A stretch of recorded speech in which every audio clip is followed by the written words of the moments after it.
know how close death is.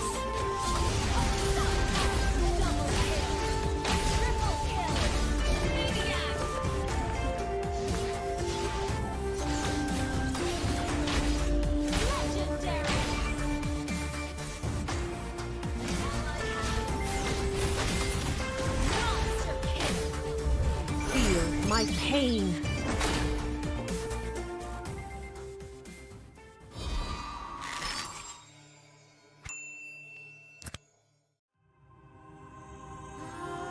The Creator gave light to the world, bringing life, warmth, and order. But from that act, darkness was born, and with it came death and chaos. These cosmic forces, two sides of the same coin, would shape the history of the Land of Dawn for millennia. With prosperity and enlightenment came suffering and brutality. Led by the God of Light and the God of Darkness, the two opposing forces dragged the fate of all living things into their eternal conflict. But through the sacrifices of countless forgotten heroes, the era of strife finally came to an end. The gods were banished from this world, and peace was restored. Life flourished soon after, and great civilizations sprung up across the world. Erudicio among them. This would be known as the Golden Age. Of course, this is our history that every scholar in Erudicio knows by heart. But when I was swept into the infinite gateway, I looked back and saw something different. I saw the North consumed by the blight of war. I saw the Great Plains ravaged and soaked in blood. I saw the forests and mountains turned against each other. I saw a broken world engulfed in flames. We were foolish to think the gods had been vanquished. Even now, their influence drives us toward destruction. And their return will bring about the great calamity. I can no longer afford to be a bystander, and neither can you. Or anyone else who calls this world home. Now is the time to take our stand. So, where do we start?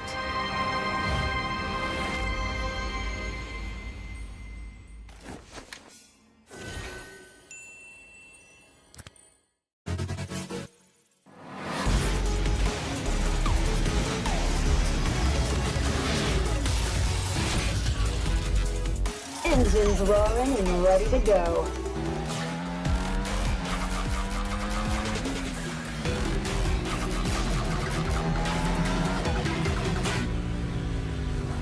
Nothing beats the adrenaline rush. 3, 2, 1, go! I feel like a monster on this thing. Heads up! Engine blast! Overdrive! Engine blast! Engine blast! Hitting the apex. Too slow. Out of my way. Hitting the apex. Nice right, but I prefer mine.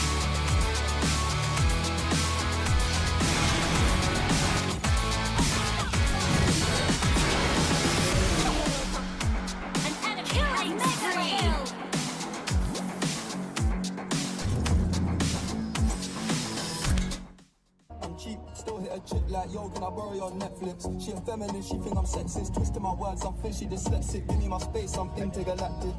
Before I give you my Insta password, I'll give you the pin to my Amex.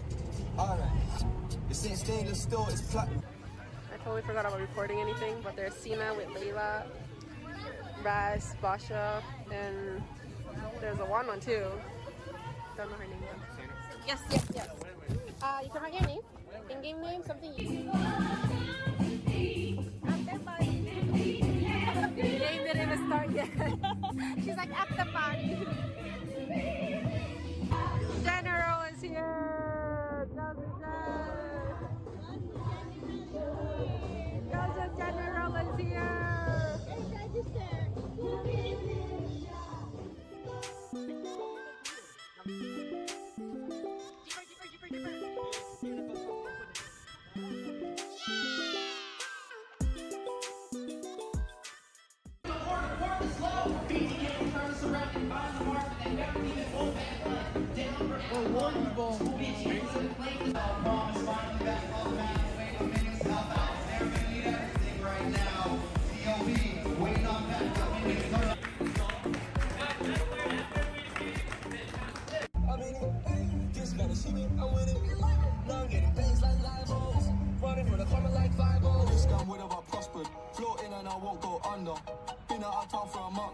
Absence made the love grow fonder. UK rapper, UK drill, gotta mention my name. If you talk about it and them celebrate Eid, the trap's still running on Christmas Day.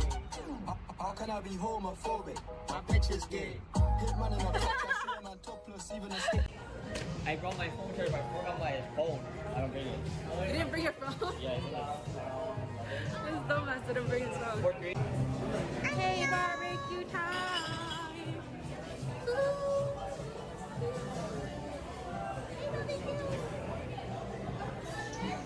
My husband was here. This is my bias. Oh, that's your bias? Mommy likes Stray Kids. I like Shiga.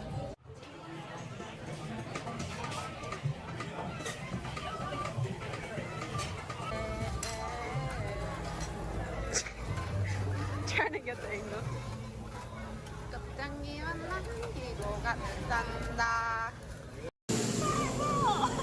Oh my god, okay.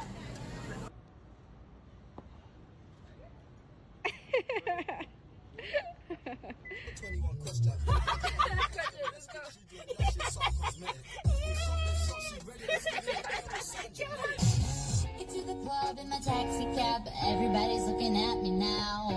Like, who's that chick that's rocking kicks? She gotta be from out of town.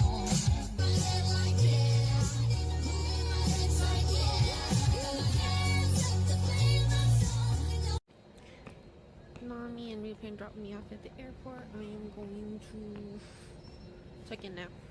I already checked it. I need to go to security. I'll talk to y'all after that. Bye bye. This ain't stainless steel, it's platinum. Dinner table, I got manners. T-shirt tucked in, napkin. Still loading us the caption. I've only amounted a minimal fraction. Eat good, I got indigestion. There's snow in my hood, no aspirin. Can't get rid of my pain with aspirin. Dave just came in at Aston. I'm making that Maybach music. They're trying to insult my intelligence. Something I may ask. Payback time.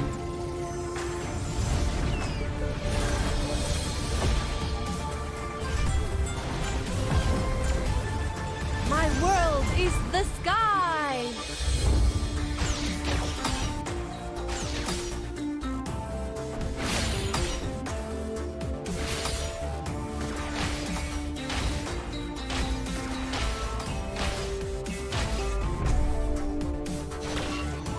You don't know how close death is.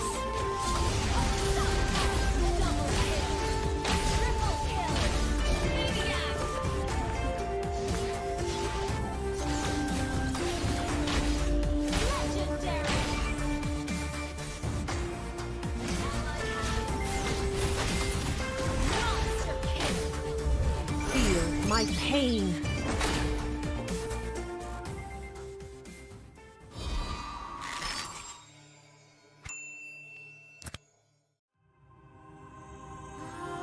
The Creator gave light to the world, bringing life, warmth, and order.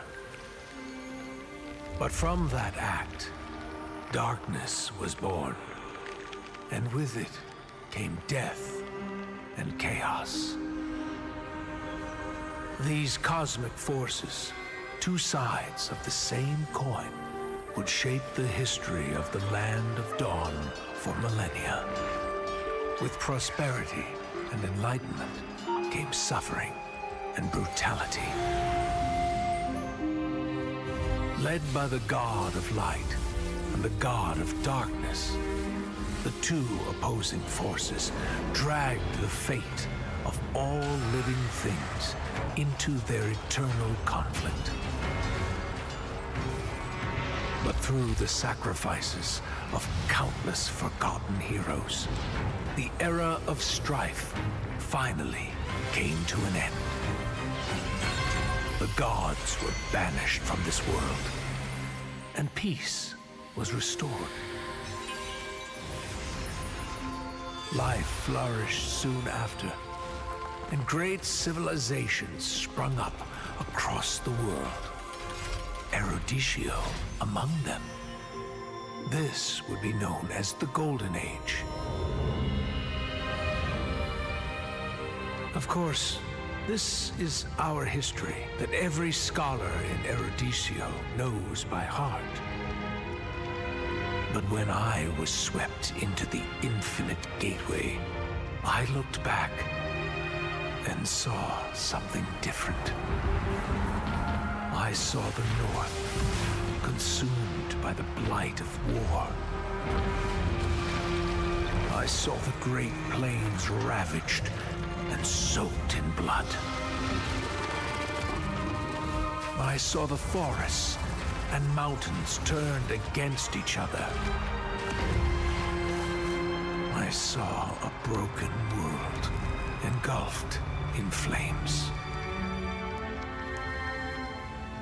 We were foolish to think the gods had been vanquished. Even now, their influence drives us toward destruction. And their return will bring about the great calamity. I can no longer afford to be a bystander, and neither can you. Or anyone else who calls this world home. Now is the time to take our stand. So, where do we start?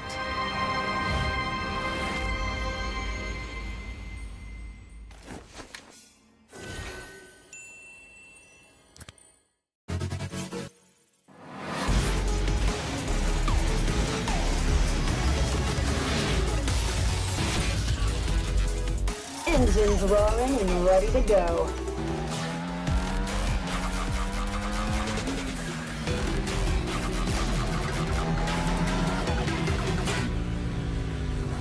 Nothing beats the adrenaline rush. 3, 2, 1, go! I feel like a monster on this thing. Heads up! Engine blast! Overdrive! Engine blast! Engine blast! Hitting the apex. Too slow. Out of my way. Hitting the apex. Nice ride, but I prefer mine.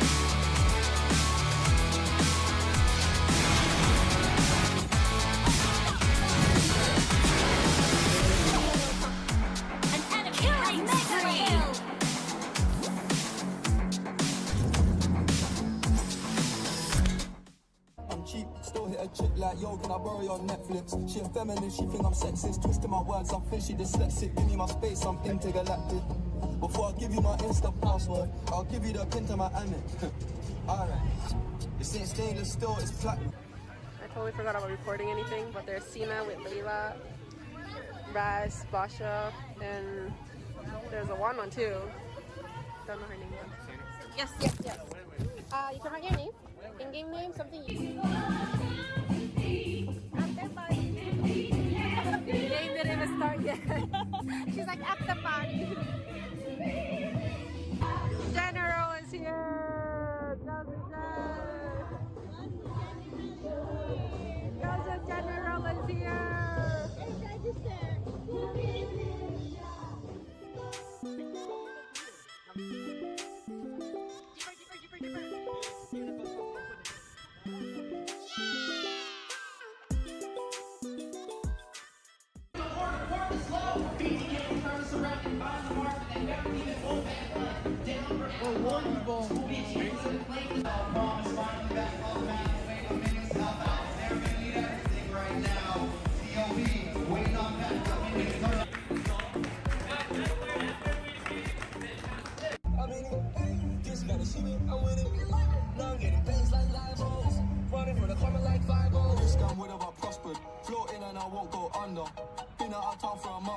Absence made the love grow fonder. UK rapper, UK drill, gotta mention my name. If you talk about it and them celebrate Eid, the trap's still running on Christmas Day. How can I be homophobic? My bitch is gay. Hit man in a club, I see a man topless, even a stick. I brought my phone charger, but I forgot my phone. I don't bring it. You didn't bring your phone? Yeah, it's not.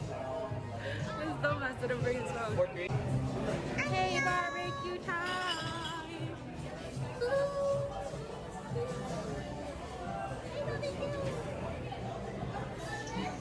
My husband was here. This is my bias. Oh, that's your bias? Mommy likes Stray Kids.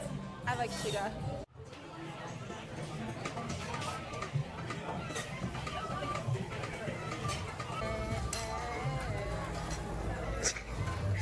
Trying to get the angle.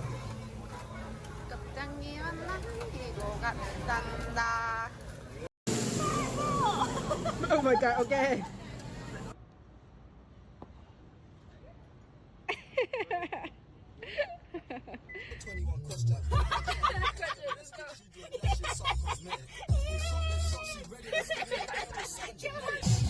Get to the club in my taxi cab, everybody's looking at me now. Like, who's that chick that's rocking kicks? She gotta be from out of town.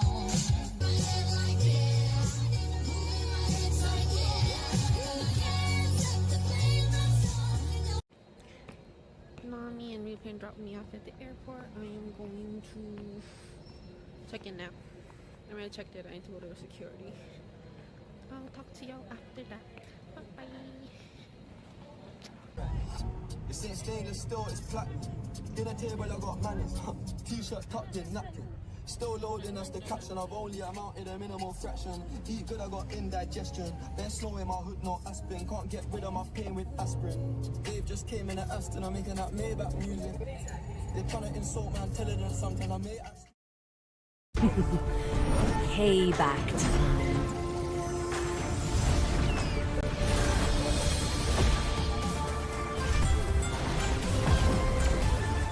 My world is the sky!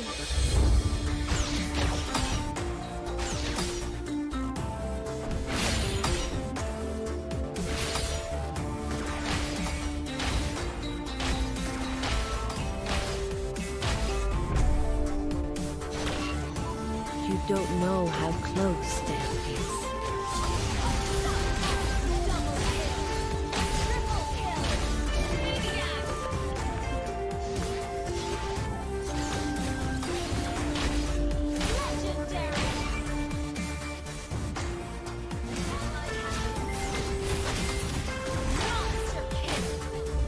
Feel my pain.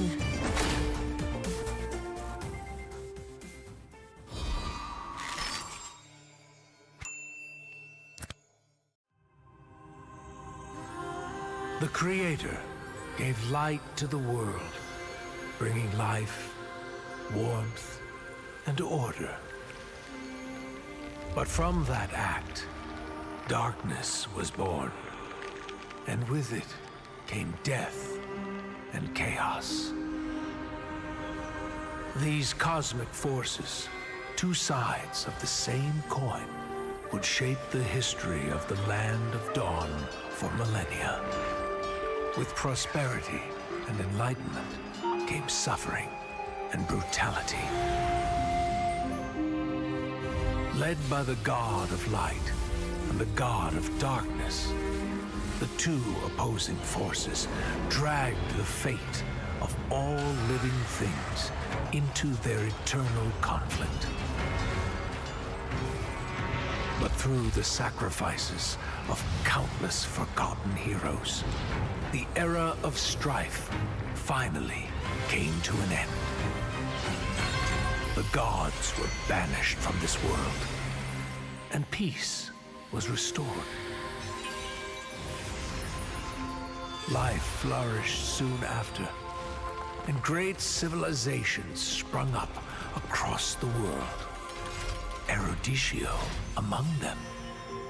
This would be known as the Golden Age. Of course, this is our history that every scholar in Eruditio knows by heart.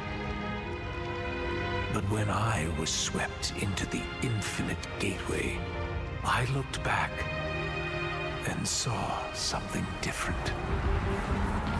I saw the North consumed by the blight of war.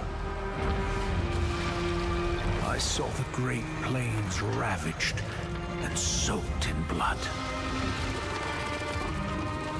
I saw the forests and mountains turned against each other. I saw a broken world engulfed in flames. We were foolish to think the gods had been vanquished.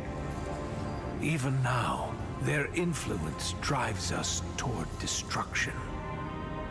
And their return will bring about the great calamity.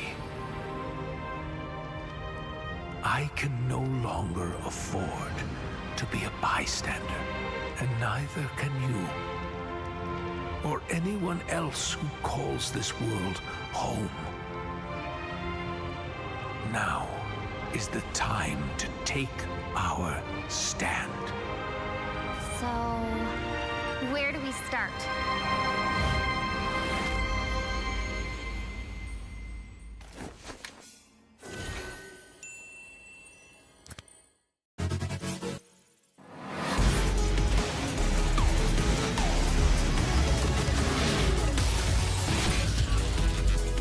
Engines roaring and ready to go.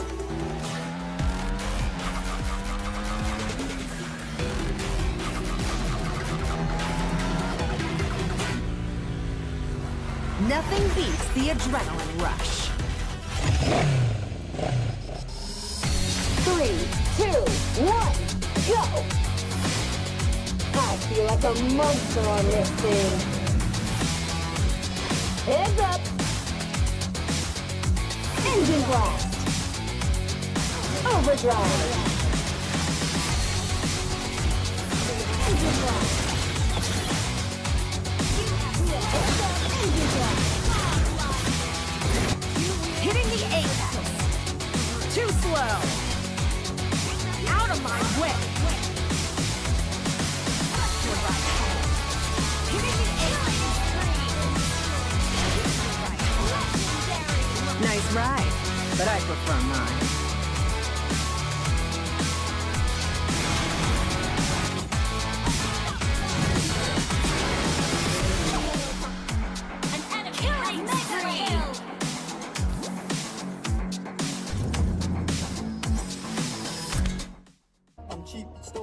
Like, yo, can I borrow your Netflix? She a feminist, she think I'm sexist. Twisting my words, I'm fishy dyslexic. Give me my space, I'm intergalactic.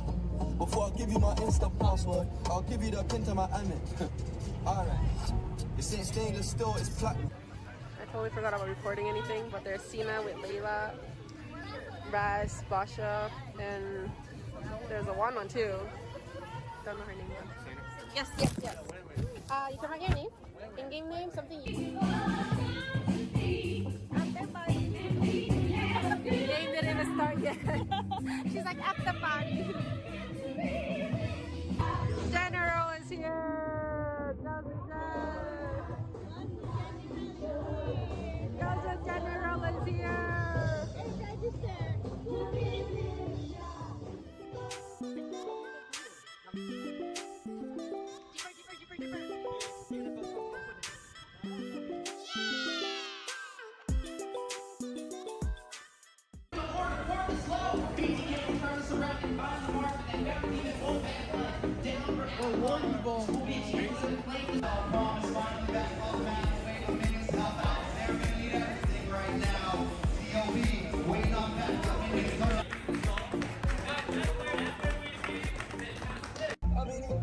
Just gotta see me, I'm winning. Now I'm getting bangs like Live-O's. Running for the corner like 5-0. This scam would have prospered. Floating and I won't go under. Been out of town for a month. Absence made the love grow fonder. UK rapper, UK drill, gotta mention my name. If you talk about it, and them celebrate Eid. The trap's still running on Christmas Day. How can I be homophobic? My bitch is gay. Hit man in a top, I see a man topless, even a stick. I brought my phone charger, but I forgot my phone. I don't bring it. You didn't bring your phone? Yeah, it's not. This dumbass didn't bring his phone. Hey, barbecue time!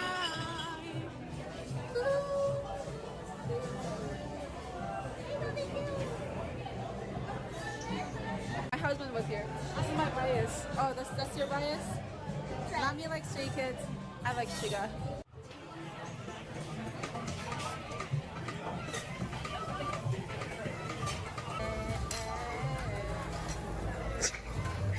Trying to get the angle.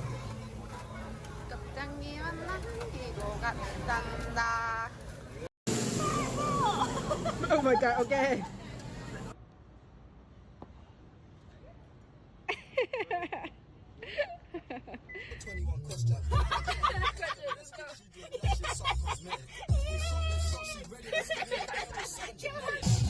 Get to the club in my taxi cab, everybody's looking at me now. Like, who's that chick that's rocking kicks? She gotta be from out of town.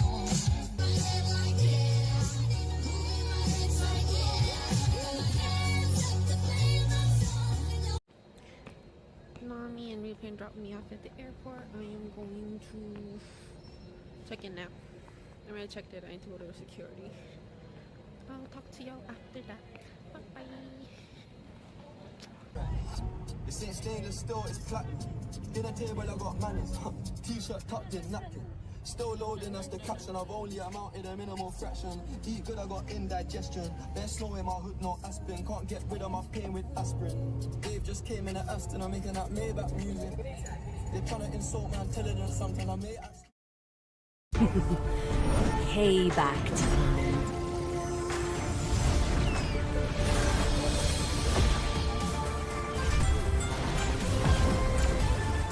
My world is the sky!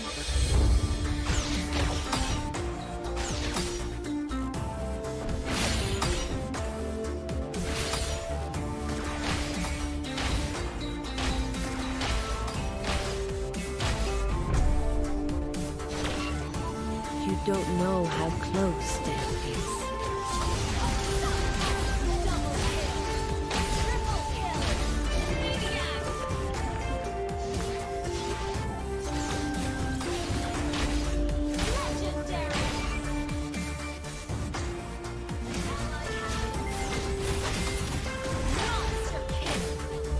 Feel my pain.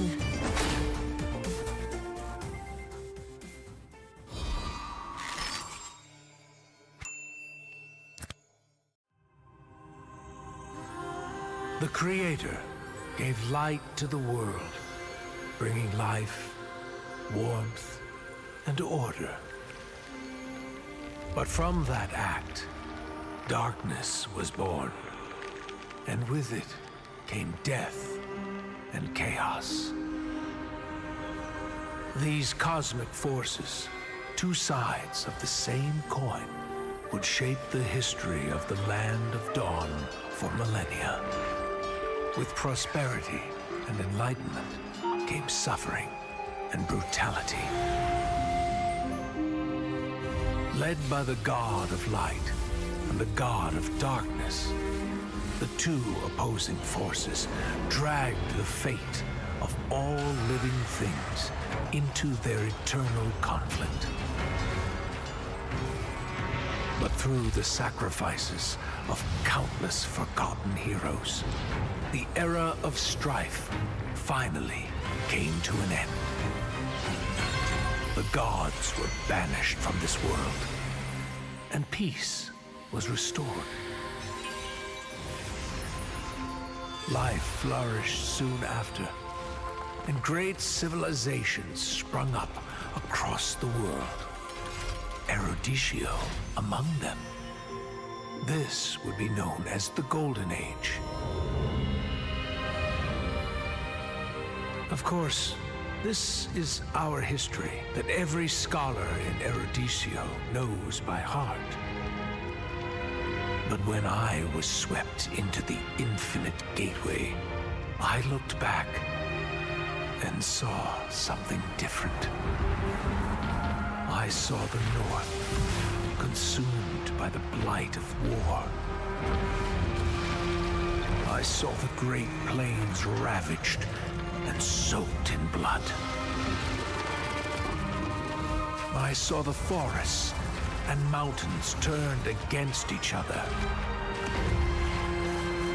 I saw a broken world engulfed in flames. We were foolish to think the gods had been vanquished. Even now, their influence drives us toward destruction. And their return will bring about the great calamity. I can no longer afford to be a bystander, and neither can you. Or anyone else who calls this world home. Now is the time to take our stand. So, where do we start?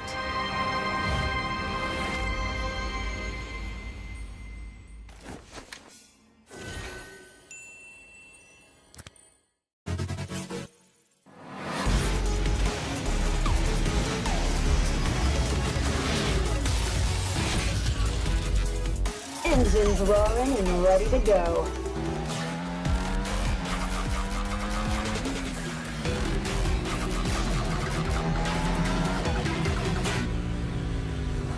Nothing beats the adrenaline rush. 3, 2, 1, go! I feel like a monster on this. Welcome back to the House of Pisces X Nighthorde tournament. This is week 2, day 3 of the top 16s match, and the House of Pisces has partnered up with Nighthorde and MLSA to provide 16 teams the opportunity to compete in a single elimination tournament for a total prize pool of $1,000 USD and 100k diamonds provided by Moonton. Now, the schedule today that we have are all going to be best of 3 series. This is going to be day 3, Saturday, the 21st. And the teams that we got today are going to be Bloodhounds versus Cloudbound Academy at 6:30 EST, Empyrean versus Nighthorde at 8 p.m. EST, and Avalon versus Dark Immortals at 9:30 EST. Now, today on the Cash's desk, we have 2 beautiful hosts coming out today. We have Mr. and Quirky right here on the left side and Rem on the right side. Deku, how you guys doing today? Man, I'm feeling awesome. I'd be lying if I tell you I don't feel a little tired. I'm working a double shift with the cast today, but I'm hoping these teams can wake me up, get me back in full swing, get excited. But alongside with me, it's been a while since I've been on the desk with my main man, Rim, Master Rim. How you feeling? I'm doing good. You know, it's been a long time, so it's a little bit of a family reunion, if you may, on the caster's desk here. But you've been busy, and so has these teams, as we are already into the draft here, right? On the blue side, we have Bloodhounds versus the red side, which is Cloudbound Academy. And there's already some strong picks on the board on both sides, right? We're seeing a lot of mobility as well as dive coming in from the side of Bloodhounds, but there is still some poke potential in response to that dive coming in from the side of Cloudbound. So very strong drafting so far, especially for the side of Bloodhounds though. And these guys are moving fast. If I dare say, maybe they know about each other a little bit, because I mean they're firing through the drafts, the bands. I mean they're going for dive. They gotta be quick with it.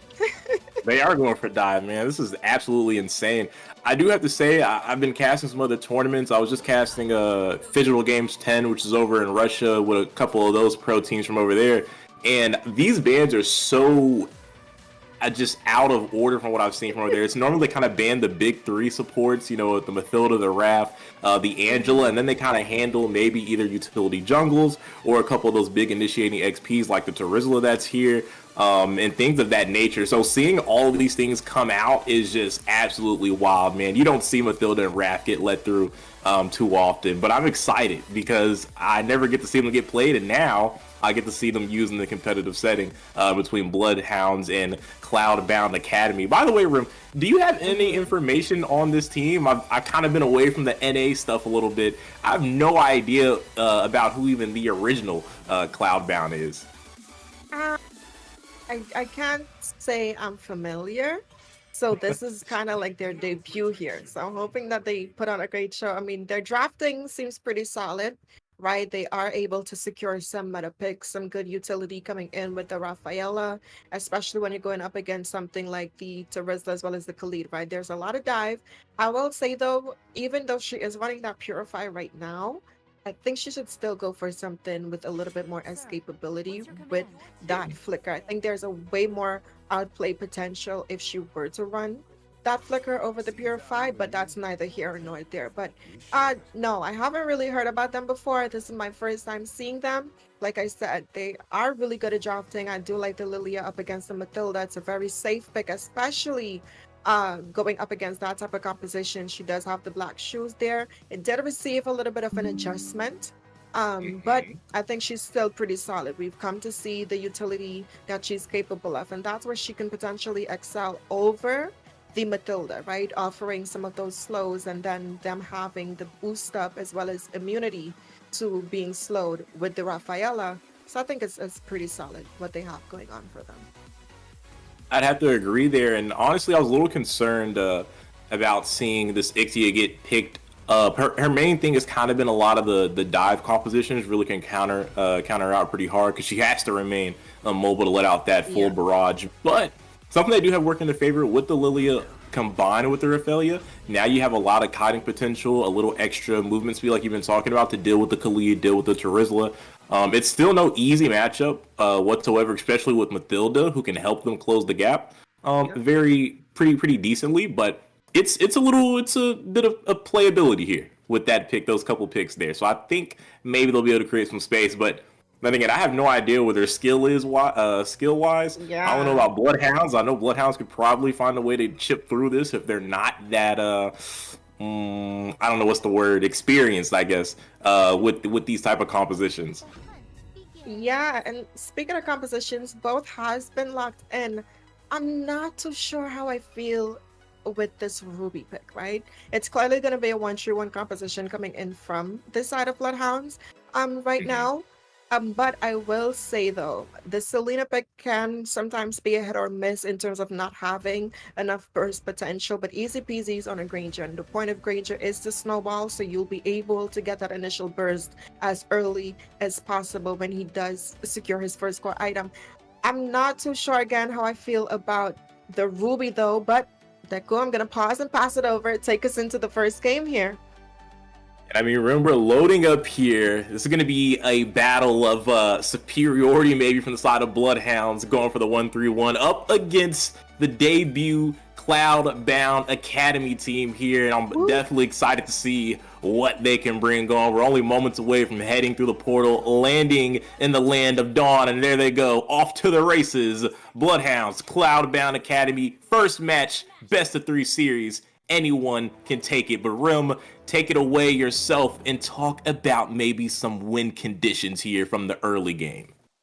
Definitely early game is in favor of Bloodhounds, right? Going in for something like this Selena as well as the Matilda, the Abyssal Arrow has to connect is most likely going to be in that roam position. So I think as long as they can take advantage of their early game and get this Granger online as fast as possible, that's going to be their keys to victory here. Now, if you look at the side of Cloudbound Academy, though, they really have to play for the gold lane. Ixia, once she's able to secure her first core items, that's where she shines. She does have that flicker, and you can combo the flicker with that ultimate. And the burst damage that it dishes out is really something to look forward to here. But an Abyssal Arrow lands here onto YPC very early on, and that's the aggression Bloodhound needs. You're not lying at all. It's exactly what you need to see, especially with the Selena, who we know isn't exactly, your typical mage. Not going to be able to bring on the damage. Look at Ooga Booga, forcing the flicker out early on Dagger, and going to go ahead and get the recall. Can you just go ahead and look to maybe crash this next wave? Maybe actually it's not going to be there in time, but it is going to delay Dagger here from farming up during this laning phase.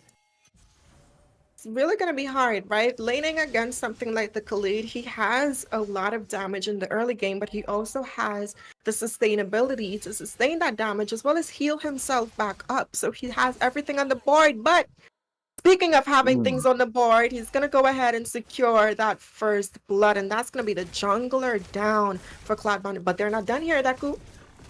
Not at all. Easy peasy picks up a kill as well. And now Bloodhounds sitting comfortably with a 2-0 lead. With the turtle spawning interim, this should be an easy transition for them. I don't think Cloudbound is accurately in a good spot to go ahead and contest this, especially with the roam coming in a little late. But I might be wrong. YPC is stepping up. He does want to contest this. It's a level disadvantage for him. Easy peasy is up 1, but he is going to go ahead and lose it. Easy peasy locks it down. A desperation, and a huge penalty zone comes out. Easy peasy will find a kill, and again, Bloodhound will be unanswered, and Cloudbound kind of letting this slip away from him. Yeah, and I feel like when you have something like the Lilia, you can afford to give up objectives because it's easy to find a trade-off on the other side of the map, right? She can tower dive and take the first few shots and then pop the black shoe. So they really need to get Dagger online right now. But speaking of getting things online, the Bizzle era and Booga following up with the Tornado Storm will find his second kill of the game, and that's not what you want to see if you're Cloudbound Academy. and you really have to fare a Selena with good positioning, right? We're not seeing Totnak here taking these direct shots. Speaking of direct shots, landing another here, but it's just being able to find the right angles and being able to, speaking of finding things here, Ooga Booga takes another kill, but a flash. An ultimate barrage flickering over the purple wall, but it's not going to be able to get into a good position. Bogarosco will one combo Dagger here, and the fight will unfold. Death finds the shutdown. Toknak trades back onto YPC. The members are low. Toknak picks up a double. We'll be able to find the triple. Actually, no, Easy Peasy took that second kill. I stand corrected. But the point is, Bloodhound is in control. I mean, they're definitely putting the blood in Bloodhounds, right? And they're actually acting like hounds right now because they're on a roll. It's 9-1. We're seeing them heavy on the aggression, right? The gold lead is just about over 3K here for the side of Bloodhounds. They have secured some of these fierce neutral objectives. And if we look at Easy Peasy's level right now, he's level 8 compared to YPC, who's level 5. And we're seeing him not being able to find online, but he might find Matilda here. No. Gonna be able to displace himself. Easy Peasy will walk down an easy kill on the YPC. Now letting the Death Sonata go at point blank range. One more auto, and that's a double. A 2-piece, please, for Easy Peasy. Man, the rotations and the aggression is just too much. And again, off camera, down in the bot side, they were able to take Dagger down yet again. And you're sitting at 0-3 for your gold laner. Only under 5 minutes in the game, sorry. That's not a good sign, especially when you're looking at a gold laner that has to scale up. She did try to go in for that Blade of Despair first item, but only thing that's in despair here is her emotions here. Ooga Booga has a lockdown, but a 3-man penalty zone. Dino's in a 1v3, and we know about number advantage as YPC will pick up his first kill of the game. But it only took him 4 deaths to get here. He had to make a couple mistakes, but finally fixing things up. But Ooga Booga 5th kill. Make that 6 in the game. He has completely dominated one half of the map. He's a one-man army now. Bokarosco looking for another one-shot combo onto Dagger. Easy peasy. Kill secure. Okay, because it's a team game. Will walk up and find his 6th kill of the game as well. Man, Cloudbound, it's so hard for them to find their navigation here. Speaking of finding things, IPC tried to pick up the kill on Easy Peasy, but he will be denied. And the Granger from the side of Bloodhound now, godlike, it has been reached. It's 16-2 Rim. It's a 7k gold deficit as Ooga Booga and a 1v2 calls out the Raging Sandstorm. Not able to find the kill, but now here comes Toadknack with the Abyssal Arrow. The stun might help him out, but the I'm Offended in the shadow energy from Delta Soul will actually take the kill. Toadknack with another arrow. Doesn't want to commit, but here comes the rest of the team of Bloodhounds. It won't be long. Bokarosco flickers in, circling Eagle. Easy peasy will take down Delta Soul. They just can't happen to stay alive. An abyssal arrow from Toadknack and the execution strike from Dino. That's not the only thing extinct out here. The members of Cloudbound Academy are being completely shut out right now. you know, they're definitely getting sent up into the clouds constantly, right? It's like, say one prayer as a member has fallen, and then another one goes to meet them shortly after. Bloodhounds are just not giving them a chance to breathe here. Another Abyssal Arrow connecting. And Toadknack is someone you have to look out for. His stun potential is almost at 100% here, right? We need to see a little bit more dodging capabilities coming in from the side of Cloudbound Academy. Ooh. But look at the flank, 3-man knockup, Raging Sandstorm! Bloodhounds, talk about a wombo combo. You just saw a wipeout in the blink of an eye, and it all started from the mid laner, from the side of BH. What an initiation and the follow-up, the execution, the level of synergy that you're seeing from Bloodhounds is what you expect from an NACT top 4 team. now, I know you said I just saw a wipeout there, but I don't know what I saw. It happened so fast. I feel like my life flashed before my eyes, and I'm not even the one in the game right now. But speaking of being game, Bloodhounds steady pushing into the base of Cloudbound Academy, and Abyssal Arrow lands, and a clash engages here. And all you need is a stun, and it's done. Easy peasy walking down on Dagger. Huge I'm Offended, though, but they just don't have the damage. Dagger's already gone. Easy peasy picks up a 3-piece. McNugget, where's the sauce? As they are taking advantage of Cloudbound's inexperience. Looking to take the high ground tower on the bot side. Toadknack lands another Abyssal Arrow. Death able to escape it just a little longer, but look at the damage, forcing out the Black Boots onto Delta Soul. Bloodhounds wants to stay. They're not looking to play for much longer. The ultimate barrage comes out from Dagger, but it's just nothing. They have no gold. They have no damage. The 3-man set. Ooga Booga will find one. Easy peasy will find the other. And right now you see a stumble. Bokarosco looking for the backside again. Will find the kill. Will sacrifice. Bloodhounds can take this right here, right now, but members are falling. It's a 1v3. Delta Soul caught by Toadknack. They just can't avoid the stuns. Better yet, they can't avoid anything. It's 30-6. It seems whatever Bloodhounds is throwing, it's landing as another arrow connects, almost taken out. This is absolutely insane. Execution strike and penalty zone from Dino. Again, they can dodge nothing. Where's the footwork? Where's the evasive maneuvers? Bloodhounds cannot miss. I mean, at this point, it's impossible for them to miss, right? That goal lead that I mentioned was just about 3K. Just 3 minutes ago has now risen to over 5K right now. And if we look at these levels, they're again easy peasy, already reaching max level before that 10-minute mark.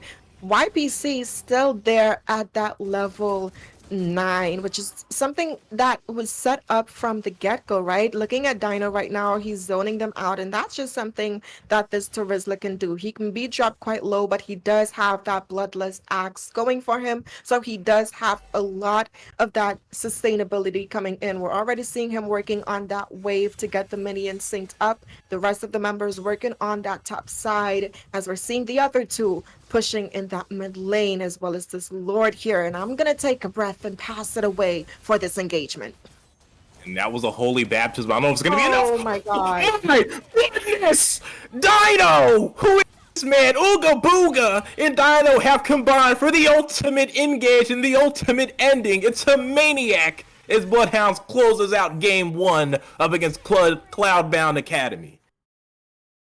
See, y'all, the meteor, it was right. It knew what the dinosaurs were capable of, so they were doing us a favor, right? At this point, we should be saying thank you because Cloudbound sees how it's like to live amongst the extraterrestrial, and it's not a good experience. If we look at some of the itemizations coming in here, easy peasy, being able to secure 4 of his core items. He has the full penetration as well as the additional damage with that Blade of Despair. And that's not 1, but 2 on the entire team. Ooga Booga getting quite fed in that gold lane early on, as we can see by the KDA coming in from Dagger. He had an easier time. If we look at some of the damage being dealt here, easy peasy again. One of the highlights in terms of damage, but in terms of overall team fight participation, Totnak, Dino, as well as Bokarasco, their synergy has been on point. And Ooga Booga, once he was able to get out of that lane, he was shining in the lane, but he shung in these team fights here. I mean, this was just, it was an absolute bloodbath. You know what, Rim? I asked you earlier if you had any information about Cloudbound Academy, and you know what? I think I've already found out why they are the Academy team. There's much to learn, young Grasshopper, when we're talking about competing in these tournaments at this level. Boy, oh boy, did Bloodhounds waking me up. Specifically, Dino and Ooga Booga, man. The raging sandstorms, the penalty zones, even Boca Roscoe. He set up a crazy tower dive at that tier 2 in the mid lane, and I was just like, whoa, what happened to Bloodhound since I last saw them? It seems like their synergy is on another level. Either that or Bloodhound Academies is just free, but it's still cool to watch regardless.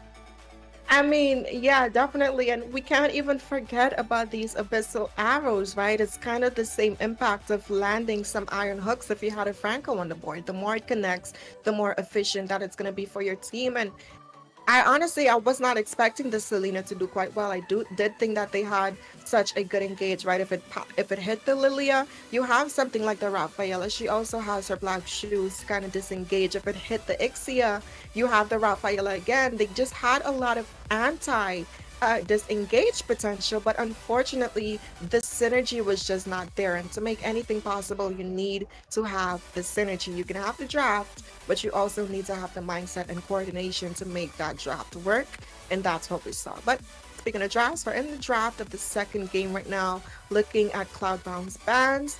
We're seeing this oh my god, what is her name? I cannot remember. The Benedetta.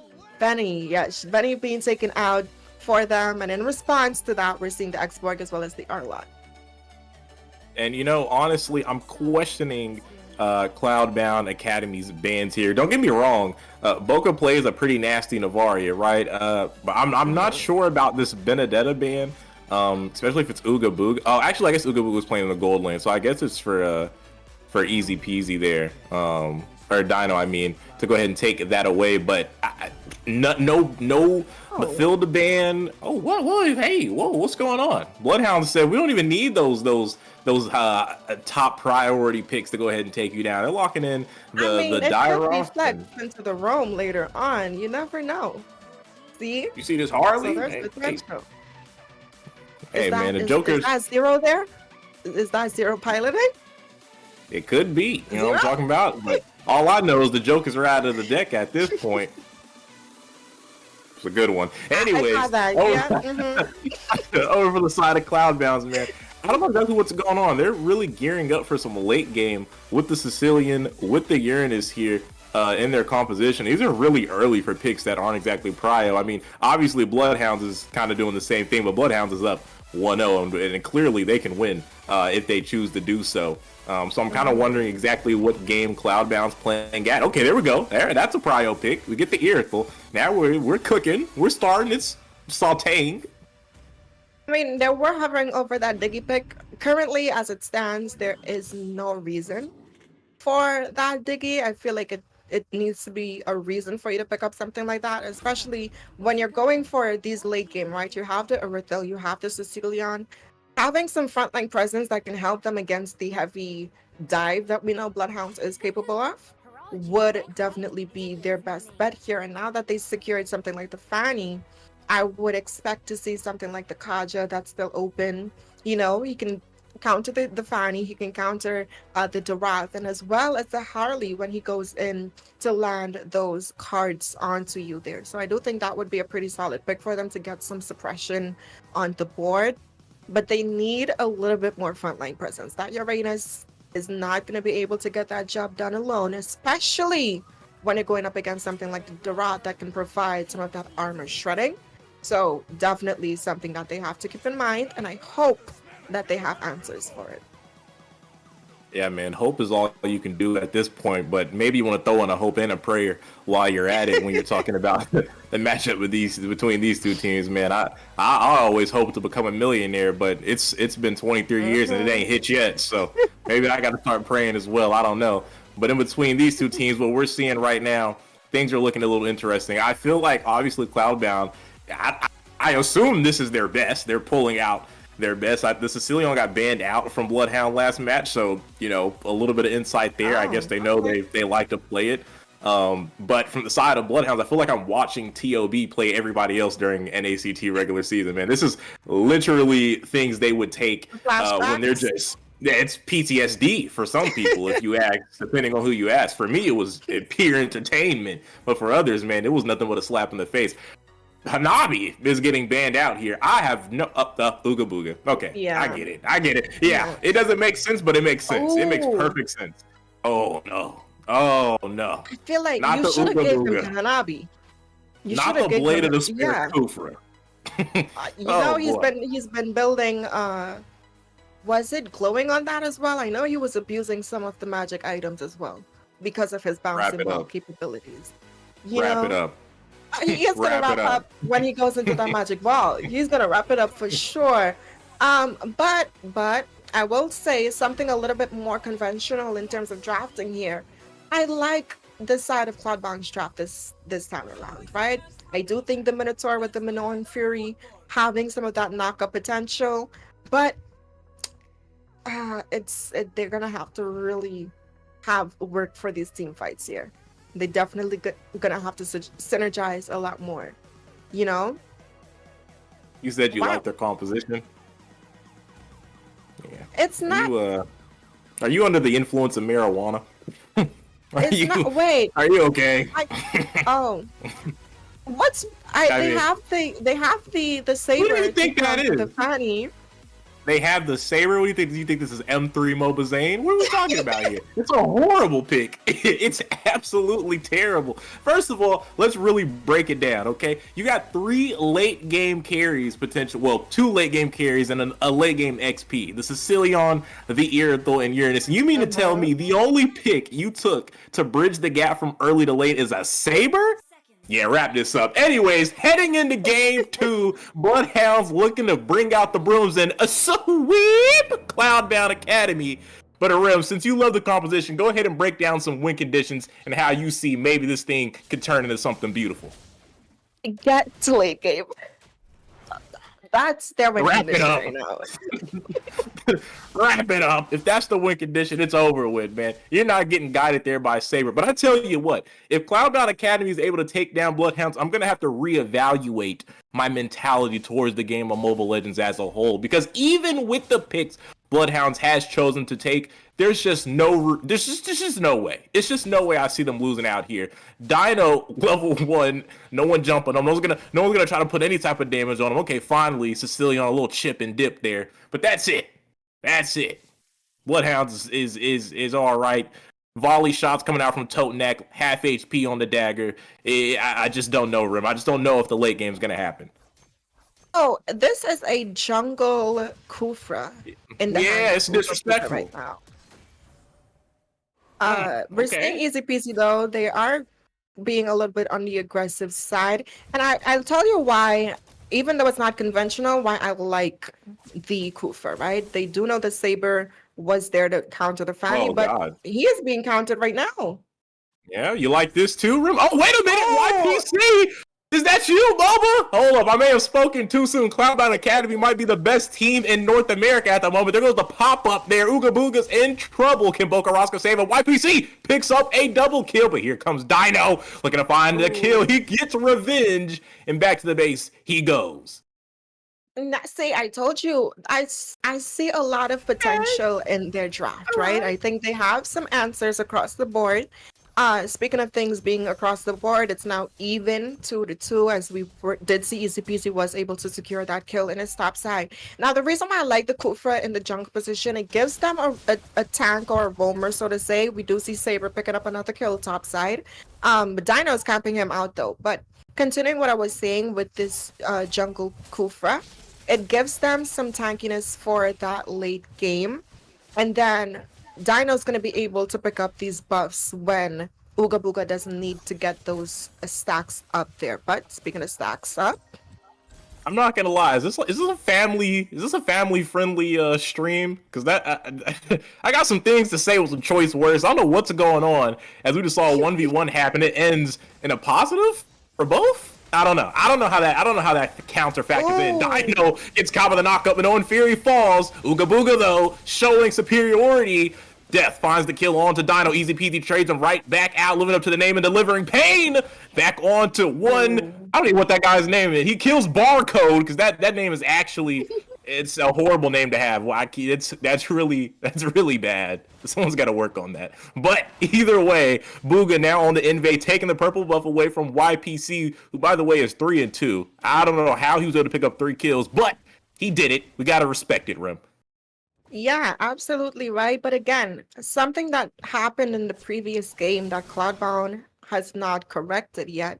There is no focus into this gold lane. You're running something with like the Aretha that has the ability to kite around Bloodhounds, but you're not giving her any opportunities to do so. Instead, you're trying to go gank Easy Peasy in the EXP lane. It just, the rotation choices are going to shoot them in the leg. Oh, hang on. Wait a minute. Boca Roscoe with the Deadly Magic finds the kill. Here comes Dino. Oh, that's definitely a kill steal. I'm not going to call that a kill secure. That was absolutely a discounted kill. He definitely stole it. But with that happening, Easy Peasy, no friends to help him this time. He gets soloed. There finds the solo kill in the 1v1 up against Death, who now has 3 deaths as they find the tower bot side. Now Totenak and company looking to jump onto Barcode. Scam! What's the price? $3.99. No one able to save him. Hang on, wait. Minoan's Fury. Nah, it doesn't matter. But Ooga Booga finds the kill. Now here comes Dagger. I don't know what think he's about to do. A 1v1 is not in his cards. Ooga Booga narrowly missing the knockup, but still gonna be able to find the kill courtesy of Boca Roscoe. Booga is gonna die out to the turret shots. Gonna go to Dagger. Count it in for his KDA column. Whoa, wait a minute. Boca Roscoe aggressive picks up the double, and Todak should be able to get another tower. YPC bringing in Easy Peasy. I think he went for the ultimate a little too early. Not gonna be able to find the kill. Easy Peasy is out. He is safe. and his name is kind of like a taunt at this point, right? And we're seeing Dino already trying to secure this blue buff, and if he's able to pick this up, which I think he pretty much will, that's just going to be more trouble for him because he's going to have a blue buff, and we know how blue dependent a pick like this Fanny is. But YPC comes in. Dino wants that blue buff, but you got to respect the YPC. You got to respect the Saber. As odd as it sounds, you definitely got to respect it, man. It's just a little dangerous with that triple sweep action. And looking at, speaking of danger here, we're already seeing the Sicilian getting bursted down. That's going to be a kill into the hands of Boca Roscoe, but Easy Peasy with the backup. They're looking for some beef right now. Oh, forcing out that flicker. Good baiting of utilities there, but in the bot side, Dagger gets taken out by Dino. Meanwhile, Ooga Booga picks up a turtle for the side of Bloodhounds. That's going to bring that gold lead for them up to 6K right now. Cloudbound feeling the suffocation from Bloodhounds. Dagger is not looking like a dagger right now. It's giving a butter knife. There's no edge to it. It's not sharp, and that's not his fault at all. It's the fault of the team. Like I mentioned before, there is no rotations coming in. The only time the mage rotates is up to the top side. It doesn't. What is a Uranus going to do if you get him online? You know, there's no damage coming in from him. None. But speaking of damage, Bocarasco finds one, Dino finds another on the other side of the map. Right now, Cloudbound can do nothing but fall apart. YPC, it's a futile attempt. He's going to be taken out by Ooga Booga, his third kill of the game. Now he's working on Barcode, scanning him down. They should be able to find a kill. Easy Peasy is definitely going to look to go over the wall, look to connect. And here comes Dino, physical penetration online, and Ooga Booga will go ahead and pick up a fourth kill. Please take the items down. It's ridiculous. The T belt. He's starting to build the daggers. You know what comes after that. We don't want to see that, man. That's hurtful. If they play this back for the VOD review, that you know they need to look at. I don't know if Cloudbound Original is going to make them look at, or Cloudbound coaches, Cloudbound esports, whoever it is. It's going to be bad to see that. Petrify from Dino, but no energy. Not going to be able to find the kill. YPC stepping up. Got the blades out. Can't find anyone to ult just yet. Ooga Booga finds a tower. Somehow the split push Kufra is on line. Tyrant's Revenge onto YPC. And that's going to be all she wrote down there on the bot side of the map. And there's not really much they can do, right? They had the late game in their hands, but unfortunately they just made it a lot harder for that to happen. And speaking of things being hard to accept here, Uranus gonna be bursted down, and there's a reason why he's not considered a real planet, right? Oh, it's not Pluto, it's Pluto. Oops, my bad, you guys. But it's giving the same thing, right? Because he's non-existent at this point. I really don't know. Easy peasy, diving really deep there. Definitely. I thought that was going to be a bit of a problem, but he's able to flicker out quite quickly. Dino, what is he thinking? Triple sweep. YPC. He's going to die, but that was still a very funny interaction to watch happen. We just saw that almost happen to Easy Peasy, but unfortunately, Dino was not as lucky to avoid death when it happened back to him. It's a bird. It's a plane. Nope. It's just a saber. But honestly, anytime you see something like that happening, it's so satisfying because you really never see that interaction happening often as well. But speaking of interactions here, Bloodhounds was able to secure that first Lord of the game. We're already seeing them applying this pressure in lanes. This Aretha is very brave being alone that deep there with the Fanny on the board here. But we're already seeing them poking down Barcode. Harley's going in. Baited out the Minonian Fury there, so that's going to leave them with a little bit less points on the defense for this Lord here. Absolutely is, and right now Bloodhound looking poised. They're ready for the siege. Tyrant's Revenge. Easy Peasy finds the kill. Bocarasco finds another Dino, picks up, and Easy drops a double. That's almost a complete wipeout. It's nothing left besides Delta Soul and a couple crushed dreams, because everything is all over now for Cloudbound Academy, even with the passive. But of course, Dino has to be the one goofy troopy from Bloodhounds to go ahead and die somehow, some way in a 5v1. But right now, Bloodhound's going to go ahead and take this mid-high ground tower. Bocarasco got a stat pad a little bit. Trying to secure the MVP, won't be able to find that kill. Cloudbound would actually be able to defend this. I'm a little thrown off here. I feel like Bloodhound was going to go ahead and win. I already set up my outro. But Easy Peasy almost one-shots. But no, gets punished. Delta Soul picks up the shutdown. Bloodhounds, what's going on here, my boy? Now, you see, Cloudbound Academy, they're finding some answers. I feel like they had the ability to find answers way earlier on. Right now, they're back against the wall. Yeah, we saw YPC securing that double kill in the early game, right? I feel like they had so much. But they had potential though, right? They definitely had potential. It's just the rotations on their synergy. They deny their gold lane so much. If we look at the gold coming in right now, Aretha is sitting at 6K compared to the Bruno, who's at 8K right now. He's rich. He's won the lottery. He is eating 5-star meals, right? And that's courtesy of his team. Look at their economy right now. They're in a good place. They're financially stable. The economy is definitely on their side. But Ooga Booga looking for the charge. He's not going to go in though, but I like that Bloodhound is still keeping the pressure on.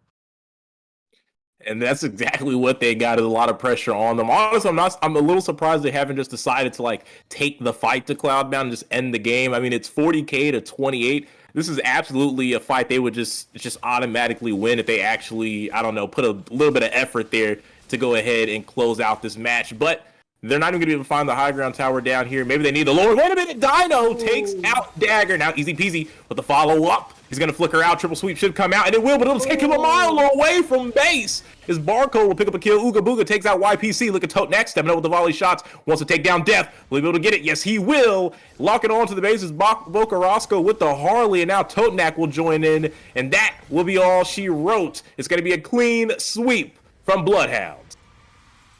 Man, beautiful games being played from the side of Bloodhound Academy. We saw them having a more conventional draft in the first time around. This time, though, they switched it up a little bit, but it still worked, right?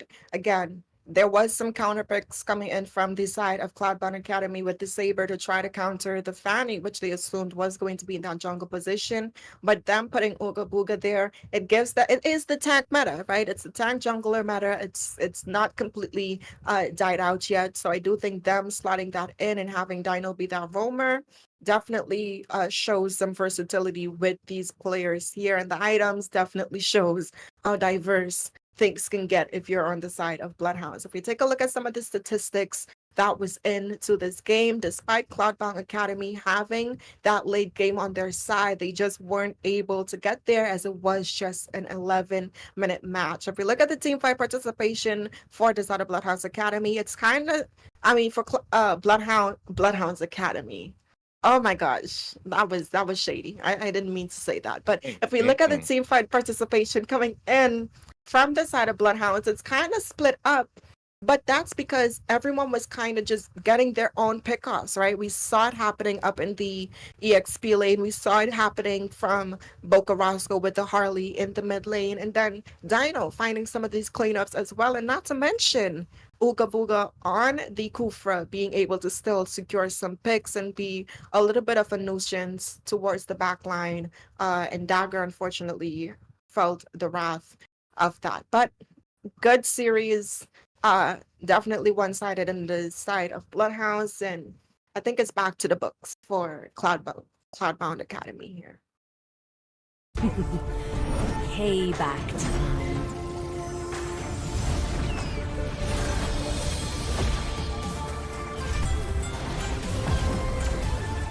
My world is the sky!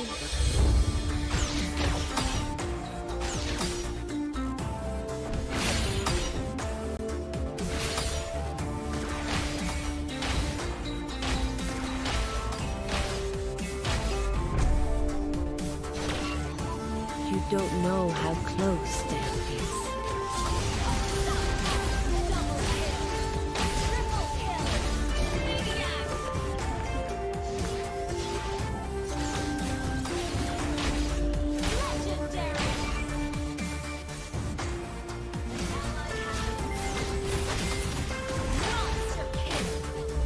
Feel my pain.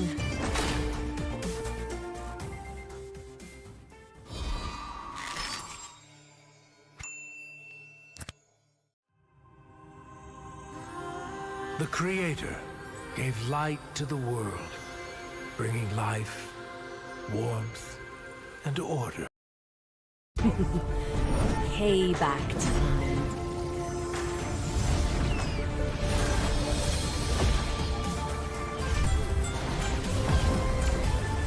My world is the sky!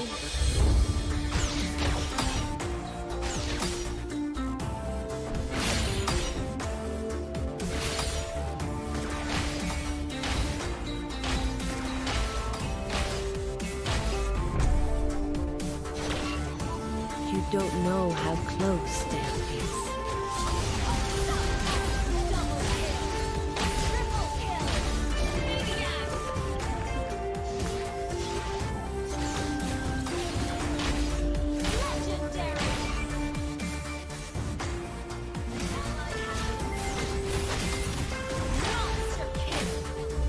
Feel my pain.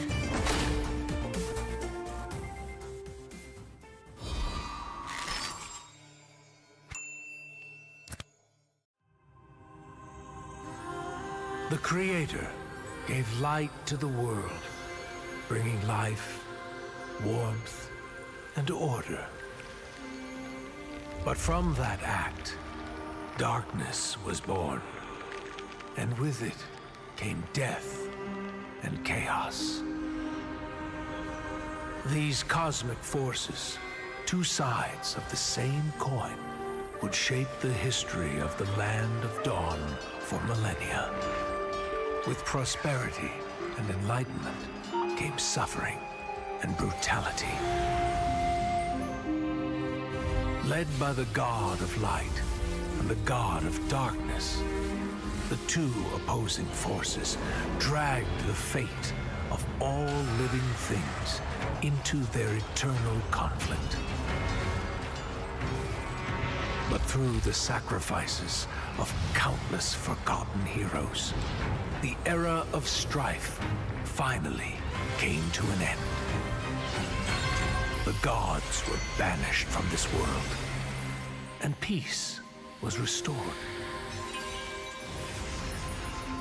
Life flourished soon after, and great civilizations sprung up across the world.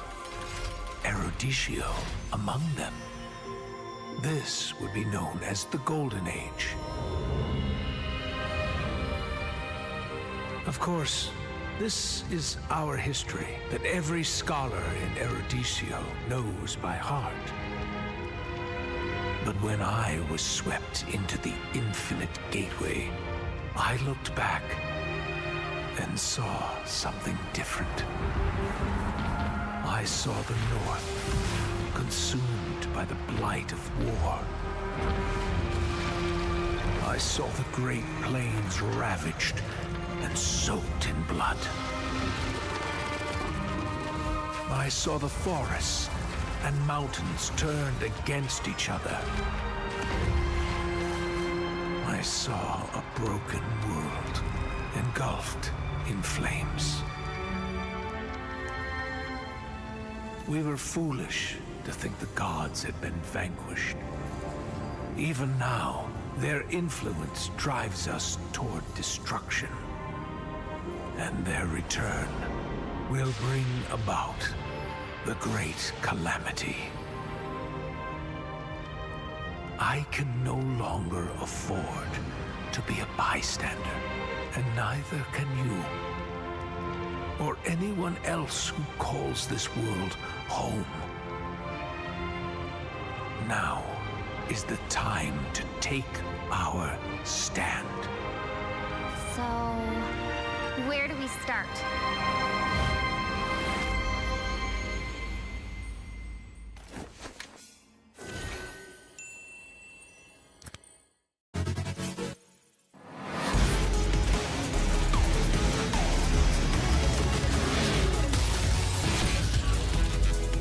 Engines roaring and ready to go.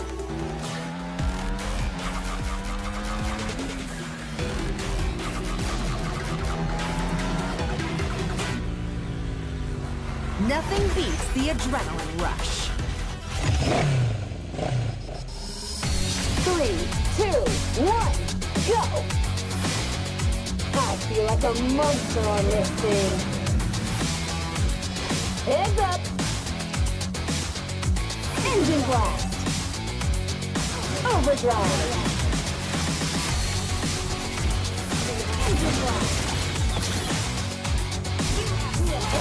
Engine blast! Hitting the apex. Too slow. Out of my way. Hitting the apex. Nice ride, but I prefer mine.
머리 잘랐거든?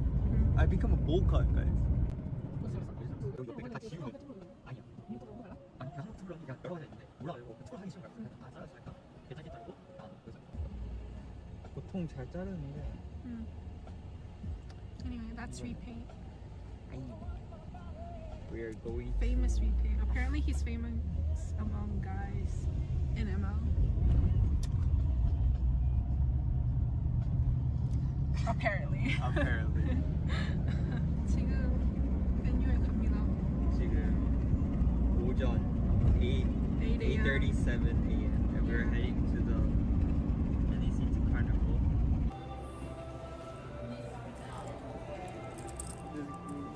Had a hard time coming in here. Had a really hard time coming in, but we made it and then we got our staff.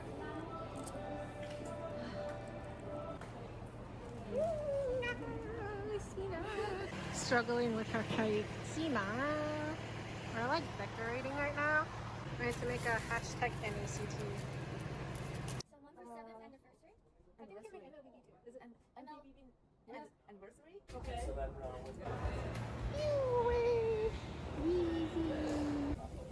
Look at those tassels. We put it up here thinking it was a good idea. It's like a little backdrop.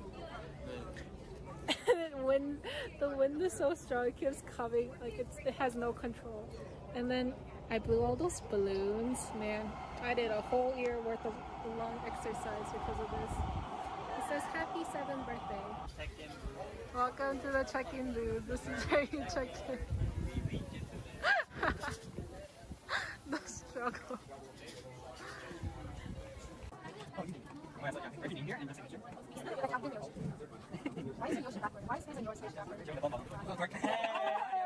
Food. We're getting fed. Thank you. Looks so good. We can do one. Eat. We got the NACT care pack. Then so there's 2 breads. There was 3. Sina took one of them. Bag of phones, Cheetos, barbecue, and some more snacks. Everyone's standing outside because there's no chair.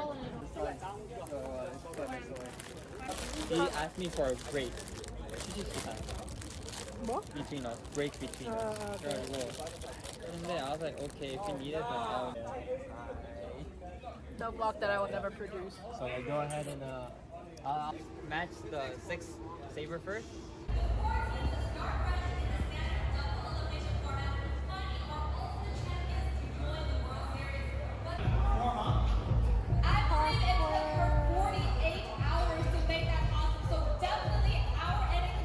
Guess who came late? This girl came late, but she got us coffee. This is what the staffs / VIPs do when the games are going on. She's taking a bill. 2 girls.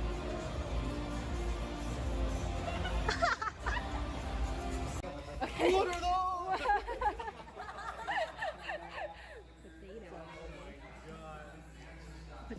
No, real. Wait, I don't have my phone on me. Fuck. I'll show you in Target. Alright. We did the forehead thing. We were on our way to UA's place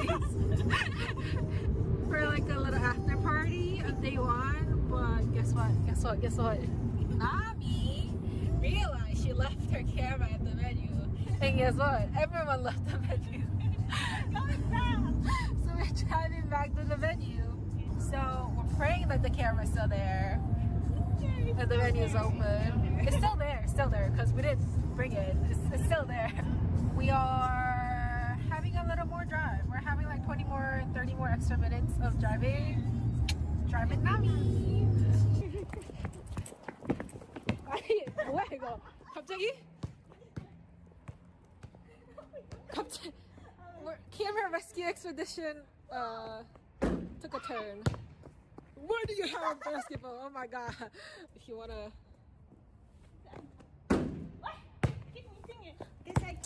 Nami kind of suck at basketball. Third try, no charm. Nami, what if they lock the door? We need your camera. Oh my god. You got this, girl. Yes! We can go home. We can not home. We can get dinner now. Finally! Yay! Dinner time! The camera's back to its mommy. Nummy. We got our dinner. Nummy. We got our dinner! We're going to UA's place now because we are gonna hang out and drink a little. Yeah, it's our house. Let's close the gate.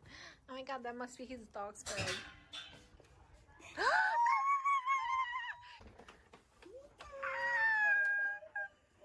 It's never about me, huh? Always about my dog.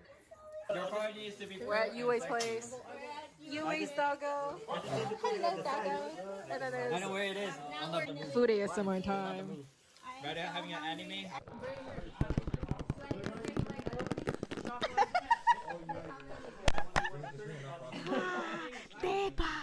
대박, there's an egg. 달걀, 계란. How do you say egg? tamago. Tamago. No, that's Japanese. 계란. That's Korean. What's that? Itlog. Yeah. Getting red. No, blue zone. 15 seconds. No, just ask me what. Just finish that first. I don't know why the noodles What's happening? It's deep. It's so stiff. No, we need to preheat it again, I guess. Do we? I think so. I just not My ass is reserved for woman and woman only. Not hot at all. It's like a lukewarm. Let me see. That's how gay got chat, buddy. The group? If you're a woman, I will fuck you. If I'm transgender, no. Hell no. I'm a woman still. Hey! Las Vegas. Because yesterday, It's where the last NACT was. But isn't it? I think all the guys are gonna overtalk us. let's go, bro. They're gonna judge us because we're like drinking. Why do we look like the most drunk one without the alcohol? Yo. You. No, no, you're not. Nah, you're banging. Crazy. I'm hyped up, bro. One of our members are drunk. The struggle is so real. I put in US face. For a good NACT that everyone came through. Say it. Lots of people from different places around the world. And we Yo! Okay. Not the Louis Vuittons!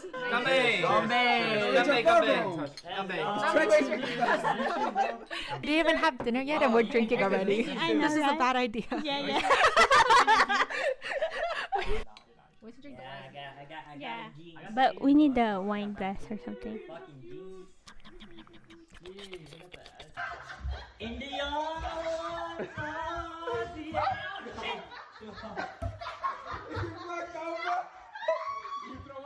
What was on the road? Was it a trash can? Where was the trash can in the middle of the road? saw a trash on the road. Crazy. Ah, that's my ex. On the middle of the road, he's committing suicide.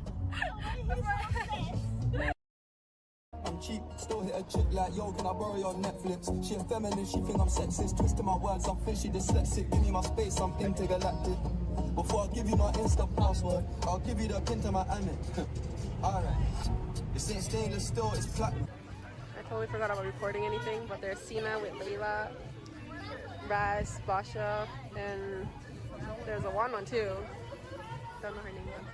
Yes. You can write your name. In-game name, something you The game didn't even start yet. She's like, at the party. General is here. Joseph General is here.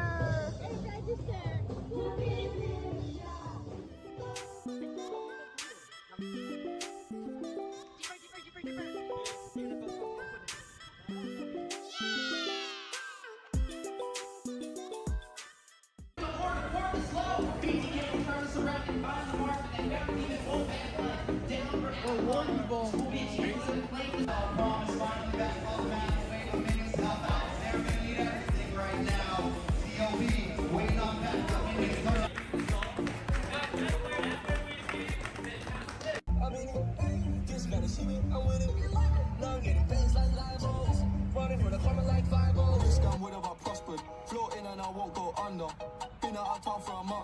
absence made the love grow fonder. UK rapper, UK drill, gotta mention my name. If you talk about it, and them celebrate Eid, the trap still running on Christmas Day. How can I be homophobic? My bitch is gay. Hit man in a top, I see a man topless, even a stick. I brought my phone here, but I forgot my phone. I don't bring it. You didn't bring your phone? Yeah, it's This dumbass didn't bring his phone. Hey, barbecue time!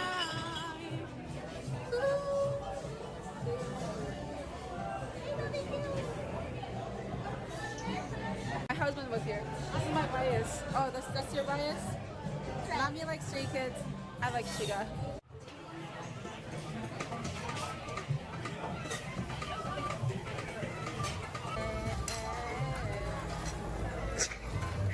Trying to get the angle.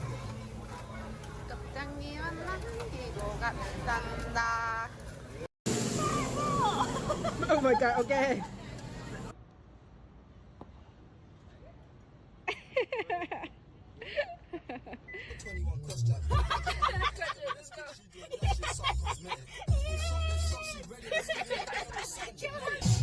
Get to the club in my taxi cab, everybody's looking at me now. Like, who's that chick that's rockin' kicks? She gotta be from out of town.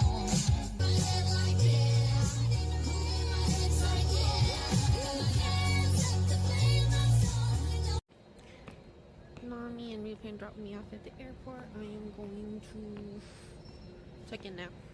I'm gonna check that I need to go to security. I'll talk to y'all after that. Bye bye. This ain't stainless steel, it's platinum. Dinner table, I got manners. T-shirt tucked in, napkin.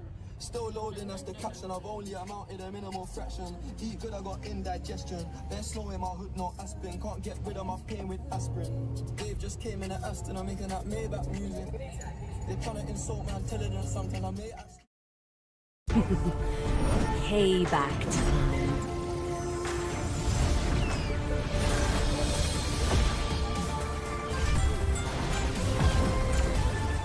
My world is the sky!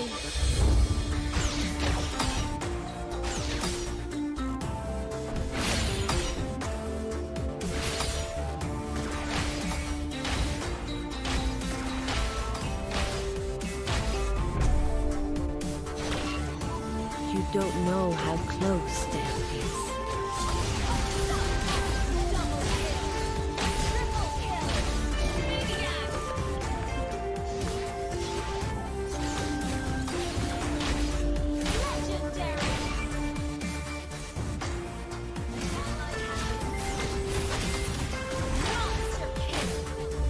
Feel my pain.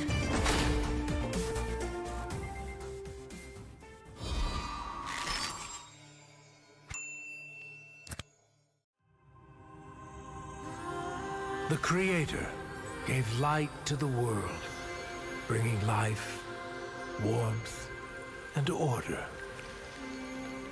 But from that act, darkness was born, and with it came death and chaos.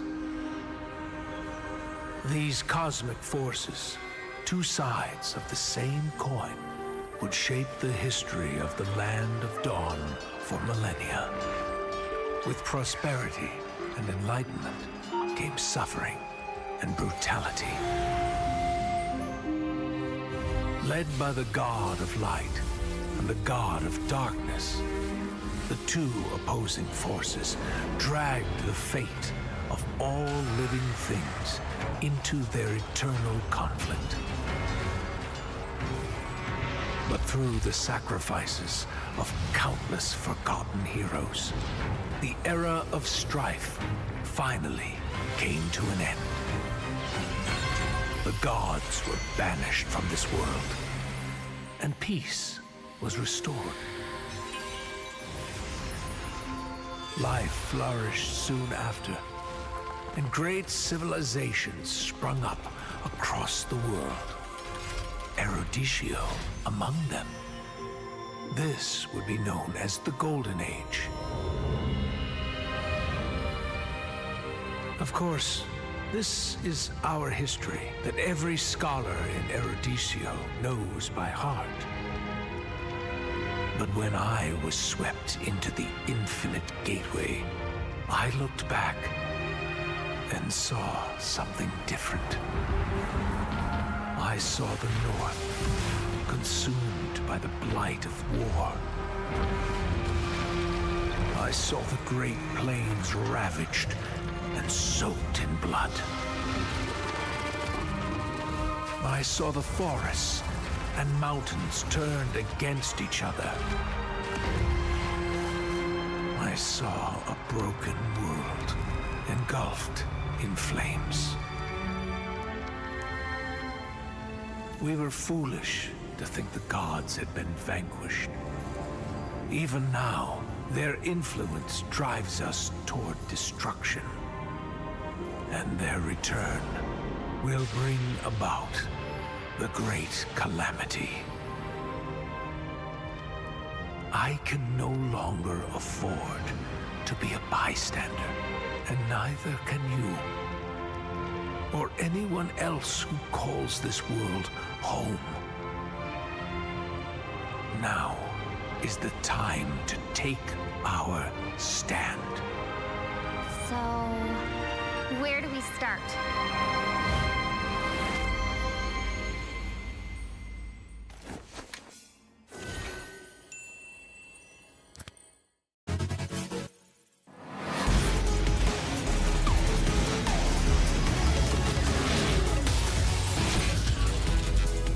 Engines roaring and ready to go.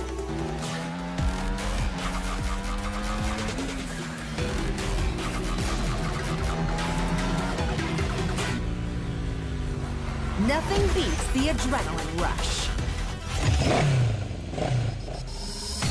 3, 2, 1, go! I feel like a monster on this thing. Heads up! Engine blast! Overdrive!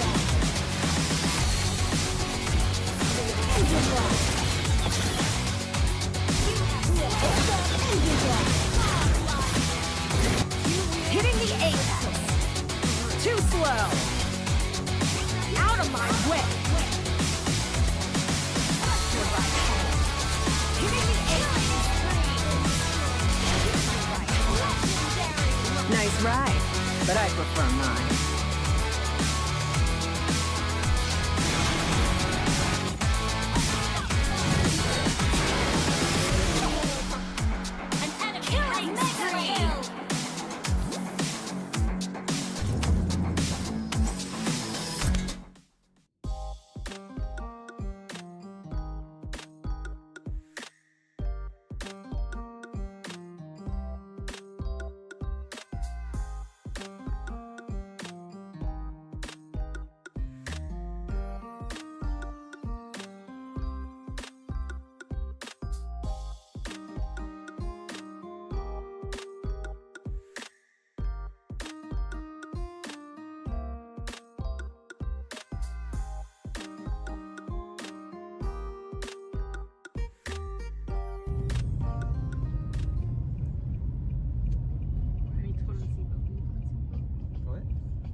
옷이 머리 잘랐거든? I become a bowl cut, guys. 여기 옆에 다 지우는. 아니야. 아니 그 하나 트롤하기가 여러 가지 있는데 올라가고 그 트롤하기 싫은 거야. 다 잘랐으니까 괜찮게 자르고 나 그래서 보통 잘 자르는데. Anyway, that's repaint. We are going Famous repaint. Apparently he's famous among guys in ML. Apparently. Apparently. 지금 venue 갑니다. 지금 오전 8:37 a.m. and we're heading to the NECT Carnival.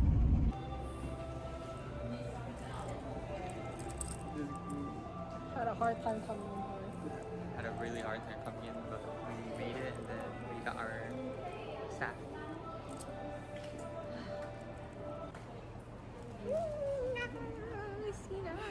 Struggling with her kite. Sina. We're like decorating right now. We had to make a hashtag NECT. Someone for 7th anniversary? I think anniversary?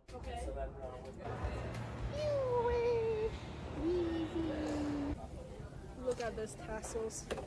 We put it up here thinking it was a good idea. It's like a little backdrop. And when the wind is so strong, it keeps coming. Like it has no control. And then I blew all those balloons. Man, I did a whole year worth of long exercise because of this. It says happy 7th birthday. Check-in. Welcome to the check-in booth. This is where you check in. The struggle.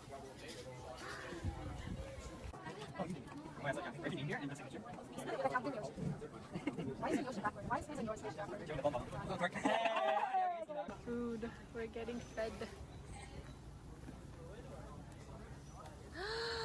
Thank you. It looks so good. We continue watching. Eat. We got the NACT care pack. Then, so there's 2 breads. There was 3. Sina took one of them. Bag of bones, Cheetos, barbecue, and some more snacks. You can see. Everyone's standing outside because there's no chair. He asked me for a break. What? Between us, break between us. Okay. And then I was like, okay, if you need it, then I'll. The vlog that I will never produce. So I go ahead and match the 6 saber first.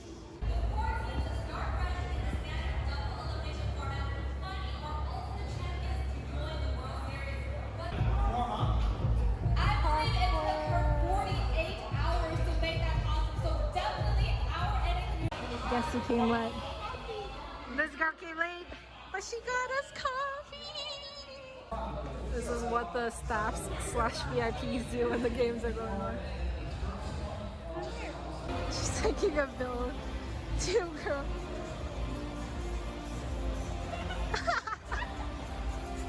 Okay. What are those?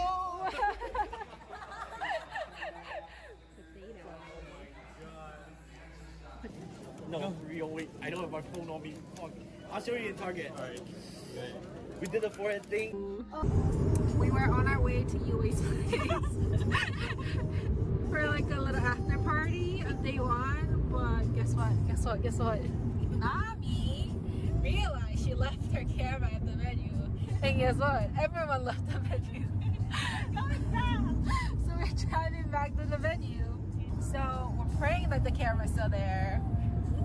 And the venue is open. It's still there, because we didn't bring it. It's still there. We are having a little more drive. We're having like 30 more extra minutes of driving. Drive with Nami. 뭐야 이거? 갑자기? Camera rescue expedition took a turn. Where do you have a basketball? Oh my god. If you wanna.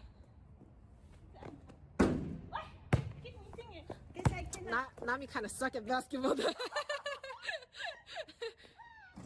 Third try, no charm.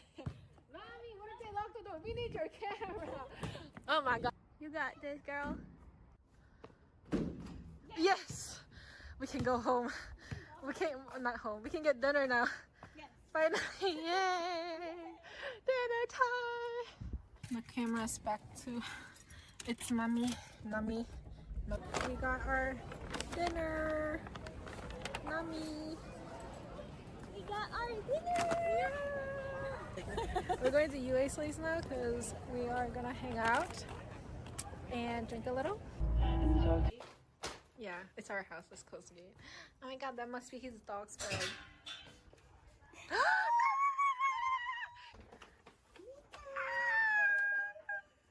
It's never about me, huh? It's always about my dog. Your party is to be. We're at UA's place. UA's doggo. Hello, doggo. And then I know there's where it is. On the food ASMR time. Rather having an anime.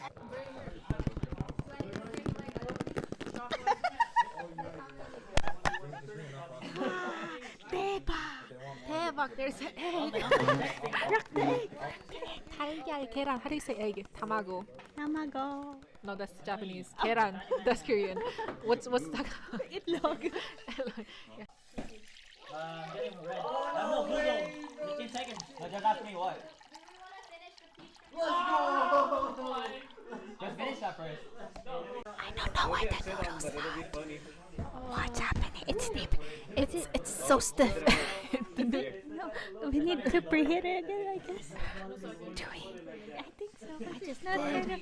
My ass is reserved for woman and woman only. Not hot at all. It's like a lukewarm. Let me see. That's how gay got chat, buddy. The group? If Okay, you're I'll a do it. woman, Yeah. I will fuck you. If I'm transgender, no, hell no. I'm a woman still. Hey! Las Vegas. Because yesterday, It's where the Las NACT was. But isn't it? I think all the guys are gonna overtalk us. Let's go, bro. They're gonna judge us because we're like drinking. Why do we look like the most drunk one without the alcohol? Yo. You. No, no, you're not. Nah, you're banging. I'm hyped up, bro. 1, 2. One of our members are drunk. The struggle is so real. I'm putting you his face. For a good NACT that everyone came through. Say it. Lots of people from different places around the world. And we Yo! okay. Not the Louis Vuittons!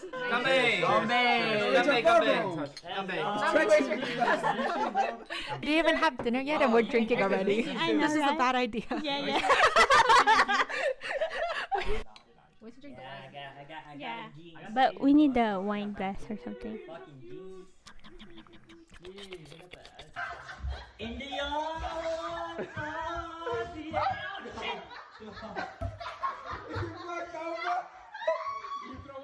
What was on the road? Was it a trash can? Why was the trash can in the middle of the road? A trash on the road. Crazy. Ah, that's my ex. On the middle of the road, he's committing suicide. I'm cheap, still hit a chick like, yo, can I borrow your Netflix? She a feminist, she think I'm sexist, twisting my words, I'm fishy dyslexic, give me my space, I'm intergalactic. Before I give you my Insta password, I'll give you the pin to my Amex. Alright, this ain't stainless steel, it's platinum. I totally forgot about recording anything, but there's Sina with Layla, Raz, Basha, and there's a one too. Don't know her name though. Yes. You can write your name. In-game name, something you The game didn't even start yet. She's like, at the party.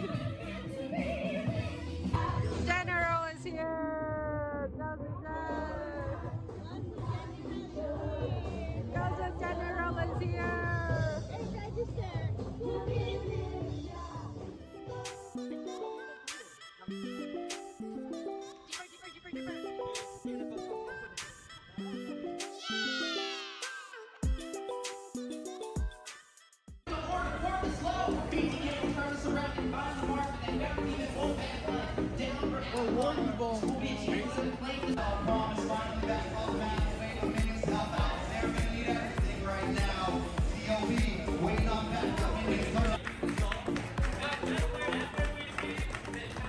I'm in it, just gotta see me, I'm winning.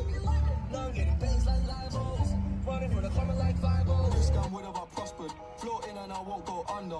Been out of town for a month, absence made the love grow fonder. UK rapper, UK drill, gotta mention my name. If you talk about the random celebrate Eid, the trap still running on Christmas Day.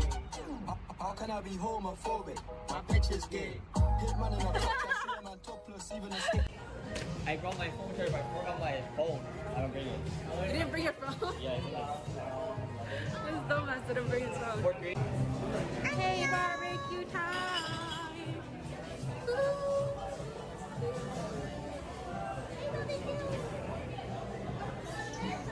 My husband was here.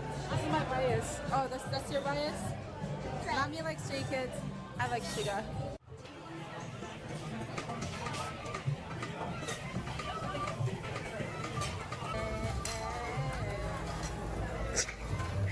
Trying to get the angle.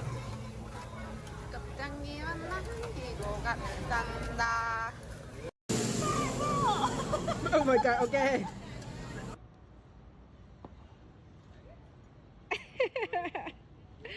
21 question.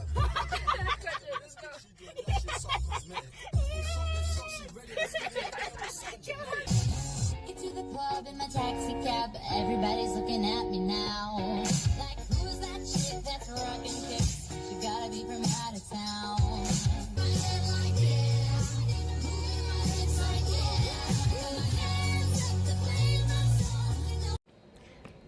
Nami and Moonton dropped me off at the airport. I am going to check in now. I already checked it. I need to go to security. I'll talk to y'all after that.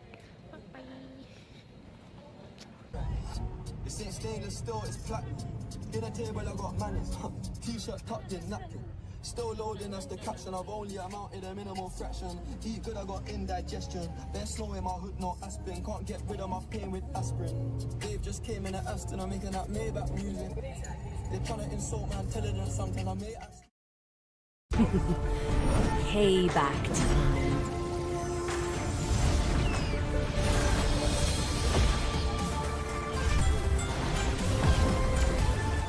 My world is the sky!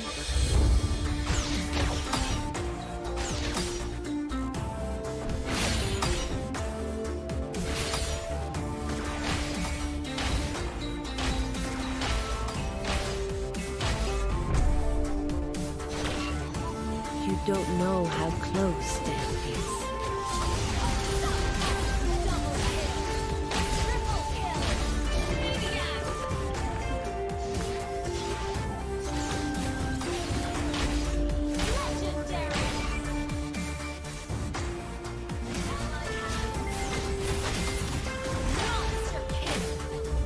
Feel my pain.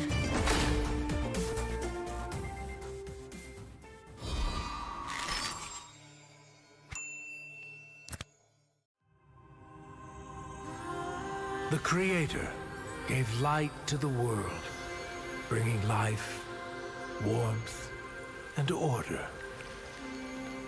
But from that act, darkness was born, and with it came death and chaos. These cosmic forces, two sides of the same coin, would shape the history of the Land of Dawn for millennia. With prosperity and enlightenment came suffering and brutality.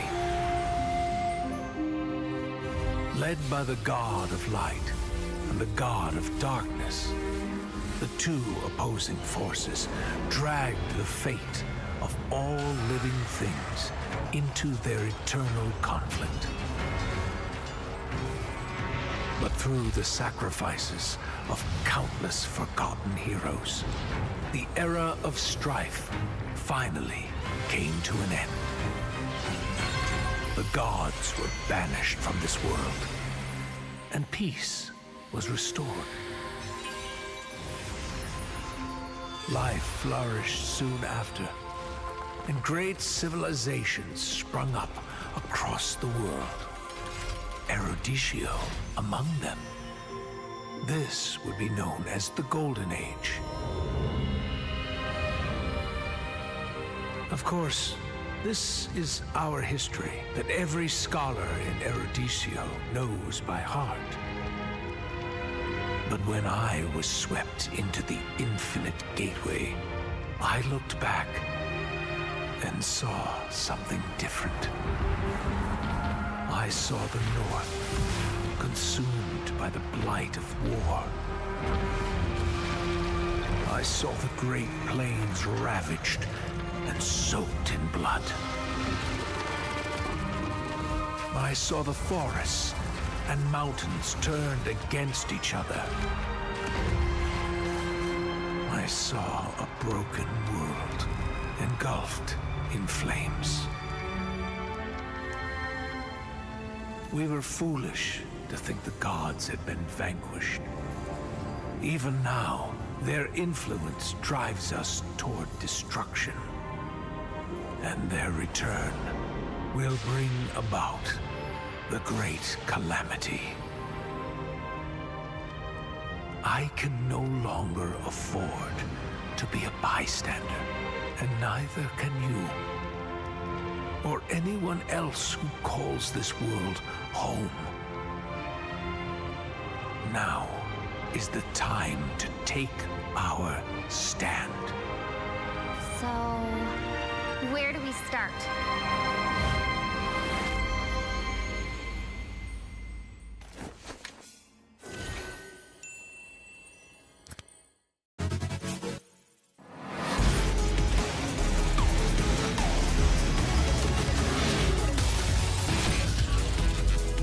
Engines roaring and ready to go.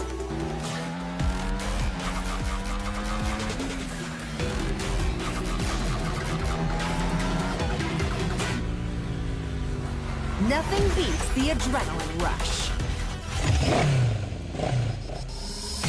3, 2, 1, go! I feel like a monster on this thing. Heads up! Engine blast! Overdrive! Engine blast! Heads up! Engine blast! Hitting the apex. Too slow. Out of my way. You're right. Hitting the apex. Nice ride, but I prefer mine.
옷에 머리 잘랐거든?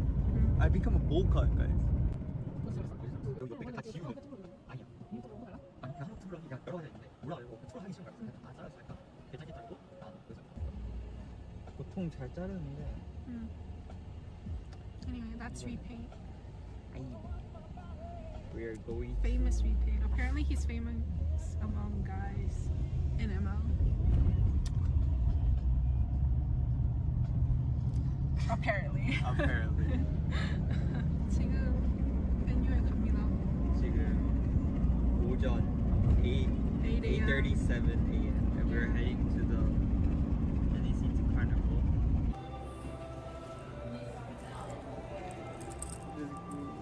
Had a hard time coming in here. Had a really hard time coming in, but we made it and then we got our staff.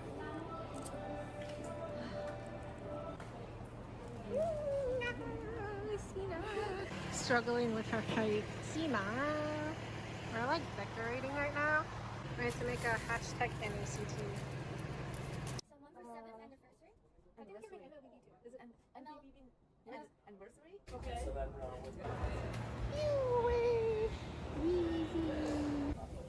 Look at those tassels. We put it up here thinking it was a good idea as like a little backdrop. And when the wind is so strong, it keeps coming, like it has no control. And then I blew all those balloons. Man, I did a whole year worth of long exercise because of this. It says happy 7th birthday. Check-in. Welcome to the check-in booth. This is where you check in. The struggle.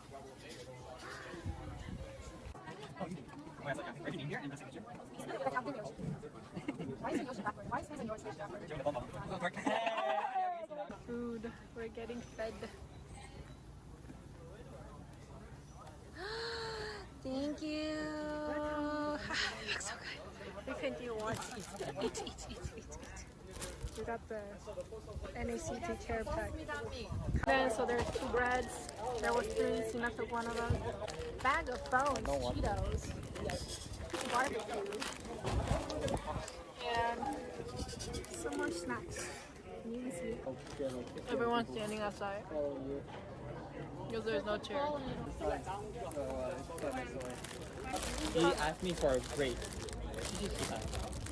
What? Between us, break between us. Okay. And then I was like, okay, if you need it, then I'll. The vlog that I will never produce. So I go ahead and match the 6 saber first.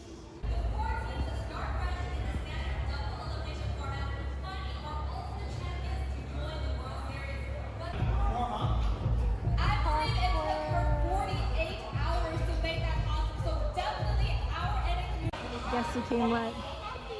This girl came late, but she got us coffee. This is what the staffs / VIPs do when the games are going on. She's taking a bill. 2 girls.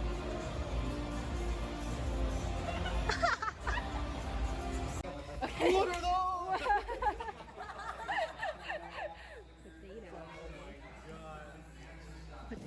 No, real wait. I don't have my phone on me. Fuck. I'll show you in Target. Alright. We did the forehead thing. We were on our way to UA's place for like a little after party of day 1, but guess what?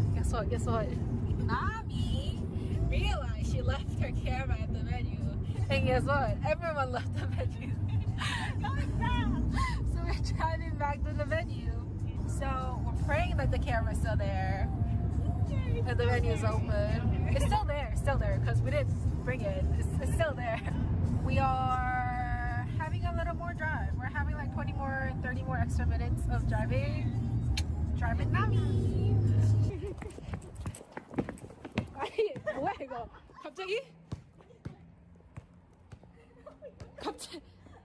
Camera rescue expedition took a turn. Where do you have basketball? Oh my god. If you wanna.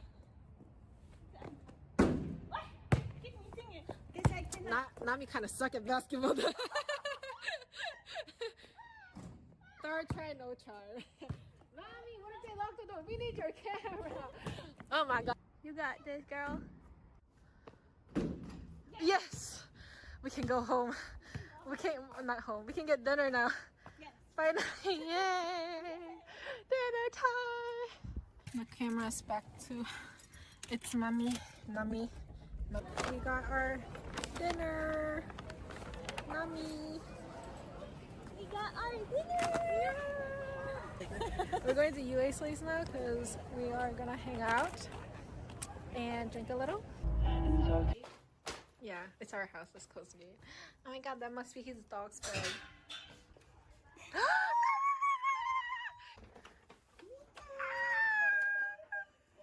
It's never about me, huh? Always about my dog. Your party used to be. We're at UA's place. UA's doggo. Hello, doggo. And then I know there's where it is. On the food ASMR time. Rather having an anime.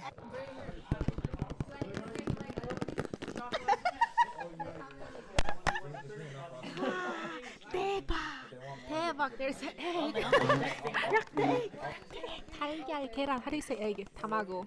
Tamago. No, that's Japanese. 계란. That's Korean. What's that? Itlog. Yeah. Getting red. No, blue. 15 seconds. No, just ask me what. Let's go! Just finish that first. I don't know what the noodles are. What's happening? It's deep. It's so stiff. No, we need to preheat it again, I guess. Do we? I think so. I just not kind of. My ass is reserved for woman and woman only. Not hot at all. It's like a lukewarm. Let me see. That's how gay got chat, buddy. The group? If Okay, you're I'll a do it. woman, Yeah. I will fuck you. If I'm transgender, no, hell no. I'm a woman still. Las Vegas. Because yesterday, It's where the last NACT was. But isn't it? I think all the guys are gonna overtalk us. let's go, bro. They're gonna judge us because we're like drinking. Why do we look like the most drunk one without the alcohol? Yo. You. No, no, you're not. Nah, you're banging. I'm hyped up, bro. One of our members are drunk. The struggle is so real. My cousin, use face. For a good NACT that everyone came through. Say it. Lots of people from different places around the world. And we Yo! Okay. Not the Louis Vuittons!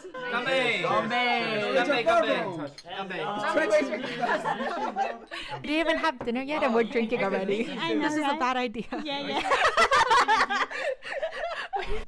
We should drink the I got Yeah. a jeans. But we need the wine glass or something. Fucking jeans.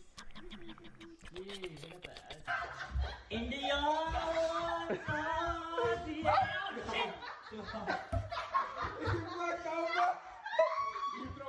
What was on the road? Was it a trash can?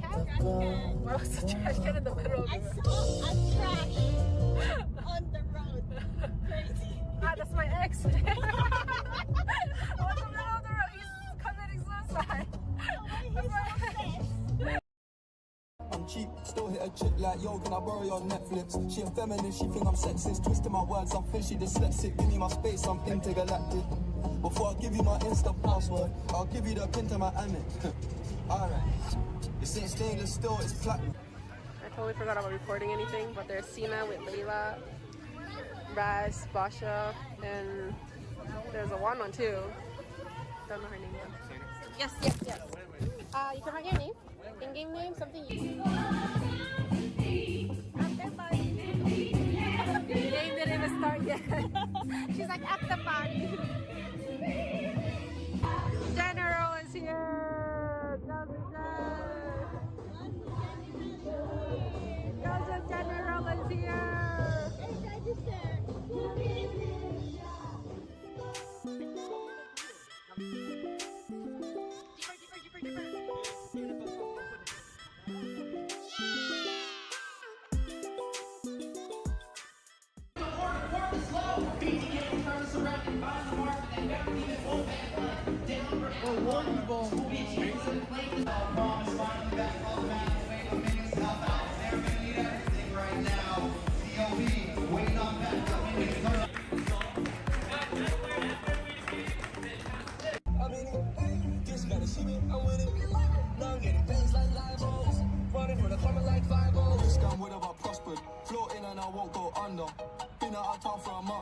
Absence made the love grow fonder. UK rapper, UK droga. I mention my name if you talk about it and them celebrate Eid. The trap still running on Christmas Day. How can I be homophobic? My bitch is gay. Hitman in a top, I see a man topless, even a stick. I brought my phone charger, but I forgot my phone. I don't bring it. You didn't bring your phone? Yeah, it's This dumbass didn't bring his phone. Hey, barbecue time!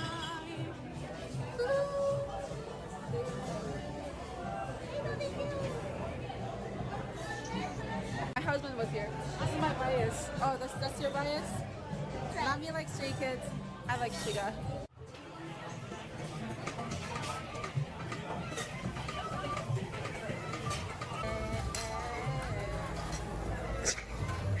Trying to get the angle.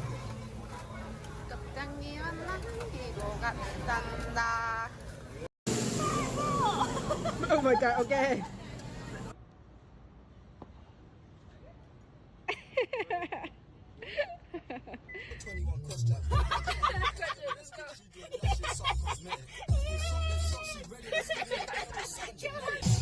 Get to the club in my taxi cab, everybody's looking at me now.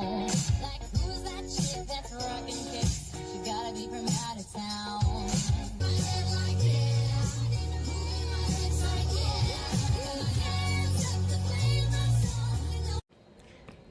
Mommy and Moonton dropped me off at the airport. I am going to check in now. I already checked it. I need to go to security. I'll talk to y'all after that. Bye bye. This ain't stainless steel, it's platinum. Dinner table, I got manners. T-shirt tucked in, napkin. Still loading, that's the caption. I've only amounted a minimal fraction. Eat good, I got indigestion. Best snow in my hood, no aspirin. Can't get rid of my pain with aspirin. Dave just came in at Aston, I'm making that Maybach music. They're trying to insult me, I'm telling them something. I may ask. Payback time.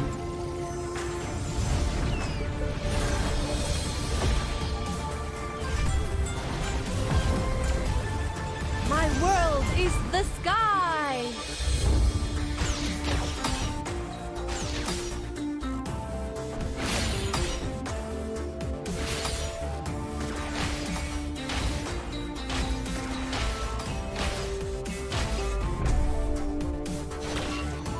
You don't know how close death is.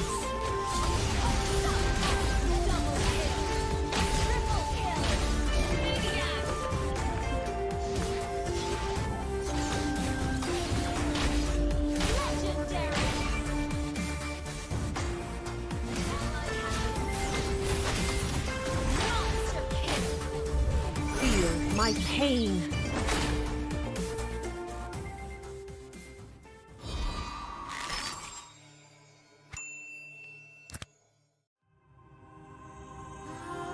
The Creator gave light to the world, bringing life, warmth, and order. But from that act, darkness was born, and with it came death and chaos. These cosmic forces, two sides of the same coin, would shape the history of the Land of Dawn for millennia. With prosperity and enlightenment came suffering and brutality. Led by the God of Light and the God of Darkness, the two opposing forces dragged the fate of all living things into their eternal conflict. But through the sacrifices of countless forgotten heroes, the era of strife finally came to an end. The gods were banished from this world, and peace was restored. Life flourished soon after, and great civilizations sprung up across the world. Eroditio among them. This would be known as the Golden Age. Of course, this is our history that every scholar in Eroditio knows by heart. But when I was swept into the infinite gateway, I looked back and saw something different. I saw the North consumed by the blight of war. I saw the Great Plains ravaged and soaked in blood. I saw the forests and mountains turned against each other. I saw a broken world engulfed in flames. We were foolish to think the gods had been vanquished. Even now, their influence drives us toward destruction. And their return will bring about the great calamity. I can no longer afford to be a bystander, and neither can you. Or anyone else who calls this world home. Now is the time to take our stand. So, where do we start?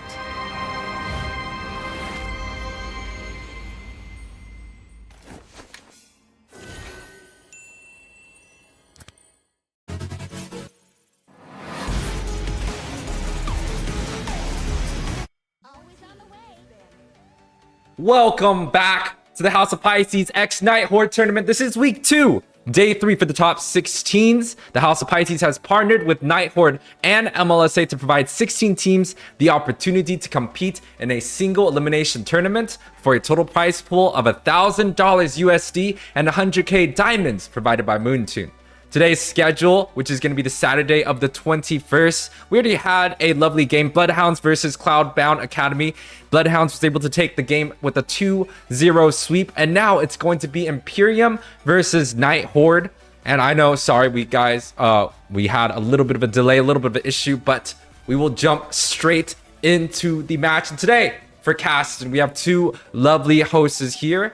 We got Mr. Inquirky on the left hand and Rem on the right. Inquirky, how you doing today? I'm doing great, man. Looking forward, very excited to head into the second series in between Empyrean and Nighthorde. Before we get too far into the matchup, the perfect duo on the screen alongside with me is Master Rem. Master Rem, how we feeling? I'm doing good. You know, I'm excited to see Empyrean in particular perform in this game. Eunice is on there. You know, I ride for my girl. She can be the mid laner. She can be the roamer. I don't know which position she plays for on Empyrean, but I'm really excited to see how they're going to fare up against Nighthorde here.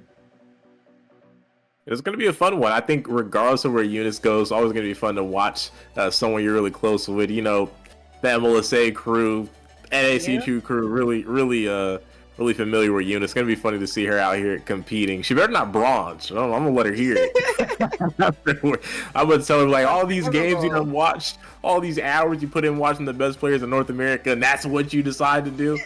So we're definitely gonna have to make sure we keep tabs on her. I'm gonna be on her a little harder than the rest, but it's gonna be a fun matchup regardless. Nighthorde, one of the teams from NACT that placed up there in the top 8 as well, made it into the playoffs. So it's gonna be really interesting to see how they do in Empyrean with Eunice. I think this team's been around for a little bit, if I'm not mistaken. I know there's been there was another Empyrean roster as well at one point. I don't know if this is the original one or not. But with Miss Unipoo on there, it's going to be fun. They go in for the Immortal first pick here, though. Rem, how you feeling about that? I think it's very strong, right? She does have a lot of scaling capabilities in the lane. She has the mobility as well comboed into her kit. I feel like the prime reason we're seeing a lot of these Immortals in these games is everyone wants to use that skin. You know, they want to see her on that motorbike shooting some bow and arrows, and you know, you can't blame them. She is a pretty solid pick though, so I definitely would give them that. Going up against the Brody, I'm not too sure who is gonna win off, but I feel like both of them are kind of on an even level when it comes to poking the other out. I feel like both of them have the capabilities to freeze the lane. They also have the capabilities to poke each other and dish out that equal damage. And in terms of scaling, but in terms of scaling speed, I do think they scale about the same time, but in terms of pushing towers, definitely early game is going to be into the hands of the Brody for sure. But looking at the draft of Empyrean, this is the second Lilia that we're going to see played this time around. Unipoo there. Gonna go ahead and pick it up alongside Super James on the Akai in the jungle position. And that's something that has kind of lost its spark, but maybe we'll see it shine again. I think it'll do well. It did recently receive a bit of a buff to the Akai pick. I do like the fact they go for the Lilia. It is something that can let you get out in the mid lane pretty much the fastest clear. I think only really rivaled or matched by Gord. Actually, I think Gord's a little bit faster, if I'm not mistaken. But Lily is definitely one of those picks that can help you get out on rotations, and it's probably what they're going to be need if you want to talk about helping this Immortal kind of transition during that laning phase up against Brody. If Unipoo can get out and make those rotations to gold lane, they should be okay. It should be really easy, but they do lock into a failure here from the side of Nighthorde, so may be able to catch up with them, if not just kind of trail slightly behind on rotations there. It'll really depend on what they lock in for their mid lane to match up with it, but things are looking pretty good, looking pretty standard. I like them so far. Yeah, and another thing to point out with this Rafaela is a very great response to that Lilia pick, right? We do know that Ice Queen Wand is one of her favorite magical wands in the entire game, and Rafaela giving you that immunity to crowd control. And if you consider her cooldown reduction, if we do decide to go that route, as long as you're about that 35% mark, you can pretty much get your second skill every about 4 seconds, which is in ML 4 seconds is a lot of time, right? So definitely something that is a good counterplay coming in for the side of Nighthorde. So I do like that response. But if you look at some of the bans, though, things that are not going to be picked up, the Terizla is being banned out. We're seeing the Fedrin, something that can go up against the Akai quite well in that jungle position. So I do like it across the board so far for both sides. I'm a little surprised Fredrin does get banned out. Watching, like I said, with the other tournament I was casting today, that Digital Games, I don't think Fredrin was banned a single match today, and this was during the playoff run. And not only was he not banned at all, he wasn't picked either. I feel like maybe the nerf could have, this nerf, he's been nerfed a couple times, but I feel like maybe this nerf might have been that final nail in the coffin for him. So I'm surprised it's still getting any attention over here. But of course, region to region, things can be a little different. We are swinging into the first pick out of the last ban phase here. Nighthorde has the floor. They can look to go ahead and secure their mid lane here. They're also in need of a jungler still, something to match up against this Akai.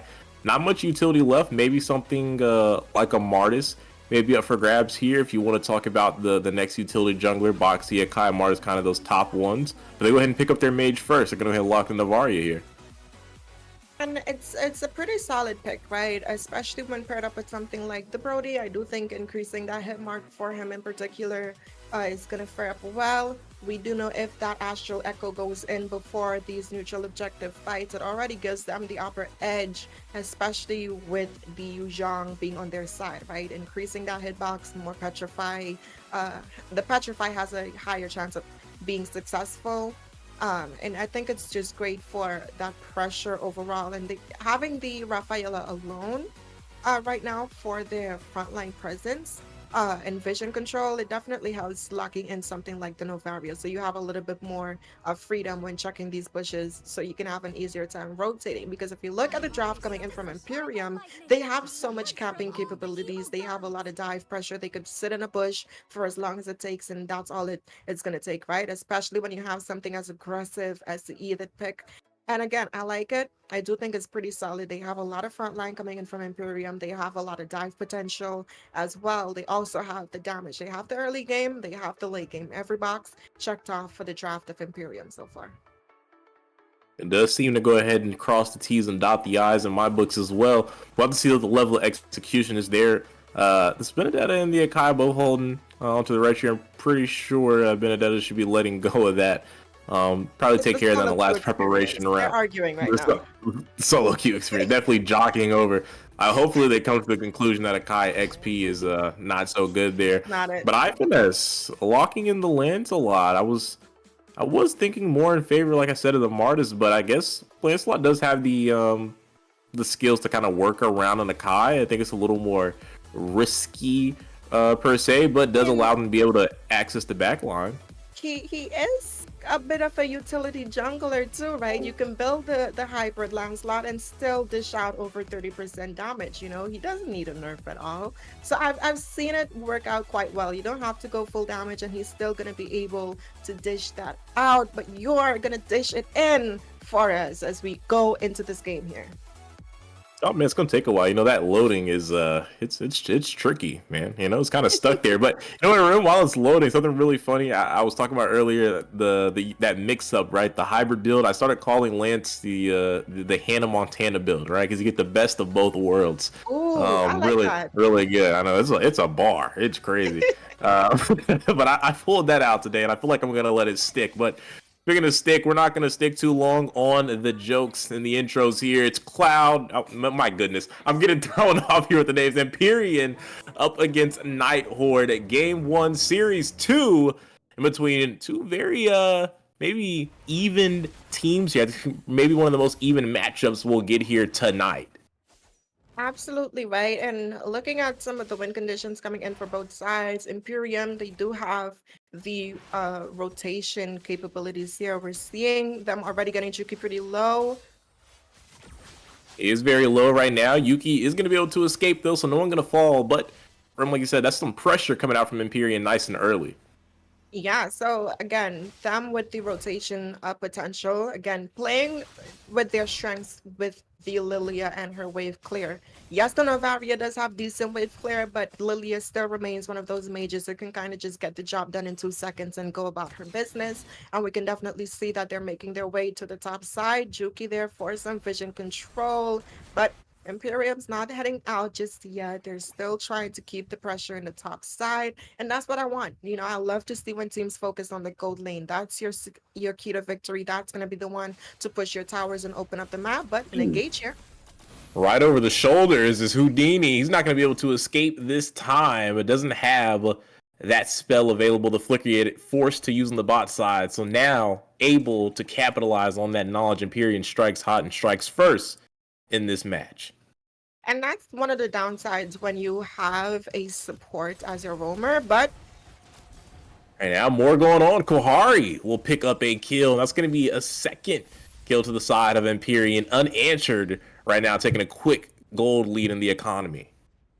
and this is what they want, right? Especially with their composition. I like the fact that Aretha was the one to secure that kill. If you look at some of the early game components right now, she looks like she's going to build in for either the House Claws or that Windtalker to get that first item spike. And looking at her goal, she's already 2k right now, but the turtle has been proxied, and we're seeing a little bit of an engage happening here.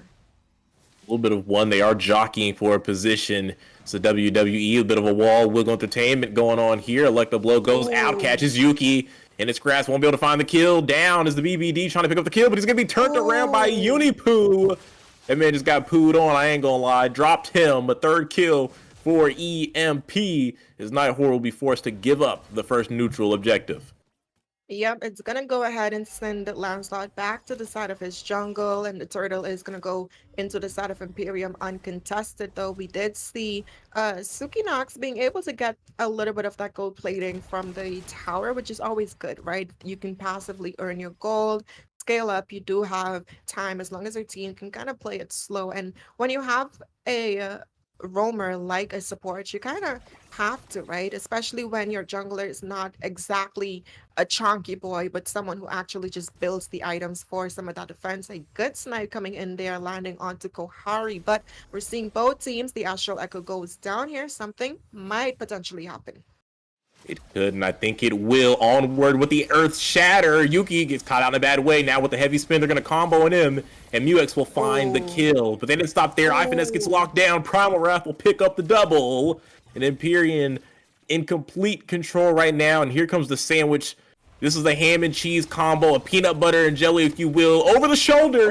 Get over here. Suki Nox will find a trade, but he will be taken out. Nonetheless, it's Kohari will pick up the kill, and they'll be able to lock in and find this tower. Super Droid down on the backside with the Electro Blow, trying to find a kill here, trying to pick up something on Axel, but he only will be able to force out the flicker, but that's good enough, as EMP has really went ahead and put a good amount of distance in between them and Nighthorde. See, and this is the power of the Aretha pick, right? When you pick up something like this, you need to get it out of that lane as much as possible. We saw in the game before, there wasn't much rotations, right? There's two of the same heroes on the board. We're seeing the Lilia as well as the Irithel. And when your team can capitalize off of your strengths in the early game, that's all that matters, right? Speaking of things that matter, some early game items being picked up here. We're seeing some blows being backed off here, but nothing much is going to happen out of it. The Irithel, though, she was able to pick up that House Claws to get some additional crit as well as a sustainability, but looking for the flank here. They are trying to go ahead and maybe find another sandwich, but they are going to go ahead and just back up a little bit. Don't need to force anything. Turtle's up for grabs. They have a lead. All they have to do is be in control of the pit, and Nighthorde not even going to be able to come contest. As you can see, iFinesse is on the complete opposite side of the map. It looks like they maybe want to go for the tower, but this Benedetta, Super Dre, so mobile, will be able to get back to lane and pick that up. But down on the bot side of 1v1, it became Suki Nox as he gets hit by the parkour move, back flipped on his face, but then he gets flipped over again. And Kohari will go ahead and pick up their third kill of the game. And the Windtalker just got picked up, so a little bit more mobility, meaning a little bit more damage out from the Irithel here. Now, I don't know if I'm watching a 5v5 or I'm watching gymnastics because the way I'm seeing people being flipped, turned, and rotated right now, it feels like they're practically doing a dance number. Are they going to be performing in the Super Bowl halftime show? Stick around to find out. But Imperium, though, they're definitely sticking around, making their presence be known in the jungle of Nighthorde. Another engaged goes in. Another Earth Shatter and another kill. Spider James will pick up the kill. Hang on, Primal Ref gets popped out by Munich. Now dropping the DPS onto Yuki. Unipu will find the kill. There goes the pass, but it won't do anything now. Headbutt gonna miss the mark on the eye finesse, but they do find the tier 1 tower mid lane. EMP making their presence be known right now.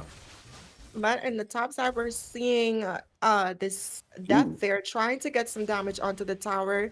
He did get Dre quite low. He decides to go in though, but the rest of the Empyrean is making their way up there. Potentially going to see an outplay coming in. The heavy spin does land. And the final slash, it was nothing more than a bait the whole time. Super Dre knew he was never truly in harm's way. The reinforcements, the cavalry, if you will, came marching along to assist him in that kill.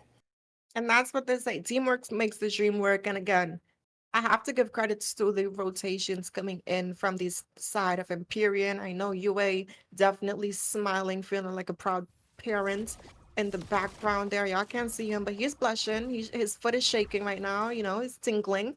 And honestly, that's what you want, especially when you have history with the team. Seeing them perform and rocking their heroes quite well.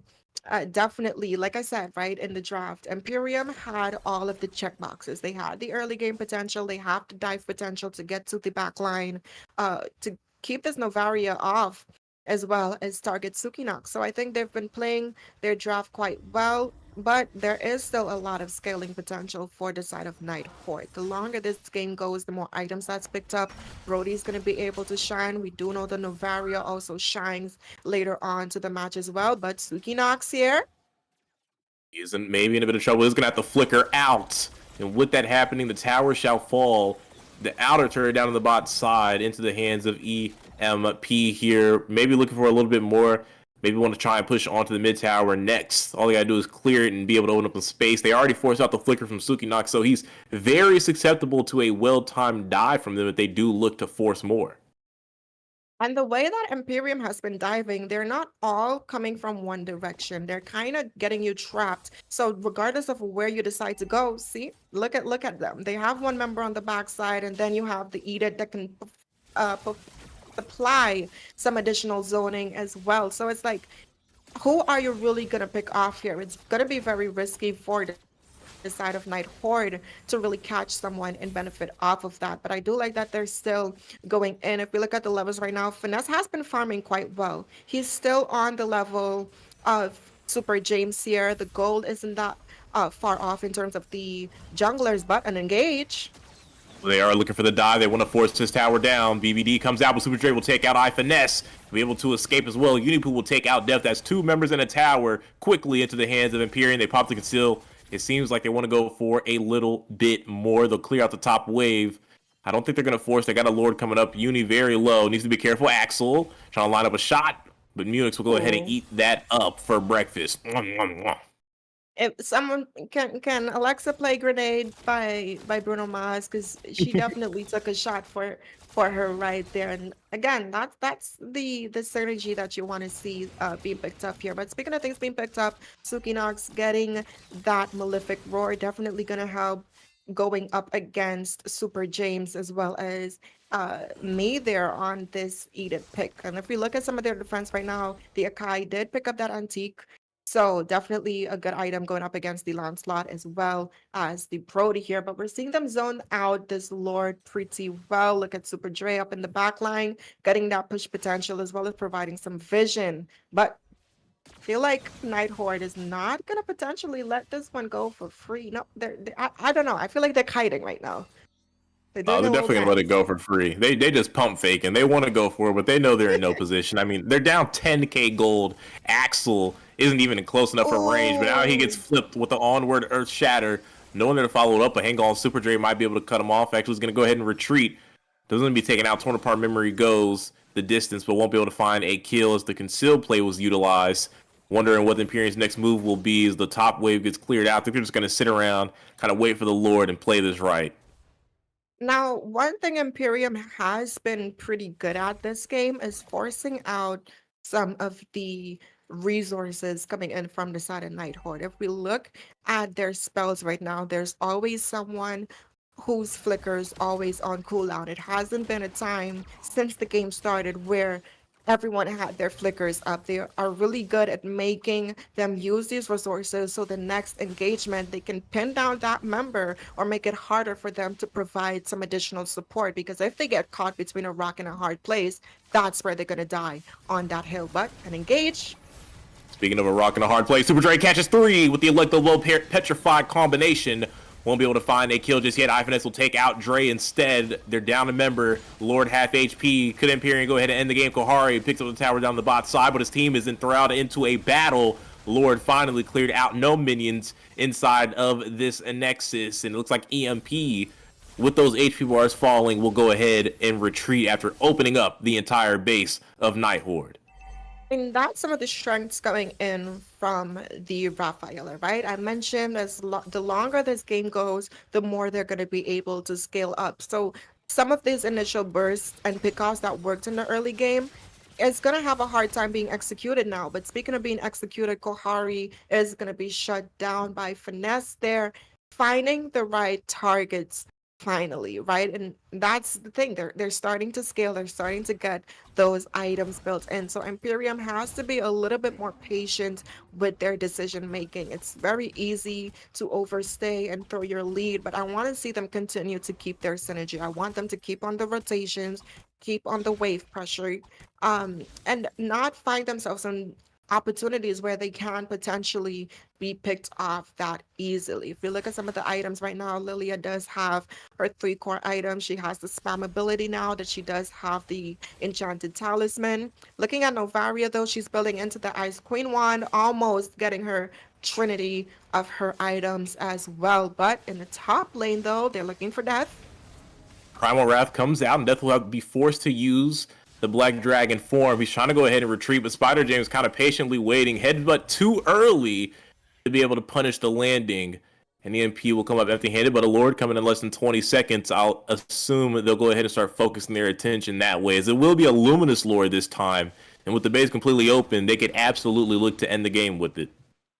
Absolutely. I want to see them really set up for this. Don't get poked out too much. Kohari has to be on his tippy toes with those positioning. You're gonna hear him say, "Run, Leo, run!" right now to make sure she doesn't die. But look at Finesse looking for Unipoo there, getting her quite low, but he's not gonna be able to find a kill. The Astral Echo does go out though for some vision. Let's go out right now. The Lord though, completely for free from Empyrean. Nighthorde hasn't had many choices, I will say. It's been very clear what they'll be allowed to do because it's what Empyrean is going to allow them to do, which is just stay at base until they decide to end the game. But take a look at top. Ifinesse was putting a bit of damage onto Dre, but it is a Benedetta at the end of the day. Won't be able to do too much with him. Absolutely right. And if we look at what Imperium has going for them in terms of overall draft composition, they have a lot of poke damage, but they also have the ability to burst as well. And if we look at what Nighthorde has drafted for them, yes, they have some poke potential with the Brody as well as the Novaria. They don't really have that burst to kind of top them off. So what they have to do right now is try to focus on this backline. If they can get Kohari out of the board, that's going to be it for them. But a lot of resources burnt out here.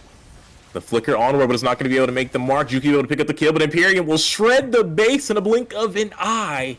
And they'll go up with the early advantage, 1-0, and this is best of 3 series up against Nighthorde. Really good game being played for this side of Empyrean here. If we look at some of the itemizations, Arytha was able to scale up and secure her full build, and that's courtesy to the team putting a lot of attention into her in the early stages of the match. We saw the rotations coming in from the Lilia. We also saw some really good knockups coming in from ETA there, as well as the rotations coming in from Dre. If we look at the team fight participation, definitely shows that they were all on the same page. They had the same mindset. They had the same focus throughout the board. So I'm hoping that in game 2, we can see a little bit more response and more draft synergy coming in from the side of Nighthorde. I feel like if you're going to sacrifice some burst potential, have a lockdown, have someone who's going to be able to keep someone in one place so your poke damage can actually add up in scale over time, or vice versa. So I hope that they just clean up some of those misplays there. Cleaning up is right, and honestly, we're going to be looking to see if maybe can Nighthorde be able to bounce back. I mean, that first game was a bit of a rough showing there up against Empyrean. Definitely shout out to them. They came out and kind of punched them in the mouth, if you will, bringing the much-needed aggression up against a team when you're trying to take that first match. And the best of 3, the game 1 is very critical, very important to where the momentum will sit. And right now with EMP, they got everything handed to them right now. It's match point at this point, and Nighthorde actually has to dig deep. They got to win 2 in a row at minimum just to be able to win this, and EMP is right at the finish line. It's right there. They can taste it at this point. It's close, and I like the responses, and this is a very important, and a lot of teams forget about this when they're in a tournament. Like, you see what the enemies are capable of in the first game in terms of the heroes they play and how comfortable they are with those heroes. And sometimes you don't respect it enough and you let it through. But no, I like that Nighthorde realized the Akai is definitely a problem. Not only in terms of zoning, you can't really burst him down. He also has that disengage or the engage potential, which we saw a little bit of all of the above in the previous game. So banning him out, learning their lesson from that last match is a really solid choice from them, especially considering the fact that I think that this time around they do have first pick, so they will be able to get a little bit more of an edge this time around. Could potentially be able to get an edge, like you're saying. I'm wondering, it's always the adjustments I look for in the draft after a team loses is how do you adjust? Because obviously the winning team doesn't really need to change too much. Unless you look to deny some things, unless you ban some things out, which they have went ahead and decided to do with the Akai, right? They go ahead and take that out the way. Things of that nature.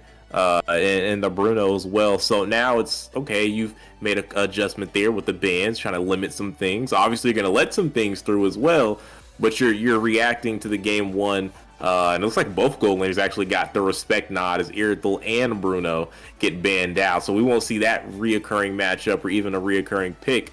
But now I got to see where Nighthorde kind of takes it with, especially with blue side. Right now they're going to have first pick priority, and again, a lot of things are going to be let through. We're talking about at bare minimum, out of the big 3 supports, we should be able to see one. I know the teams haven't been taking them, which is very strange. I know the hot patch came out recently to kind of nerf them, but I'm telling you now, I've been watching them in phygital games. A lot of teams thought the same thing. They let them through, didn't ban them, and then they get picked and get absolutely dog walked. So then, okay, there we go. So they go ahead and actually, I don't know why they banned out the Mathilda. Their first pick. I'm not sure. I guess maybe it's not in their hero pool. So yeah, potentially not a comfort pick, which is fair, right? You put your mage or your Wilmore in something that you're comfortable with. And if they're not, go ahead and ban it out. You know, it's better just don't have it in your match as well. But you mentioned the supports both being banned out there. And actually, I do like that Raph is being picked up here. First pick. It didn't work out in that roam position last game for them, but maybe this time around we may see a little bit of adjustments to that playstyle. I mean, it was an easy look for me. As soon as the Angela got banned, it was Raph right away, and they did lock it in. Now, this Fredrin I'm a little concerned about. Like I said, did not see him in any matches today with 0 bans. So apparently, I don't know if teams were kind of testing him out in these other events, or maybe in some scrims in between the tournament dates. But no love for the Fredrin, man. And with this Revelia here to kind of help with the kiting, could be hard to duel against.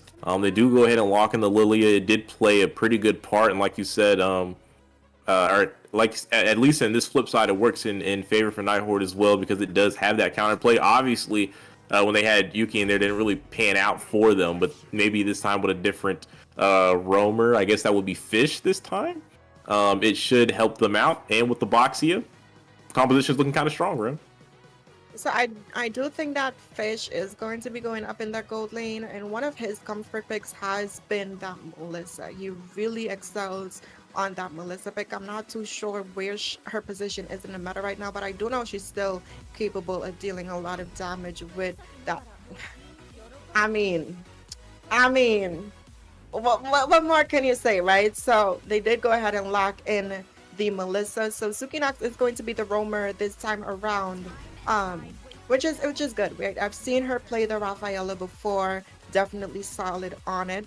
And I'm hoping that this time around they can kind of showcase that skill and utilize some of her power. Now, I do like that Finesse is actually matching up what he's going up against in terms of that jungle precision, matching the utility jungler with the actual utility jungler. And unlike the Lancelot, this Basha, yes, he is that tank, but once he catches you, it's very, very hard to escape. And when you combo him with the slows coming in from models there with the Melissa as well as these slows coming in from the Rafaela, you're going to have a very hard time escaping.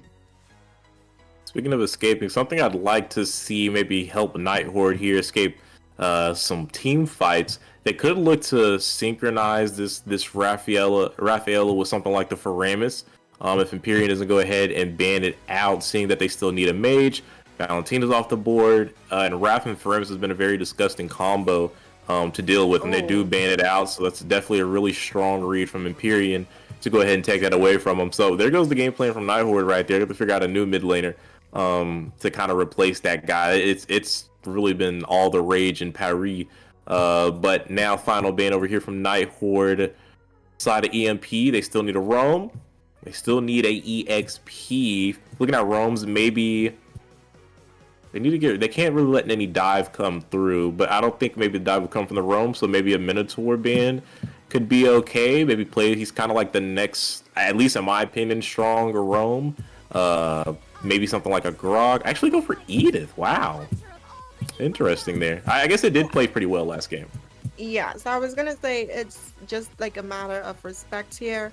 I do think for roamers for the side of EMP, I'm not sure if they play, even though she did receive a nerf, I do think that the Florin is still a little bit of a viable option, especially with the faster stun potential that she does have to offer right now. And even though her ultimate no longer deals damage, she still reduces, gives you immunity to that heal cutting effects, which is where the Basha kind of shines, right? So I definitely do think that could be an option for them. But I'm seeing them hovering over some really interesting picks here, but I'm actually okay with the one that they did decide to lock in. They do have some backline dive as well as some additional chunkiness and sustainability. We've been seeing the Terizla and the Lapus pop off a lot when they build in the Bloodless Axe. So I like it. He also does have that CC immunity to go into the go away from the Melissa. So that's not going to work. For a beautiful answer if he does decide to go dive for there. Terizla's a great matchup here up against this Lapu as well. Normally what you see when you get that soft support in the position 5, but something you don't see, I haven't seen this in a very long time, this Alice will be going to the mid lane to match up against this Lilia. I was wondering what they would go for. Originally I was going to say Farsa until the Lapu showed itself, but very unorthodox adjustment here from the side of Nighthorde. And Empyrean still want to stick with some of the pick off from the roam potential. They're going to lock in the Cho. It ain't for everybody. It ain't as simple as playing Edith, but we'll see if they can make it work here, Ren. But how are you feeling about these drafts, and which one kind of got your eye on being able to take the edge here? I think for the overall dive potential, I definitely believe that the side of Nighthorde takes the cake in the team fights. However, their scaling is a little bit on the slower end for them to get damage, right? It's their draft caters towards that mid to late game, whereas Empyrean, again, having something like the Lilia, the utility jungler like the Fedrin, and then Kohari on this Beatrix, 3 solid early game picks. And if you look at the EXP laner, yes, it's balanced, but it's still relatively favoring that early game. So I do think in the early, definitely I'm gonna give it to Empyrean, but if it gets the late game, I'm fearful for Empyrean. And I think, anyone would be a little fearful when things are kind of looking not in your favor. But right now, Rim, we're heading into game 2. Match points into the favor of Empyrean. They do have the advantage 1-0. Nighthorde looking to dig themselves out of the hole that they dug from game 1. And right now with the drafts, looks like they have a pretty good chance of getting it done, but we'll see how it translates for them as the match develops. Yep, we're already seeing the level 2 for the mage as well as the roamer rotation being put in here, getting Axel quite low early on, gonna force them on the back end here, but they're not having quite an easier time in the top lane though, having death on this Terizla. He's a little bit more dominant in that lane, so he can kind of be a little bit more of a driving force. And we're going to see him shine, right? He's one of those EXP laners. He has the ability to rotate. He has the damage earlier on. Like I mentioned, they're pretty balanced. But in the mid lane, though, we're seeing a lot of attraction. Both teams kind of just trading blows here as they were fighting for the Lethal Wanderer, which is going to go into the hands of Nighthorde. Does go into the favor. I'm a little curious on how these initial engagements are kind of going to go. I feel like Empyrean, with the CC that they have available, with the Cho, with Fredrin in their hands, it should be able to work out for them. But Miox doesn't know there's an ambush coming, and just like that, Fish will pick up his first kill. Death forced onto the Flicker. Spider James left all alone in between a little rock and hard place, retreating over the Golden Crab wall. Looks like he will be able to escape potentially, even stepping back up as if he wants more. But that's going to be all she wrote for that bot side engagement. Absolutely right, but Nessa's not done. He's still going in. Back into it, uses the energy eruption, using the pop-up knock-up. Muix will find a knock-up of his own with the G-Con do, but does not have the level 4. No way of the dragon, so no way to kind of piece that knock-up together to facilitate a kill to the hands of Empyrean there. Yeah, we're already seeing Lapu there looking at Cho actually giving some vision there. Sorry, both teams kind of setting up for this turtle. This Bravest Fighter stance does go in though. He did try to go ahead and land the stun, but it completely misses the mark. Venerage coming out from Kohari. I actually thought maybe he would help them in this siege for the turtle. Unipu stepping up, does have the black boot, so she can definitely play this very dangerously. Now she goes for the reset. Turtle still up for grabs. Huge penalty zone comes out. Death will find the kill on the Unipu. And we're still going. Anyone's turtle. Spider James will walk away with it for Empyrean, even though Nighthorde picking up the kills. They lose the battle, but potentially able to win out on the war here. Super Dre back into the fight with the Bravest Fighter stance. Very uncalled for, but he will be able to find the kill. Lands the stun. Thought he was going to be able to survive. Maybe there. Suki Nox will trade him out. But the way the dragon will not do enough to help him out there. But it was a bloodbath for that turtle there, Rim.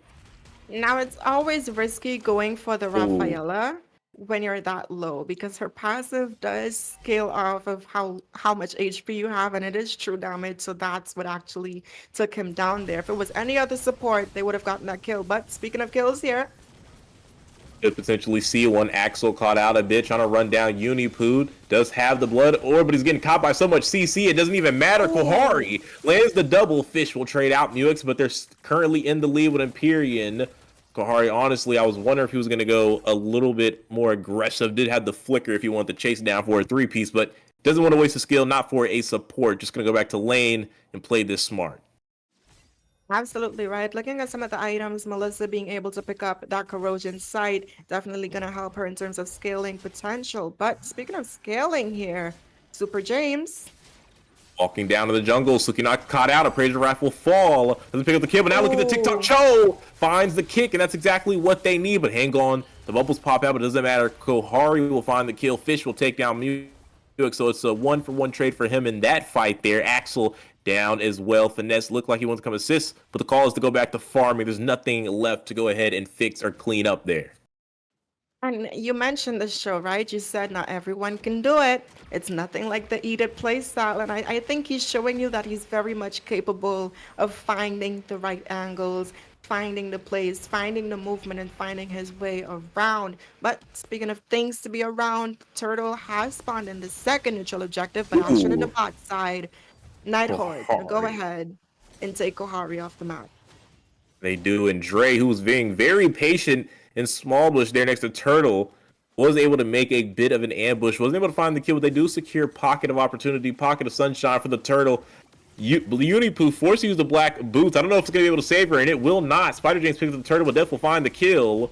Retribution used from Finesse. They're looking to try to stop Spider James from being able to advance forward, and they will. Sugi Knox finds the second kill. The holy healing, but also the holy killer here for the side of Nighthorde.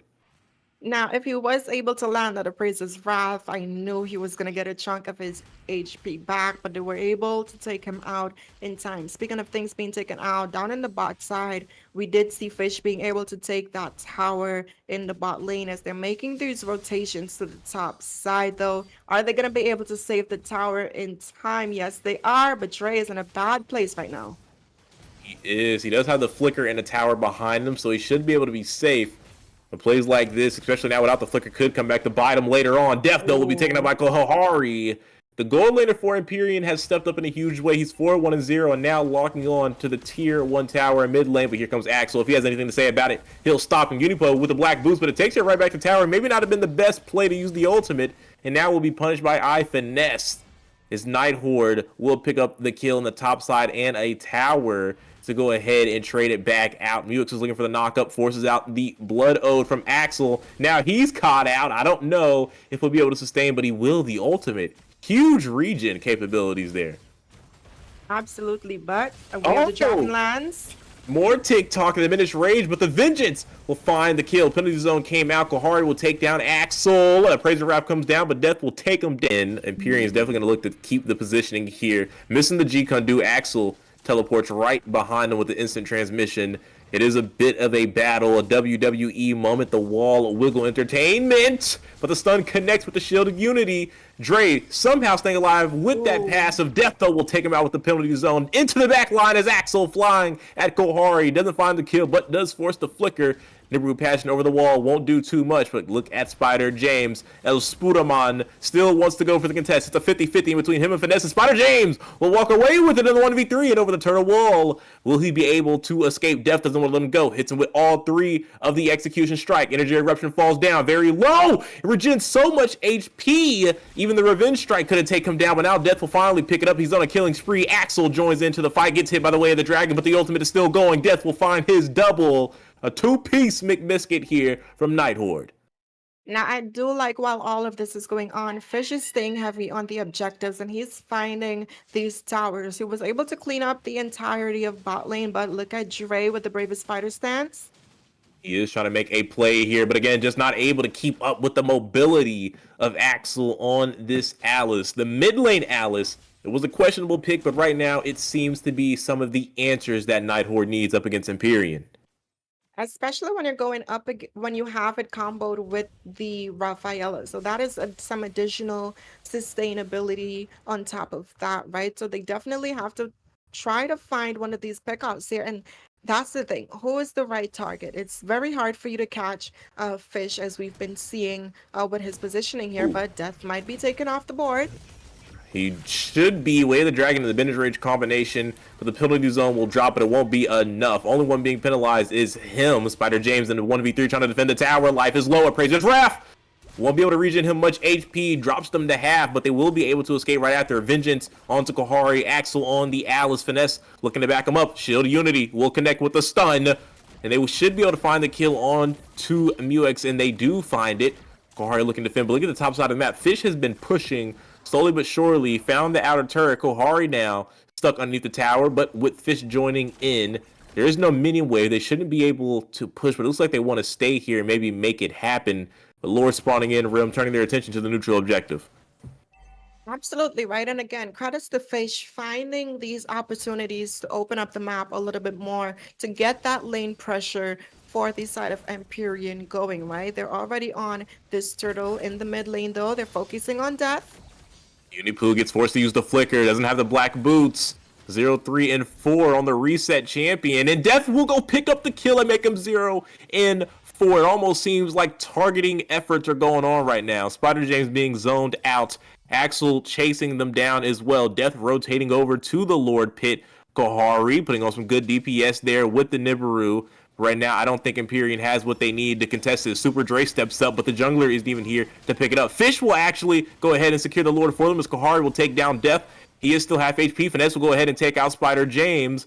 I was wondering if Kahari would maybe help them rotate a little bit more after they found the first kill, but he just wants to clear the mini waves. He doesn't want them to be able to push their tier 1 in the mid lane. And that's really smart. But if we look at some of the itemizations coming in here, we're seeing that standard build coming in from the Alice, right? She does have the clock into the dominance eyes as well. But look, speaking of dominance, their presence being known in the mid lane here. Build a Unity connects with the stun. Bravest Fighter stands from Dre, but he's taking a lot of damage here. Gonna have to use the Raging Slash to try and escape. Muix looking for the back line, finds the kick.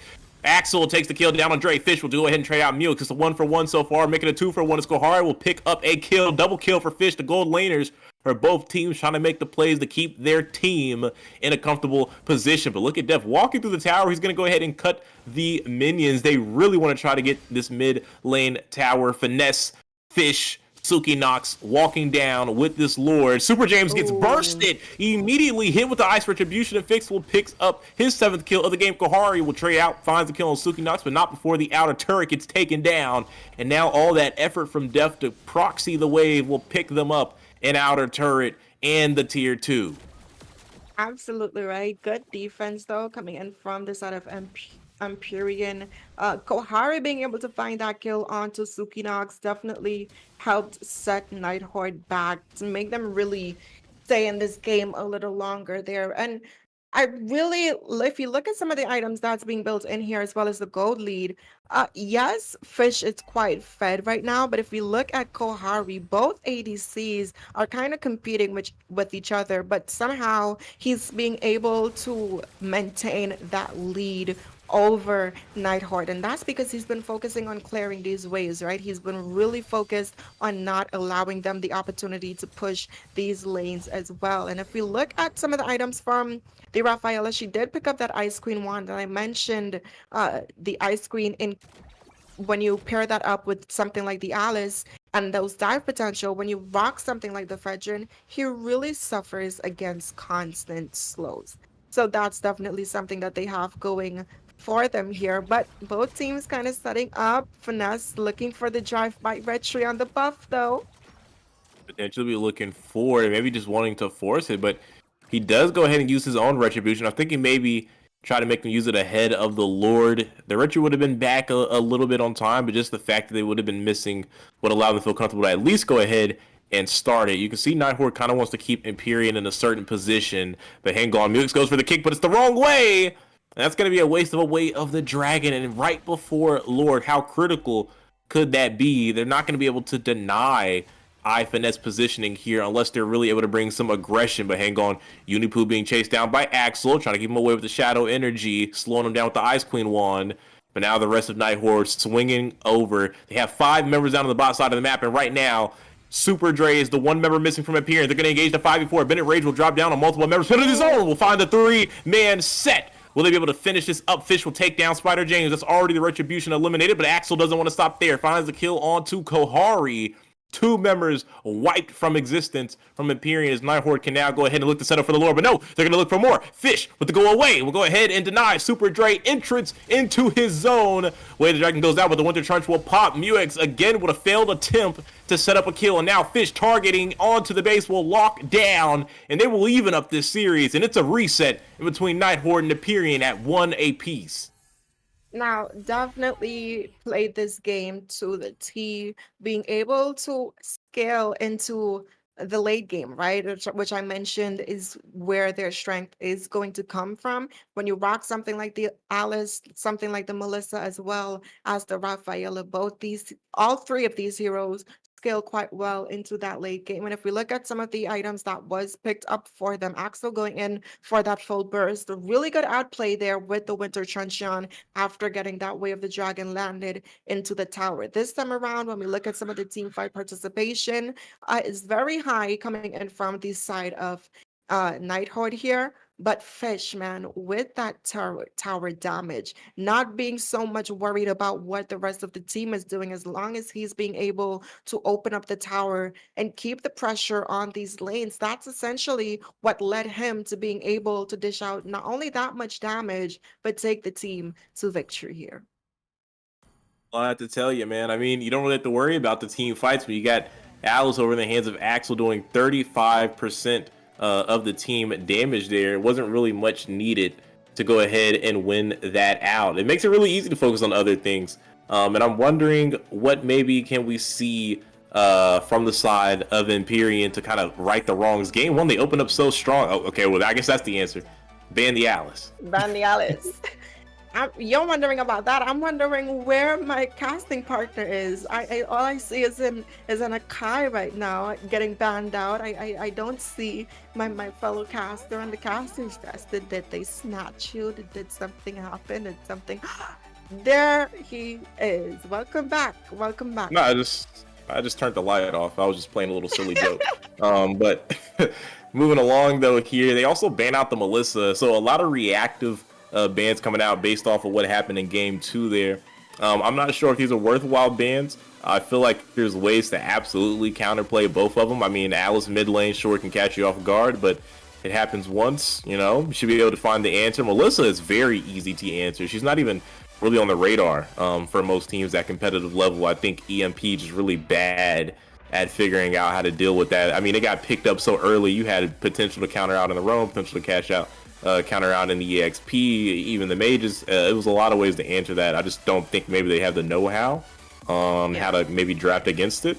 But it is a wasted ban. There's going to be things that may be let through because of these decisions here. And that's always the scary part. You're letting a lot of things through in a match point for both of these teams. It's very risky.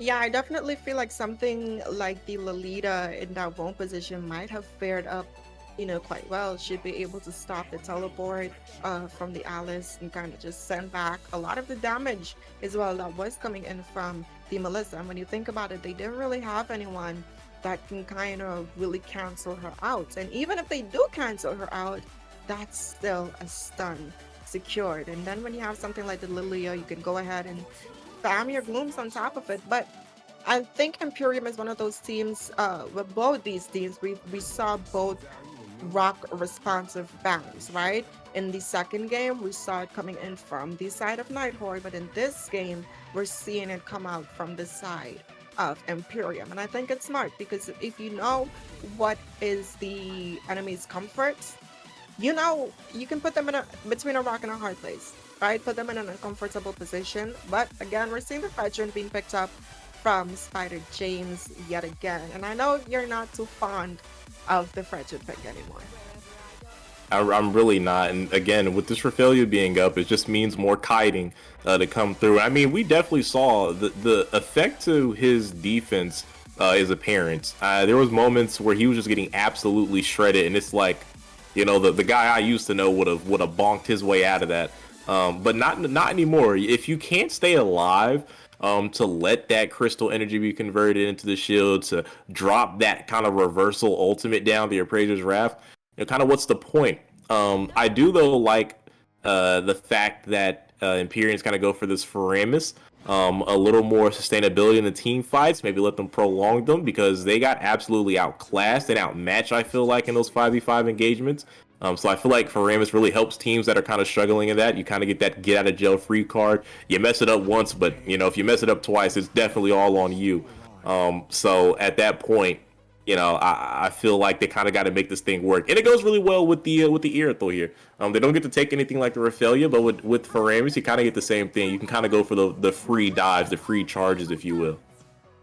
Yeah, I feel like it's a really good pick, but Axel on the Valentina, that's gonna be another round for them as well.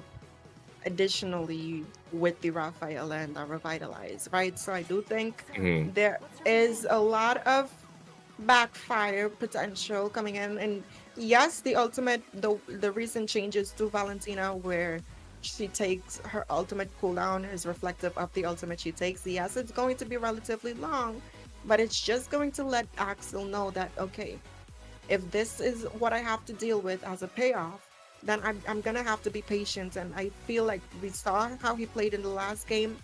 Definitely waited for the right moments, and he knows how to, you know, utilize these mid laners. So I feel like, yes, I like the Faramis pick, but I think they're a little bit too much with it. And that middle band's really good. That's what I was expecting maybe from the side of Empyrean. Because then at that point, even if they do take the Faramis ult, when you have the energy eruption from Fredrin, you know, that big taunt, you have the Minoan Fury, basically a double knock up there with the largest AoE CC effect in the game. Pretty much nullifies the cold altar being used from Axel there, but it does get denied. So now I'm wondering maybe dual-edged sword again, but that's always when you're facing something like Valentina. They could look for things like Kaja as well in the roam to kind of punish them not having any frontline capabilities here. That's one way that they can go ahead and maybe set up their roam. Other things to look at could potentially even be something, pull out something like a Kufra. Honestly, look for the engagement with the Kufra. If you really want to lock in some set potential. I feel like these are good options. There's not really any more supports left unless you want to go really ube and lock in Estes with the Faramis, even a Florin as well. But I feel like more engagement's a little bit better for them. But ooh, Nighthorde might potentially lock in the X-Borg. Like they're going to swing their attention maybe to... No, they're going to stay with it. I think Tourism might have been better for them though. They don't have any set right now. Yeah, I mean, yes, but if we're looking at their AoE burst potential, I feel like that's where they're really going for. And I mean, yeah, you mentioned going for the support here, but they're also hovering over the Diggy. But I'll just discuss that, deciding on what they lock in. But I feel like with Empyrean locking in the Faramis, they have to kind of group up, right? So whether they go for set or that AoE burst, which they do have now with death, true damage, mind you, definitely a good thing. And you know what? I'm gonna let you. I'm gonna pass it right back to you so you can talk about it. Easy, too easy. Go from my boy. What I'm talking about. That's just the right decision right there. You gotta love it. You know, if you're gonna go for the set, that's the only other option, man. You got to go for the Kufra. Now I have to say, Muex, we know he likes to run the pickoffs. The Edith was great. The Cho was garbage. Let's see if he can fix things up with the Kufra here. It's a little bit easier to execute with. But then again, if you can't land the knockup, it's just as bad as missing those way the dragons are kicking people the wrong direction. You know what I'm talking about. But hopefully we don't have to worry about that from them. But again, Nighthorde, I'm a little concerned, man. They really took no CC here for their composition. And if they lock in this Yi Sun Shin, that's a little reckless at that point. You're inviting some invades. And okay, well, all right. 50-50 battle, 1-1, lock in the Yi Sun Shin. I do know, okay, to be fair, I believe iFinesse is actually a pretty he's really pretty proficient Yi Sun Shin user. So I'll give him credit for that. I'll let it slide just because of that. Definitely. And you know my thing, I always say if you're comfortable on a pick, I still think comfort picks and pocket picks have a space. They may not be having a space in the meta, but they could still get some front row tickets, right, in the right hands. But we're jumping in to game 3 of the series versus Nighthorde and Empyrean here. This is match point. It's 1-1 across the board. It's just gonna see who's gonna be able to take it home here. Whose draft are you favoring here? I mean, boy, I'd be lying if I said I didn't favor the side of Empyrean. I like having CC on the team. I love having reliable engage. I think Nighthorde's draft is very reliant on you being a lot better than your opponents to run without any real engage, without any real counter engage. It seems almost like they're looking to be able to position better, be able to burst out targets better with some good target prioritization. It's a lot running on just being better than the opponents, and so far I don't think either one of these teams are just outright better than the other team. So this could be dangerous for them as Empyrean going for that cut down in the bot side. Yep, we're seeing them looking for Suki Nox though. Gonna go ahead and force out that early revitalize, but they're still looking for her forcing her on that recall, but still not making it easy. We're seeing Super James already getting some of the invade on stealing out some of the jungle here, but there's some potential for things to go wrong here. Landed knock up, but on the other side, Spider James looking for the invades we were talking about. You kind of invited into your home. They're trying to pull this back. Does he have the retribution? He does. Who's able to win that? I think Spider James went ahead and took it away from iFinesse there. And yes, he did take it away. So iFinesse losing the red buff, but he might be able to find the kill on the Super Dry. Dashing away, almost falls to the light of retribution. Spider James, what a knock up. Super Dre narrowly escapes. Hang on, actually. Ooh, boy, I thought Finesse was gonna let that thing go. And Spider James goes ahead and locks in the litho as well. Even without the retribution, and he's already level 4. Finesse still trying to find anything to reach that same level. But Muex lands a Tyrant Rage there. Good knockout. They're about to break the figure of armor. Def does have Flicker if need be, but the Energy Eruption might not let him use it. Appraiser's Raffle missed the mark, finally uses the Flicker, able to escape. And right now, Empyrean giving chase, but they're going to go ahead and back away, maybe just set up for the turtle now. Absolutely right. And again, you mentioned it. If they went something like the Terizla, I feel like I agree with you. It would have definitely helped their draft synergize a little bit more. The X-Borg, yes, he does have some capabilities of zoning and dealing some AoE damage here. It's just not going to give you the same effect and same element of surprise that the Terizla did. But speaking of surprises here, Kohari might be in for one. He definitely could be. Fish trying to go for the play, doesn't have to be forced for the flicker. Can Axel go ahead and clean it up? iFinesse will go ahead and tippity tap and kill secure that and go ahead and add to his KDA, his first kill on the board. The first kill in the game right now in between either one of these teams, believe it or not, as Nighthorde strikes hot first. Absolutely, and this is the type of responses that they need. And we saw in the previous game, once Nighthorde helped, good Shadow Stampede there. And an even better Tyrant's Revenge. Spider James and Super Dre on the race to see who can find the kill, but Dre just a little bit faster than him to go ahead and land the punch and take that away. Looking to take the gold plating away, but hang on, Dre committing to finesse, wants to make him back away, trying to zone him out, but little did he know he was getting collapsed on. That's a sandwich that he didn't want to be caught in between. Boy, that's baloney. Absolutely, and I thought he was just gonna poke him out and then retreat from the side where he had the minions on, but he's decided to fully commit, and definitely not the decisions that you want to be doing in the early game. You don't want to give up your lead. You don't ever want the opponents to find a trade-off, right? You want to keep the advantage, you want to have the upper edge, and you starve them out that way. But if you give them things to buy, they're definitely going to take it if you're selling it for free. So another engage here though. It is another engage. iFinesse able to escape there. In the top side, a little bit of action as well. Muex will find the kill onto Fish. It's a 3v2. They can absolutely look to zone this out if they want to, but if you look at Finesse, he's looking to try to make his way up here potentially to help them out. Axel going for the arcane step, trying to clear out the waves. Not a lot of damage to go ahead and do so. Muex finds the Tyrant's Rage there, finds a good knock up.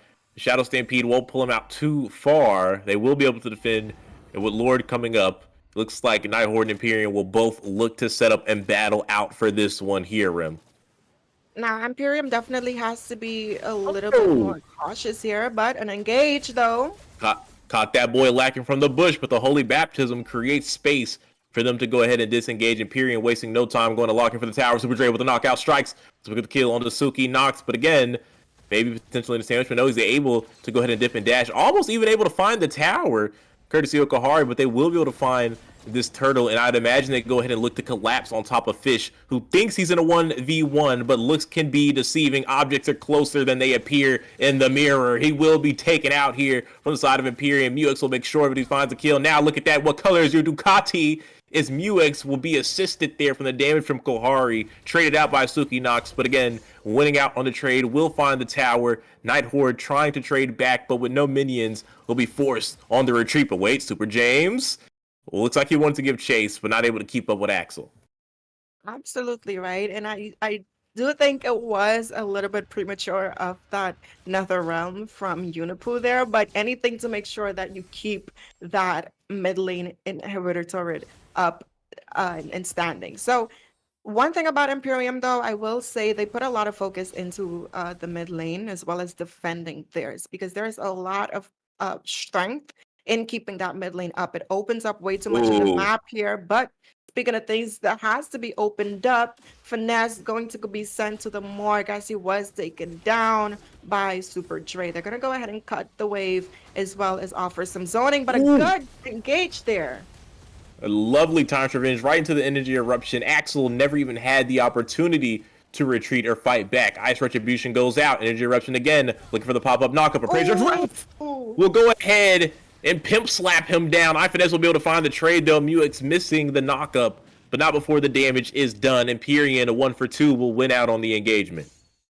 But again, Fish being very focused on the objective, not really thinking about these team fights, was able to push that lane in the bot side, and we've seen what happens when you let him do this for free, right? But they're poking down Death, trying to make him force that shield. He's gonna use the last insanity to escape, but that is some good knowledge for the side of Imperium now. It is definitely some good things coming out from the side of Empyrean. Speaking of things on the side, Turtle just spawned in, being pulled to the side of Empyrean. It doesn't look like Nighthorde is even thinking about trying to contest this one bit. They just don't have what they need right now to go ahead and fight it out. A little behind on economy, a little behind on items. His Muix going for the wild jump, just looking to find anything he can right now on the map.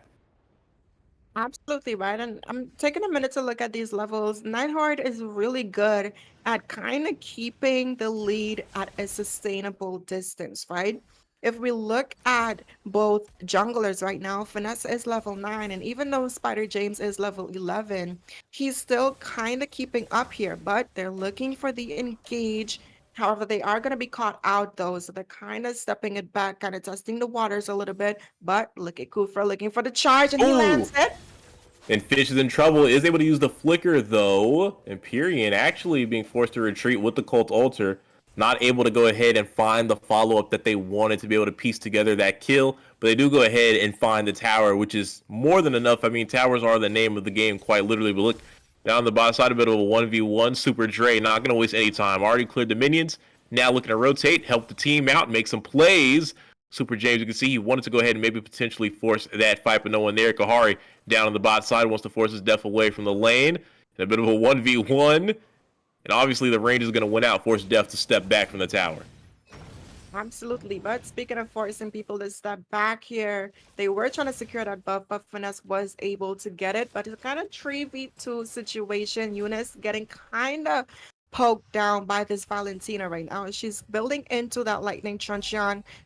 So is this for Ramis. And once they're both able to secure their burst items, they are going to be dishing out a little bit more damage. The Raphael this time around is not having the easiest time in terms of dishing out that sustainability, as she is being kind of focused and chunked down before she can get the opportunity to really help her team shine. But someone who has been shining though is this Kufra, being able to find so many of these engages, and that's the thing, right? Whenever you're going up against the Kufra, getting hit by him is sometimes all it takes to make your team back off or secure a death here, to secure your visitation rights. Just make sure you have your eulogy written if there's a good Kufra on the enemy team. But speaking of enemies here, engage is happening. It is unfolding, breaking out a bit. Muix needs to be careful. You see Death wants to lock him down with the Ice Cream Wall, but it actually gets locked by the Energy Eruption. Holy Baptism went out, but missed everyone. Now Death forced to flicker, or he would be looking to get punished. Look at Super Death on the flank, finds Fish with a knockout strike. Can look to take him out. He's going to be getting collapsed on all alone, but here comes reinforcements. The cavalry is finally here. They have forced Nighthorde to back up out of their own jungle. Axel stepping up into the bush from Muix. 4-man set. The Tyrant Revenge as Unipoo will pick up a double kill off of it, and Super Dre will take out Finesse. You talk about an engagement, talk about setup. That is what you want to see from your roamer. And it's like I mentioned, make sure you have your eulogy written, because you never know when your time is going to come. We're going to see them focus on this mid lane to open up the tower a little bit more. We are seeing them working onto this first Lord. This is the first Lord of the game, right? I'm pretty sure. Yep, it's gonna be the It first is. Lord that's gonna go into the hands of Imperium. It wasn't quite a contest, but it was kind of contested. I've seen a few YSS be able to snatch a Lord with that ultimate, but it is going to safely and securely go into the hands of Imperium. And right now, what I want from them, try to be a little bit patient. If all that they can do is open up the base, take that and walk away. Take that and play patient, because last time we saw them have this opportunity and they kind of did too much with it. And right now, hang on. It looked like they were trying to go for another engagement, but the knockup would miss the mark. The Holy Baptism being forced out from Suki. I wouldn't even say forced out, just unwisely utilized. There was no reason to really call it out. Def going for the last insanity, wants to get rid of the minions, but it's still a cannon left all alone. But a fresh wave backing it up. They can look to go ahead and take this tower down with the Lord Super Dre. 3-man knockout strike. No one to follow him up, but he does do a good job of zoning them out. It's a free tower for them. Maybe look towards the mid lane. It's only Def defending it. Heavy crossbow comes out. Will be an easy pickup. That's a drive-by tower takedown from Kohari here on the Irithel. And I think that's good enough for them. They will go ahead and look to retreat and disengage from that. Absolutely right. I do like the discipline that I'm seeing coming in from Imperium this time around. If you look at some of the items, Overthel already has her core items being picked up. She might be building in for some defense here with that component that she does have picked up. The Faramis does also have that burst being built in, as well as this Valentina. So we're going to see a little bit more damage coming in. But if we look at defense, though, Imperium has that defense as well as sustainability, but Nighthorde doesn't really have anything going for them. In fact, the only actual defense item that is on their team is this immortality that's being built in by this export here. So I'm not too sure how well that's going to fare off for them. We did see, even though Axel does have the Nether Realm as an option, they're getting it bursted down quite easily. So definitely need to keep that in mind, get a little bit more defensive items on their side so they can better respond to these engages coming in from the side of Imperium here. Because there's realistically no point in building full damage when you're not alive to deal any. Definitely. I mean, it's great logic to me. It definitely checks out what you're saying there. I do agree, but right now, need to be careful. Def actually knows. Going to check the bush with the Ice Queen wand. He should be able to back away from the Super James applying the CC, taking a lot of damage again. Defense is very lacking. Huge appraisal for Mux finds the set, but the Tyrant's Revenge really able to find the kill on the Suki Noxo was only on the roam, but the good Shadow Stampede flicker in from Unipoo. Atta girl, Eunice. Able to help Empyrean pick up some kills there. A two-piece for them. They could make the call to either try to end the game or play it safe and go for the Lord, but it looks like Empyrean wants to take this game right here, right now. Remember, ladies and gentlemen, it is match point. A mistake here could send somebody home. Elasticity goes out. Cult Altar will help negate the damage. Back into the fray is the members of Empyrean. They have the minions. All they have to do is lock the base, and they will. Empyrean will take the second series up against Nighthorde. Man, really good game being played from both sides. We saw the kind of back and forth in terms of responses in the draft, but on the end screen of this game here, Unipoo being able to secure the MVP on this Faramis, which, though, if you don't know, this is one of her comfort picks. She's been very proficient on this Faramis, even before he kind of popped off into the meta, right? Seeing him build a Furl Burst there. Kohari, though, on this Irithel, the KDA is not as impressive as we saw it in the first game, but it definitely did get the job done in terms of opening up the map. That is 79% tower damage, being very objective focus there, and beautiful engages coming in from that Wilmer. We saw a lot of responses. Dre as well being able to find the back line, and again, it's being reflected in the team fight participation for the side of Imperium. Nighthorde, they did have a decent draft, I will give them that, but unfortunately they just lacked a little bit of that front line as well as that setter, which you had mentioned in the draft here. Couldn't have said it any better. Like you said, this is going to be concluding out that second series, and with that, we're going to be heading over to a little bit of intermission, a bit of a break as we wait for Series 3. payback time.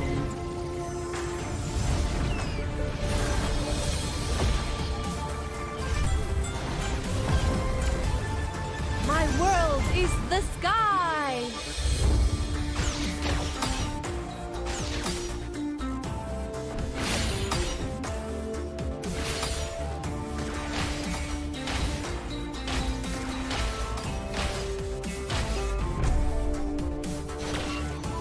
You don't know how close death is.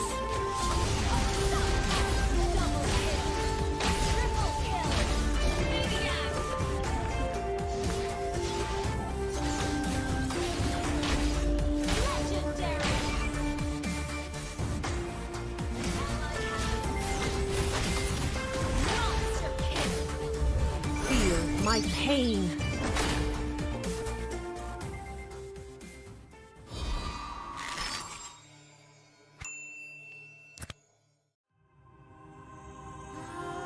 The Creator gave light to the world, bringing life, warmth, and order. But from that act, darkness was born, and with it came death and chaos. These cosmic forces, two sides of the same coin, would shape the history of the Land of Dawn for millennia. With prosperity and enlightenment came suffering and brutality. Led by the God of light and the God of darkness, the two opposing forces dragged the fate of all living things into their eternal conflict. But through the sacrifices of countless forgotten heroes, the era of strife finally came to an end. The gods were banished from this world, and peace was restored. Life flourished soon after, and great civilizations sprung up across the world. Eruditio among them. This would be known as the Golden Age. Of course, this is our history that every scholar in Eruditio knows by heart. But when I was swept into the infinite gateway, I looked back and saw something different. I saw the North consumed by the blight of war.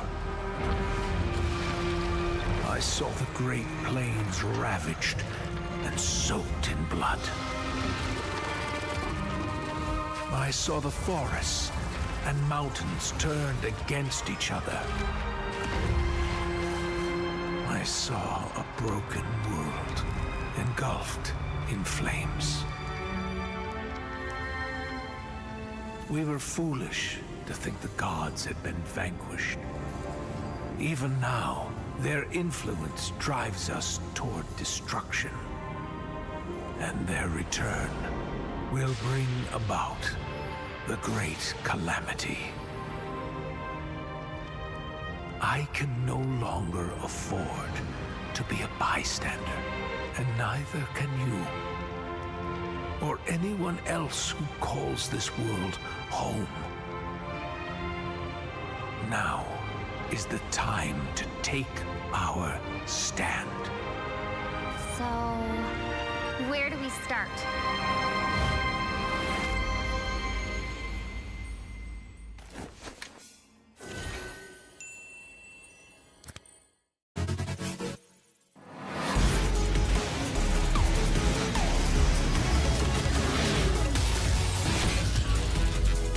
Engines roaring and ready to go.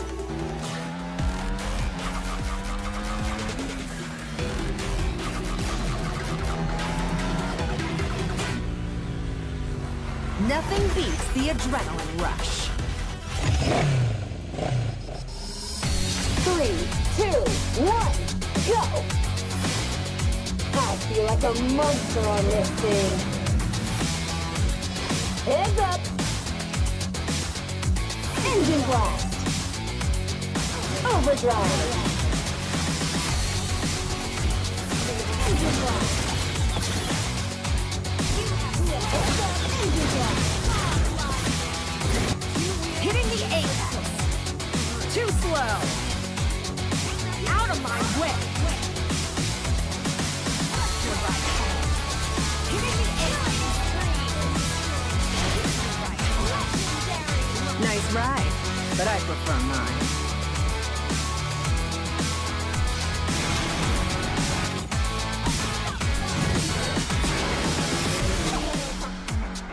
Killing spree.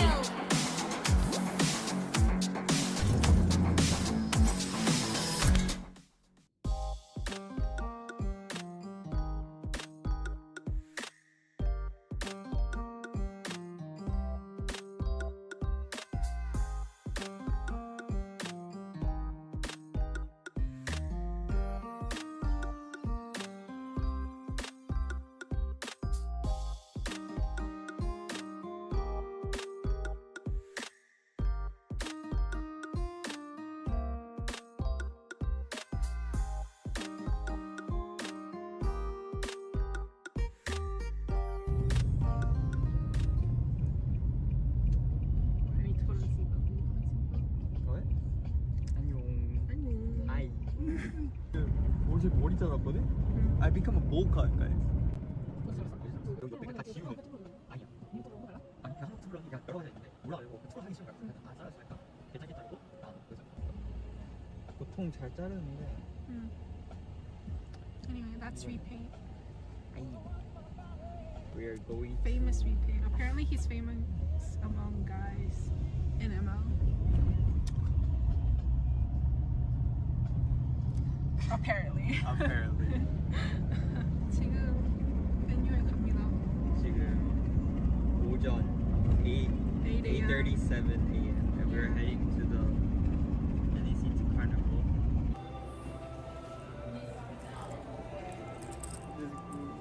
Had a hard time coming in here. Had a really hard time coming in, but we made it and then we got our staff.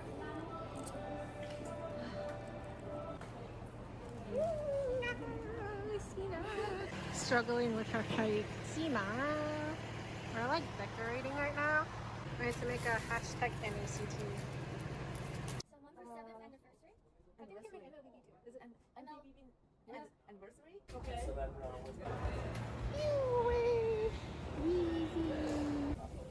Look at this tassels. We put it up here thinking it was a good idea as like a little backdrop. And when the wind is so strong, it keeps coming, like it has no control. And then I blew all those balloons. Man, I did a whole year worth of long exercise because of this. It says happy 7th birthday. Check-in. Welcome to the check-in booth. This is where you check in. The struggle.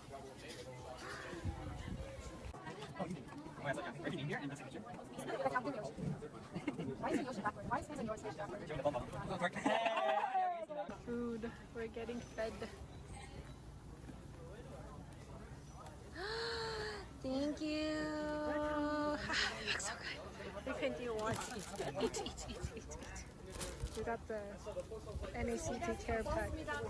Then, so there's 2 breads. There was 3. Sina took one of those. Bag of bones, Cheetos, barbecue, and some more snacks. Everyone's standing outside because there's no chair. He asked me for a break. What? Between us. Break between us. Okay. And then I was like, okay, if you need it, then I'll... The vlog that I will never produce. So I go ahead and match the 6 saber first.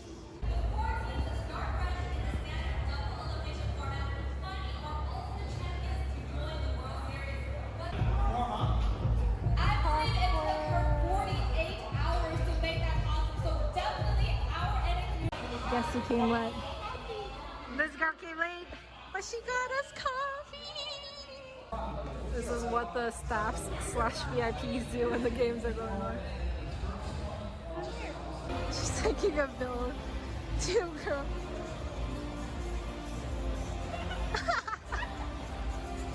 Okay. What are those?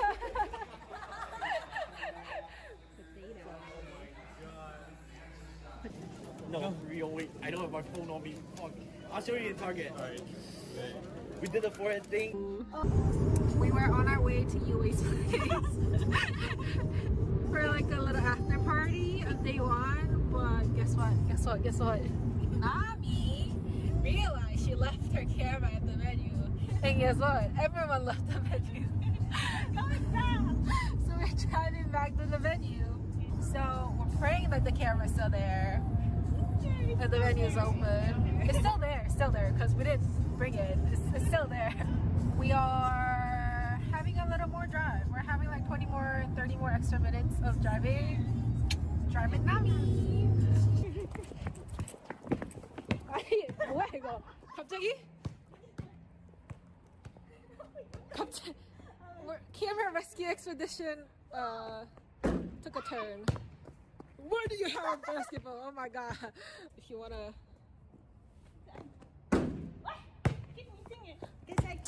Nami kinda suck at basketball. Third try, no charm. Nami, what if they lock the door? We need your camera. Oh my god. You got this, girl. Yes! We can go home. We can't, not home. We can get dinner now. Yes. Finally, yay! Dinner time! The camera's back to its Nami. We got our dinner. Nami. We got our dinner. We're going to UA's place now because we are gonna hang out and drink a little. Yeah, it's our house. Let's close the gate. Oh my god, that must be his dog's bed.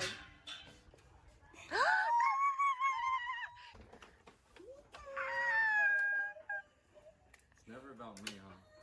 Always about my dog. Your party needs to be. We're at UA's place. UA's doggo. Hello, doggo. And then I know there's where it is. On the food ASMR time. right there, having an anime.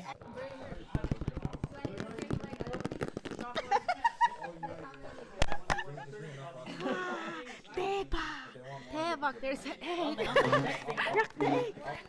달걀, 계란. How do you say egg? Tamago. Tamago. No, that's Japanese. 계란. That's Korean. What's that? Itlog. Yeah. Getting red. I'm no Google. 15 seconds. No, just ask me what. Let's go! Just finish that first. I don't know why the noodles are.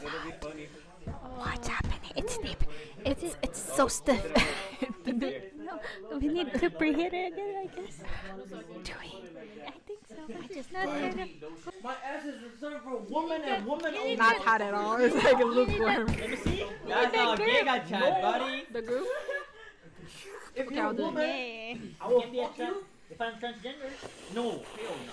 I'm a woman still. Oh, Las Vegas. because yesterday, It's where the last NACT was. But it's in LA. I think all the guys are gonna overtalk us. let's go, bro. They're gonna judge us because we're like I'm lagging. drinking. Why do we look like the most drunk one without the alcohol? Yo. You. No, no, you're not. Nah, you're banging. I'm hyped up, bro. One of our members are drunk. The struggle is so real. I'm telling you his face. For a good NACT that everyone came through. Say it. Lots of people from different places around the world. And we Yo! Okay. Not the Louis Vuittons!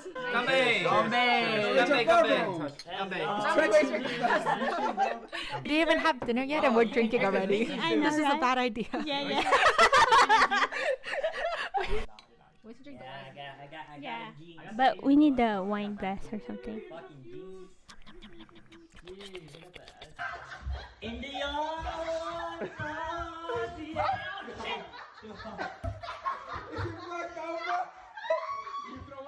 What was on the road? Was it a trash can?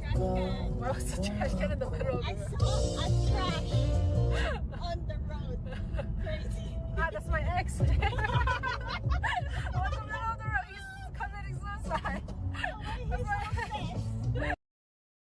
cheap, still hit a chick like, yo, can I borrow your Netflix? She a feminist, she think I'm sexist, twisting my words, I'm fishy dyslexic, give me my space, I'm intergalactic. Before I give you my Insta password, I'll give you the pin to my Amex. Alright, this ain't stainless steel, it's platinum. I totally forgot about recording anything, but there's Cena with Layla, Raz, Basha, and there's a one too. Don't know her name yet. Yes. You can write your name. In-game name, something you... The game didn't even start yet. She's like, at the party. General is here! Gaza General is here!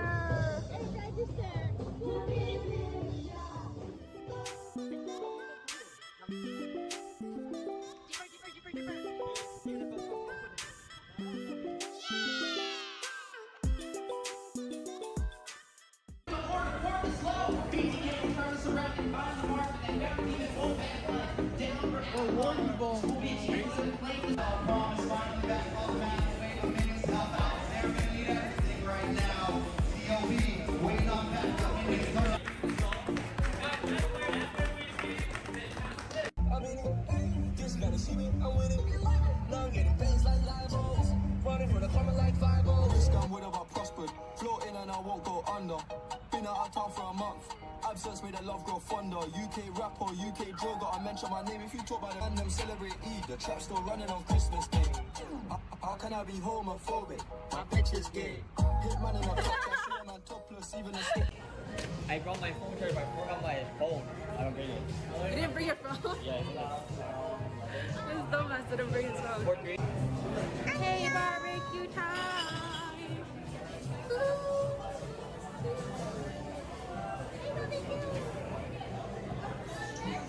My husband was here. This is my bias. Oh, that's your bias? Mommy likes Stray Kids. I like Shiga.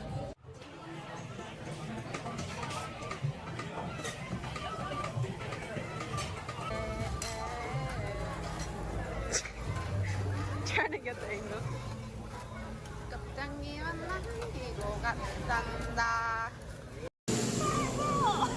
Oh my god, okay.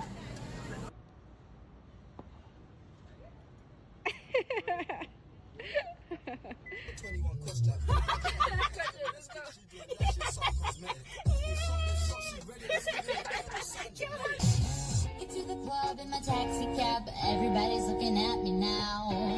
Like, who's that chick that's rocking kicks? She gotta be from out of town.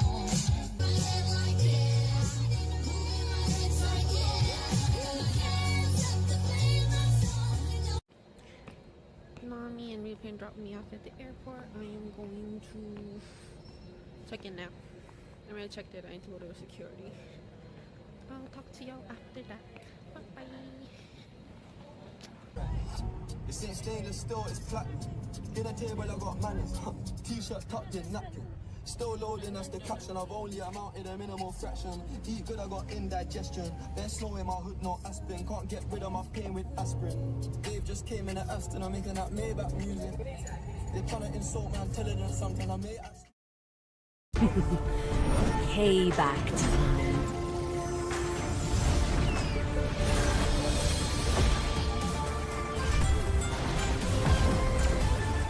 My world is the sky!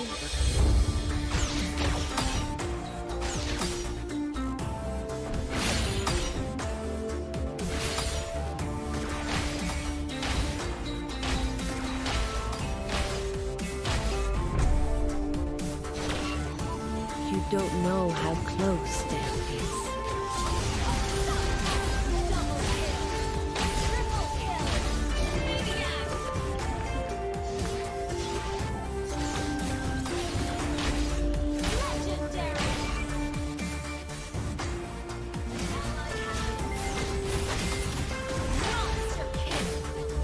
Feel my pain.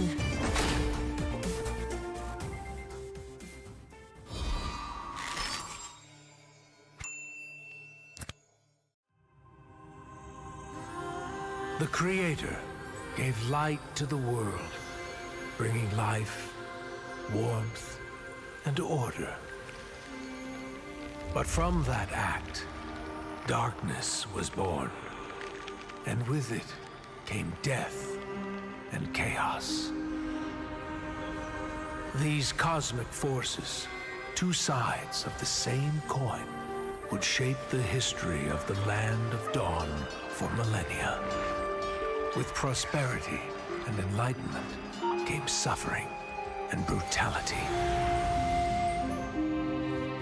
Led by the god of light and the god of darkness, the two opposing forces dragged the fate of all living things into their eternal conflict. But through the sacrifices of countless forgotten heroes, the era of strife finally came to an end. The gods were banished from this world, and peace was restored.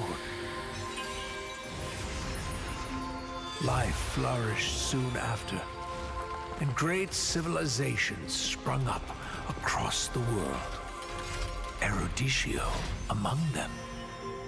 This would be known as the Golden Age.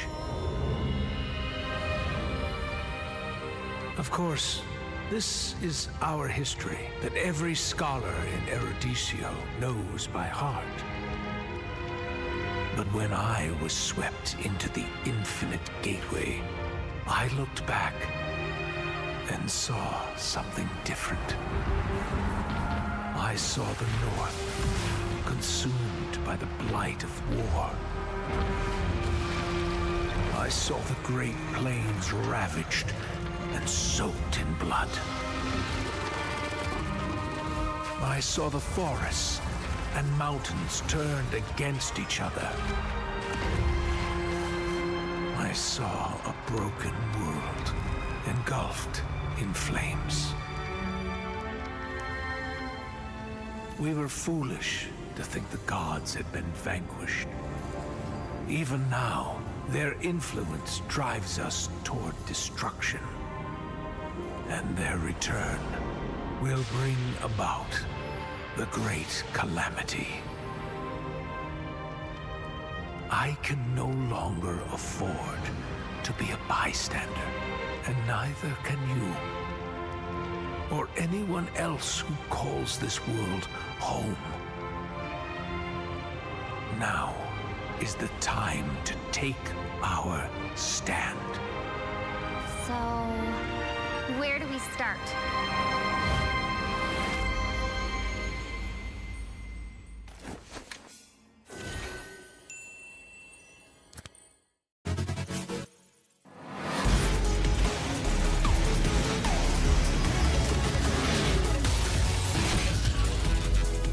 Engines roaring and ready to go.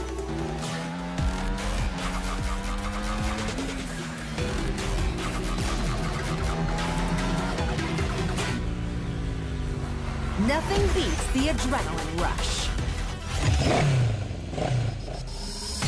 3, 2, 1, go! I feel like a monster on this thing. Heads up! Engine blast! Overdrive! Engine blast! Engine blast! Hitting the apex. Too slow. Out of my way. Hitting the apex. Nice ride, but I prefer mine.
어제 머리 잘랐거든? I become a bowl cut, guys. 여기 옆에 다 지우는. 아니야. 아니 그냥 한번 틀어 그냥 여러 가지 있는데 올라가려고 틀어 하기 싫은 거야. 그냥 다 잘라주니까 괜찮겠다고 나는 그래서 보통 잘 자르는데. Anyway, that's repaint. We are going Famous repaint. Apparently he's famous among guys in ML. Apparently. apparently. 지금 venue 갑니다. 지금 오전 8:37 a.m. and we're heading to the NECT Carnival.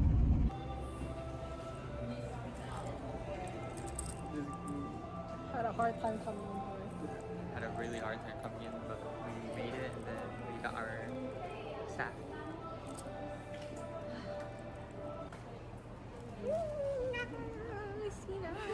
Struggling with her height. Sina. We're like decorating right now. We have to make a hashtag NACT. Someone for 7th anniversary? I think you're making MLBB too. Is it MLBB anniversary? Okay.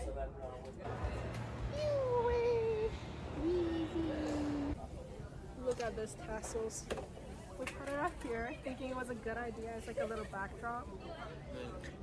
And then when the wind is so strong, it keeps coming. Like it has no control.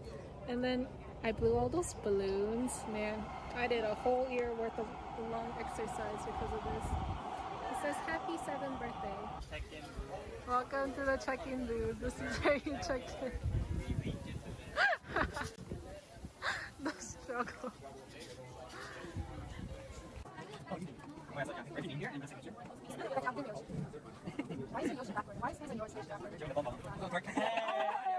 Food. We're getting fed. Thank you. Looks so good. We can do one. Eat. We got the NACT care pack. Then, so there's 2 breads. There was 3. Sina took one of them. Bag of bones, Cheetos, barbecue, and some more snacks. You can see.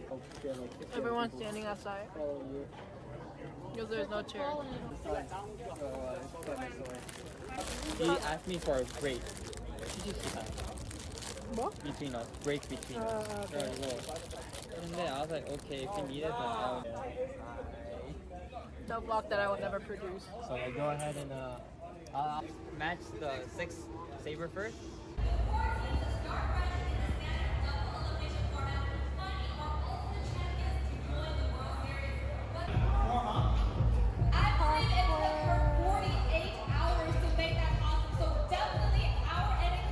Guess who came late? This girl came late, but she got us coffee. This is what the staffs / VIPs do when the games are going on. She's taking a bill. 2 girls.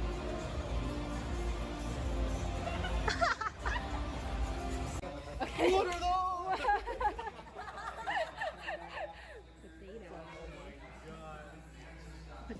No, real. Wait, I don't have my phone on me. Fuck. I'll show you in Target. Alright. We did the forehead thing. We were on our way to UA's place for like a little after party on day 1, but guess what? Nami realized she left her camera at the venue, and guess what? Everyone left the venue. So we're driving back to the venue. So we're praying that the camera's still there and the venue's open.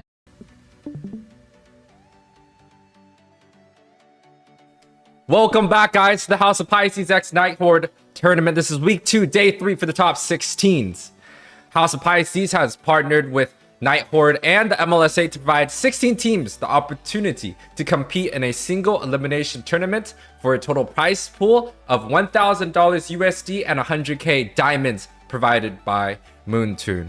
And, you know, we had a little bit of a scuffle earlier. We had to delay a lot of these matches, but right here, we will have Team Avalon play against Dark Immortals. Now, Avalon, unfortunately, they did not make the required time on the very first match. So they do end up losing the first game. So it is going to be a 1-0 lead for the side of Dark Immortals. But now on the casting desk, we have two beautiful people once again. We have Mr. Quirky here and also Rem coming back to the business. What's up? What's going on? It's gonna be a good one, man. In between Avalon and Dark Immortals. Already they're locking in the comfort pick here for Joy Baj. The Kaja, we've seen him use it quite a bit during the NACT run. And Dark Immortals right now, they have the advantage. All right, it may be an unfair advantage. Maybe if they do take this game, they're able to win. Someone's like, hey man, it don't count, but it don't matter. All right. A win is a win, no matter how dirty it is, how grimy. It's a W, no matter what. If I'm Dark Immortals, I'm gonna be bragging like I beat Avalon, and all I had to do was win one game. I'm one of them ones. You know, and it makes sense. But we're looking at this draft right now. We're seeing some pretty solid bans being banned out from both sides, though. But speaking of things that are being picked up for the side of Dark Immortals, which is playing on the red side, we're seeing Yeeho there on this Basha pick, as well as Maxi locking in this Bruno pick. Now that's going to be a little bit of that early game pressure coming in from the Basha in the jungle position, and Maxi, of course, the Bruno to scale into that mid to late game. But some good responses for the side of Avalon. Yeah, man, some good responses. It seems like we've fallen back to old habits here with Zane locking in this Akai. The patch is forcing them that way. The panda. It was the panda long before it was the bonk. But now Fredden received a bit of nerfs there, going back onto what he knows best there. But onto the other side, Dark Immortals, they got the Boxia, got the Bruno. Honestly, these bans and these picks so far are a lot more of what I was seeing today earlier. In the digital games. This is a lot more standard. The big three have been banned out. It's been some jungles, some mid lanes, and now, you know, starting to beef up with the roams, the utility junglers. It's all panning out pretty well. And ooh, Gord right away here inside of Dark Immortals to line up, and I'm actually not opposed to it. Kind of a fan. Yeah, me too. Especially up against something like the Novaria. Both these picks are kind of zoners here. Both of them also have the capabilities of giving some vision and some bush checks as well to reveal where the enemies are. I do also like the Gord up against some picks like the Kaja, right? When you get a backline mage that has to play from the distance, it's kind of really hard for this Kaja to really dive in and find their mark. It's also really good going up against a utility jungler, because he's also one of those heroes that prioritizes the ice queen wand in his equipment set there. And whenever you're using a utility jungler, one of your biggest downfalls or hardest things to go up against is usually those slows. Now if you look at the bans, we're seeing some dive capabilities being banned out there for the side of Dark Immortals, batting out that export, which could also, you know, be flexed as well. So I do think it's a pretty solid ban coming in from them, but I feel like they should also put a little bit of focus into that gold lane there. I would potentially ban out something like the Quad that can kind of dive to the back line and easily get to Kopsky there on this Gord. He also has the mobility with the BMI, so I think those are things that they should keep in mind. I definitely do agree. I know earlier a lot of every team actually that picked up Brody in that other tourney, they always second half banned out Brody and Irithel every time they locked in the Bruno. Those are the de facto ban responses in the second half, and they actually banned out the Ixia, which is a little strange. I mean, she can play into Bruno. She actually should be able to edge it out. Kind of the popular opinion there, but again, now Brody and the ear throw let out, and I'm pretty sure Basic. I mean, he loves playing the damn Brody. You know, sorry, I don't know if I was supposed to say that if it was, you know, family friendly, but he does like to play the Brody, and I think it's a good time for him to go ahead and pull it out here in this matchup. And if not, I think he's played a little bit with Irithel. I'm not sure how much he's played it, but one of those two picks should definitely come out for the side of Avalon. To be honest, I would kind of favor the Irithel just because there is a little bit more movement that's going to be coming out, especially when you look at the board here, right? He can kind of shut you down on this Broody, but on the Irithel, you can attack while you move, so you do have that comfortability of that movement freedom. But speaking of things that can kind of hinder you in one place, they're going to go ahead and lock in this Minotaur, and I don't think it's a bad pick at all. I do think it's going to give them a really easy time to contest some of these neutral objectives, as if Mobazane does pop that heavy spin, the Minoan Fury, or even just the basic knockup can kind of keep him stationary and kind of anti-climax that heavy spin. So I do think it's a pretty solid response there. I'm actually surprised they go for this Beatrix lock right here. But I mean, I guess at that point when you do look at Joy Bodge's pick with this Kaja, the Beatrix doesn't make sense over things like the Irithel. It was more, you saw the carry as well, and maybe over the Brody fits that bill. You kind of need that single target, at least someone that can burst out on the Divine Judgment. And I guess the Beatrix, I mean, she's like Swiss knife of marksman, right? There's not really too many bad drafts, I would say, bad matchups as well that you can put Beatrix in. So it's something reliable. Still would have probably preferred to see a different marksman pick, but it is what it is. They do got a cookie cutter here and show on the dial to kind of help with some of the front line. But we'll see how it'll pay off for them, man. I'm really interested if Avalon can make this work. Dark Immortals, though, they have a really nice front to back composition, a lot of engage, have decent disengage as well with Minotaur, poke damage, early game farming, early game damage with the Bruno. It's a lot that can really work out for them here. Yeah, and they also have the potential to rotate, right? We were talking about who had faster clear speeds earlier between the Gord and the Lilia. We do know Gord can just drop that second skill on the wave, and he can already get on to his rotations going there. But take us into this game here, Deku. And without a moment's notice here, Dark Immortals Avalon loading in through the portal into the land of Dawn. Demon is speeding right now as they race out game one of the final series of today. This is going to be an electrifying one. And again, Dark Immortals is sitting up at 1-0 because of that forfeit of match one from Avalon, kind of showing up a little tardy, some naughty boys there. So Dark Immortals does have a bit of an advantage. They can just close out game one. They could walk away with a win. Maybe a win that'll come with a little bit of grunts, but you know, a win nonetheless. Absolutely right. We did see the Starizla on the rotations. He was able to force out the retribution from Mobazane here, but Minotaur being chunked quite low. Demon, though, is making his appearance be known. He did land that shot, but we're already seeing Yeho, though, on the invades, and that's just something that the Basha is capable of doing, stealing out some of the jungle. We're already seeing him farm up on that bot side, but if we look at the top side, we're seeing a little bit of focus as well as hovering over this top side to the gold lane here for the side of Avalon. It looks like that's exactly what they want to play for. Joybodge leashing onto the creep to actually let Zane walk up and simply tap that.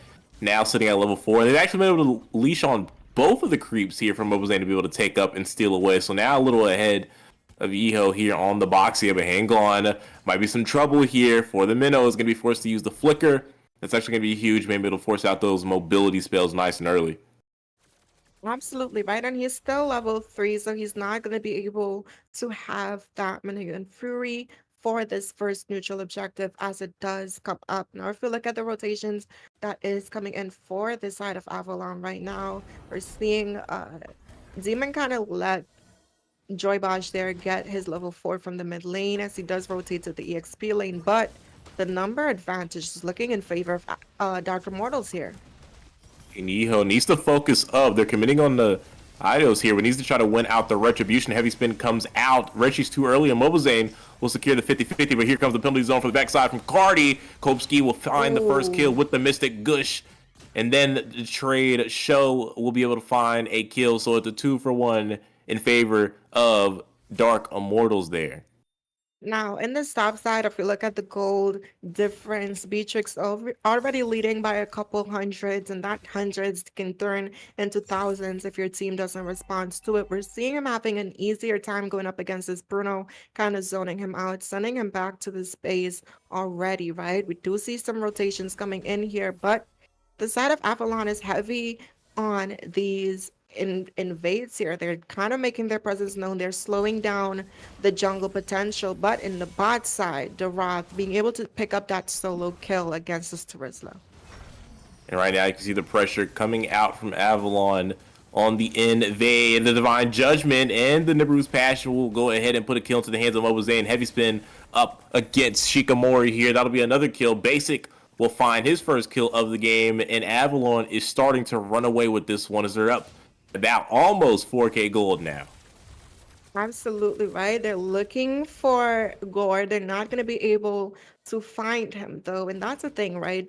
Avalon already being able to secure the first tower down in the bot side, opening up that map a little bit. I'm pretty sure we're going to see a little bit of a no, actually, no swap is gonna be coming in. That wouldn't make any sense. Right, never mind. I take that thought back. But I do like what I'm seeing right now. Usually, you expect a pick like the Basha to be farming quite well, but Mobazane already level 8 in comparison to Basha's being on this level 5. But look at their positioning. They're camping these bushes. Demon coming in for some vision, and there they are, making their presence known yet again. Right now, man, I mean, that XP difference in itself lets you know all you need to know about the difference between these two teams. Even though they were already put at match point, it does not matter. Avalon is completely brute forcing their way through Dark Immortals right now. They're basically just playing reactive and coming up short every time. Like, even right there, the jump there was so pointless. It actually made no sense. He just offered up a free kill to them, but now that he's 0-3, it's not like he hasn't been doing that already. Heavy spin, I didn't even know this was an interaction. The shield unity still rolling as the heavy spin is connecting with him, kind of helping him roll up out of danger's way. But Zane going ahead and still stealing this orange buff. You can see they're trying to trade it in the bot side, but he's probably going to die for this as well. The Abysm Strike will go ahead and connect. He won't even be able to pick up the orange buff, so he really went cross map for no reason, and that's going to help them stretch out that XP difference.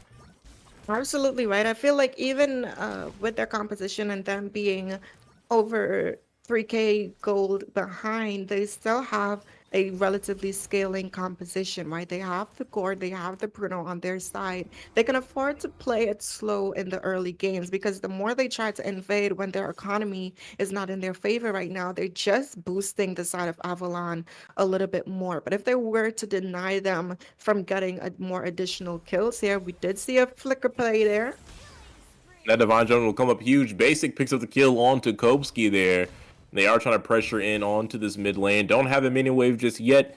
There is a fresh one incoming. I wonder if they will go ahead and try to commit. Mobazane has the heavy spin if he doesn't want to try to zone out members from over there. You can see the Astral Recall trying to line up maybe some poke shots. They're actually trying to secure up this purple buff here. And that'll be really easy. Basic taking some shots up against the tower. Still won't be able to make it fall, but slowly but surely chipping away. He actually got his eyes down on the bot side turret here. Absolutely right. We're seeing Joy Bosch letting his presence be known to apply some zoning potential, stalling the minions so they can go ahead and safely secure this tower there. And Dark Immortals just not being able to find much on the map. Again, Yeho might be in an uncomfortable position as a 2v1, and I think he's going to fall here. He is going to fall. Show picks up the kill on to him. He will absolutely make sure of that. And right now, Avalon again, still putting pressure on the mid. Haven't been able to crack the tower just yet. But eventually, with the way they're spacing this map, with the way they're playing these side lanes, pulling attention, it should go ahead and fall before too long. And right now, with Zane actually holding two of these minions, it's only one minion there. This is actually the moment. This is the opportunity they've been waiting for to go ahead and pick up this tower. Absolutely. And speaking of things that's being picked up, Kaja just got that fleeting time. It's going to give the ultimate a little bit more cooldown. We did see the Astral Echo going in, but nothing was able to happen just yet other than revealing their locations, right? Beatrix being able to secure that Blade of Despair, and she is building into some more physical penetration right now, but a Divine Judgment. Divine Judgment not able to pick up the kill this time. Yeho will connect onto base, but does have the flicker. Penalty zone will miss the mark. Things being wasted trying to take out the marksman from Avalon, but he just has the impeccable footwork here and the situational awareness to evade death.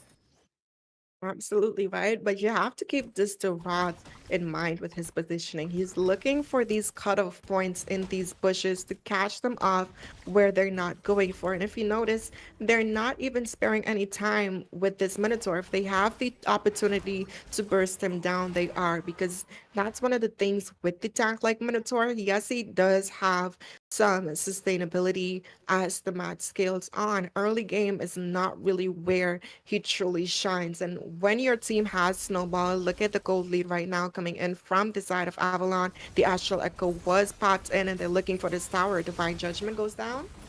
This facilitated another kill. That's Adios is here, 7th assist. The show will pick up a double here. Avalon completely eviscerating here the side of Dark Immortals. The recall spam's coming out, and you know what that means and what time it is when Avalon's feeling that comfortable. It's gonna be another outer turret picked up in the mid lane, looking for a little bit more. They're gonna look to try to catch out Cardi. He went for the flicker, but it's not enough. Actually, it is. The penalties will be used to escape, and Adios will be punished for the engagement. It's been working the whole game, but in that particular moment, that particular scenario, went into the favor of Dark.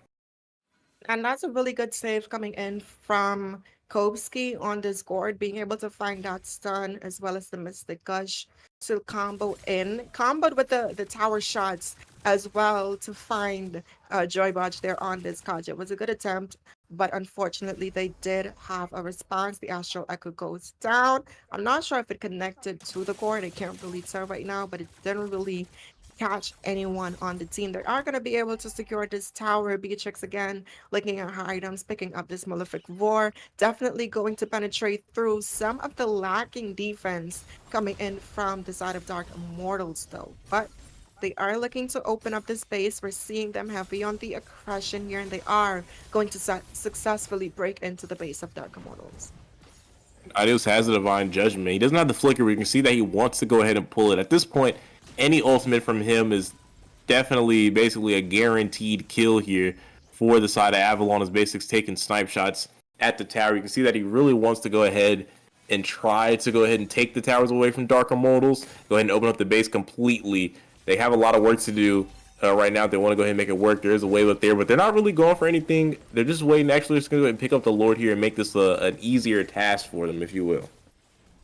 Absolutely right, and I think it's smart. I feel like if they were to stay on the base when you also have the potential to be poked down by Kovsky on this Gord, you can't really successfully get anything in that moment. So I do like the fact that they decided to be disciplined instead and go to secure that Lord. A concealed play was no.